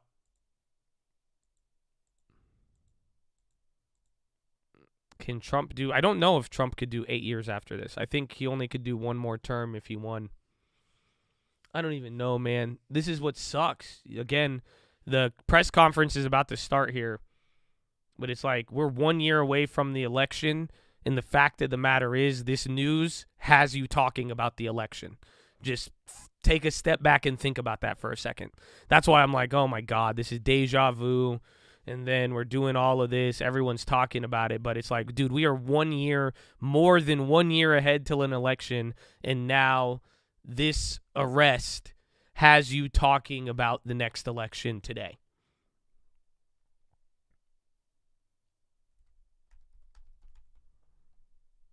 You think he could run for 8 years? I'm pretty sure he can only do 1, but that's wild.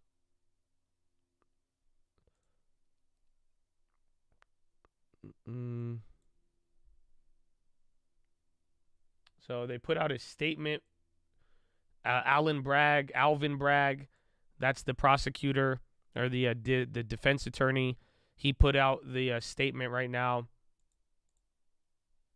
So this is what they just put out. He's about to do the press conference. Oh, yeah, so this is everything. So they said, for falsifying records in order to conceal damaging information. During the election, Trump and others employed a catch-and-kill scheme to identify, purchase, and bury negative info about him and boost his electoral prospects. Trump then went through great lengths to hide his conduct, causing dozens of false entries into business records to conceal criminal activity, including attempts to violate state and federal election laws. Trump is charged with the indictment of 34 counts of falsifying business records. The people of New York State allege that Donald Trump repeatedly fraudulently falsified New York business records to conceal crimes, damaging information. Manhattan is home to the country's most significant business elections or business market. SPY coming down a little lower. We cannot allow New York businesses to manipulate the records to cover up criminal conduct. According to the document, from August 2015 to December 2017, Trump orchestrated his catch-and-kill scheme through a series of payments that he then concealed through months of false business entries. In one instance, American Media, AMI, paid $30,000 to former Trump Tower doorman who claimed to have a story about Trump Tower of a child Trump had out of wedlock. In the second instance, AMI paid $150,000 to a woman who alleged she had sexual relations with Trump, he explicitly directed a lawyer who then worked for the Trump organization, had them reimburse it. Where's there another one? Later, AMI, which later admitted the conduct was unlawful in an agreement, made false entries for the true purpose of the $150,000. In a third instance, 12 days before the presidential general election, special counsel awarded $130,000 to an attorney for an adult film actress. Is that different? Damn, so there was two? And yeah, that's it. I think we've already gotten that. So 34 counts of falsifying business records.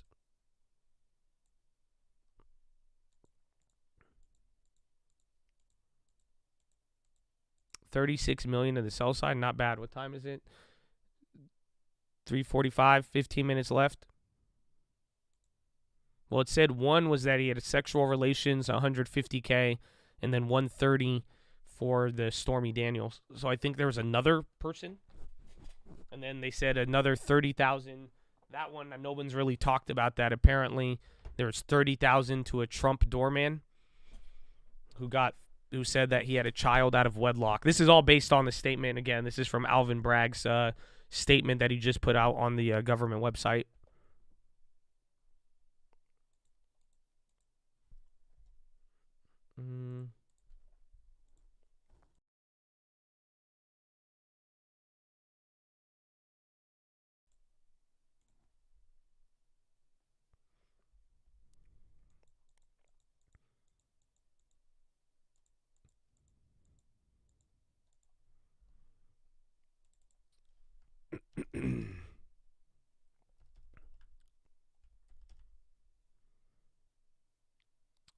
Supposed to use crypto for that? I don't even think, technically speaking, I think you could do what he did, but I think it's, I think the problem would be if Trump was trying to get a tax write-off. Or if you're trying to, you know what I'm saying? Like, technically speaking, I think you could, I don't know, if you wanted to pay someone $30,000 to not say anything, that's fine, but how you classify it as a business expense or whatever it may be, I think that's the problem. I don't think the problem was that he had a hooker as much as it was how he defined it, and then to kind of hide it from election campaigns, or more so to write it off as a expense. You can't. I don't think you could write off, hush payments and hookers.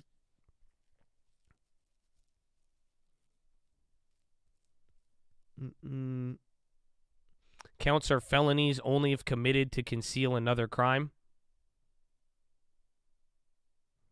Yeah, and they're saying campaign funds or however. Again, I think it's just how it is recognized on paper is, I think, the problem. And then if you lied on paper about it.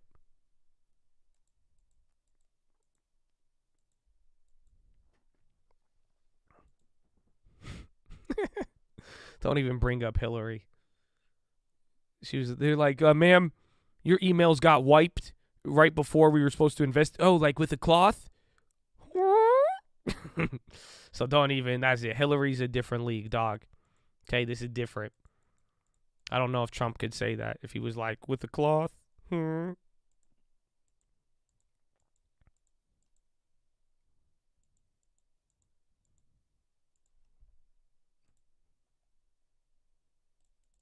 got 2 Teslas up here. I thought one of them was NVIDIA.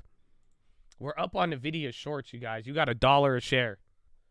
So I don't know how you feel about that. But that's amazing. Rita, 95 now. Damn, son.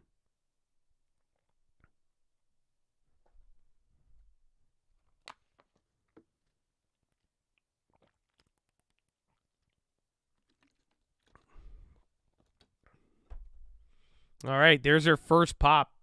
Oh, 10-minute rigged. Wow. 5 points. Let's see if it means anything. So, again, if you hold this range, this will just set us up into tomorrow. But overall, not too bad. This week marks going sideways.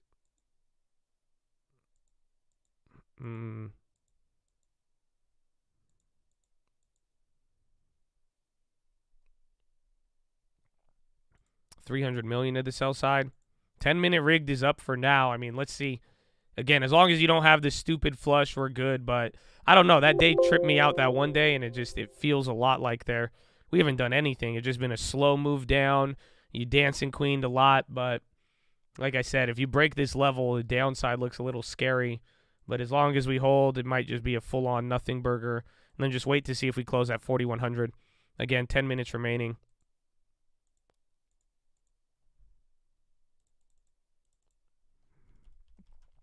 Apple, Microsoft, and they're all going vertical again, all the tech names. Nike has been running all day. See if even Caterpillar comes up too. There's XLF.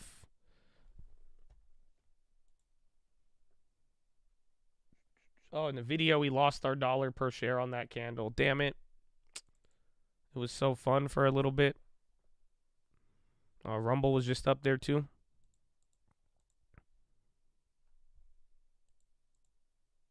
HCA on the high. So SPY, again, you haven't strung together two candles like this in all day. I hope you realize that.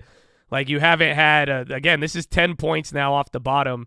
You haven't had strung that, and I guess you did right here at 930. But let's just see if we could get to 4,100, though. If this fails and doesn't turn into 4,100 hold, it'll probably be an ugly final five.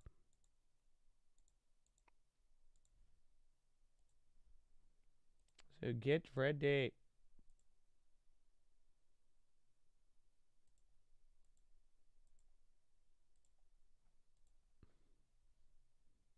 Where's this damn thing? Again, the New York City guy, maybe he comes out after hours. We were supposed to get that, but he's not out. And then again, you have Fed Mester, I believe, is after the bell. I think Mester's a voter, right? No? No, she is not. Yeah, Mester's an alternate, so ignore her. We need to hear from Mary Daly. We haven't heard from Dolly Daly in a while. AMLO says we guarantee electricity prices will not rise for people. That's related to Mexico. All right, so see if this holds. Again, 2 more minutes till final five. Again, Trump was probably your biggest headline. Again, oil holding up a little bit, just did not go up as much. Poland's Orlen says they cancel oil supply contract with Tatneft. Poland news.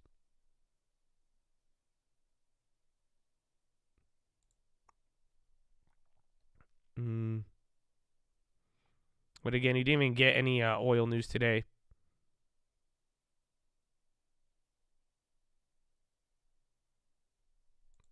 TLT, again, it did exactly what it did yesterday, and I hope you guys noticed this because we brought this up on the watch list yesterday. Yesterday did its own thing, and you could kind of see how that played out, but we're having data reactions. So whether or not you feel like the stock market is reacting to the data sets we've been getting, one thing you could clearly see over the last 2 days is that the bond market is reacted and it's held. That doesn't, again, how many times have you seen bonds react to data and then by the end of the day they sell off? So the last 2 days you've noticed this. So I think keep an eye out for the next couple of days because this data will be big. Brazil, a bunch of Brazil headlines coming out right now. Okay, you're kind of holding that up. 30 seconds till final five.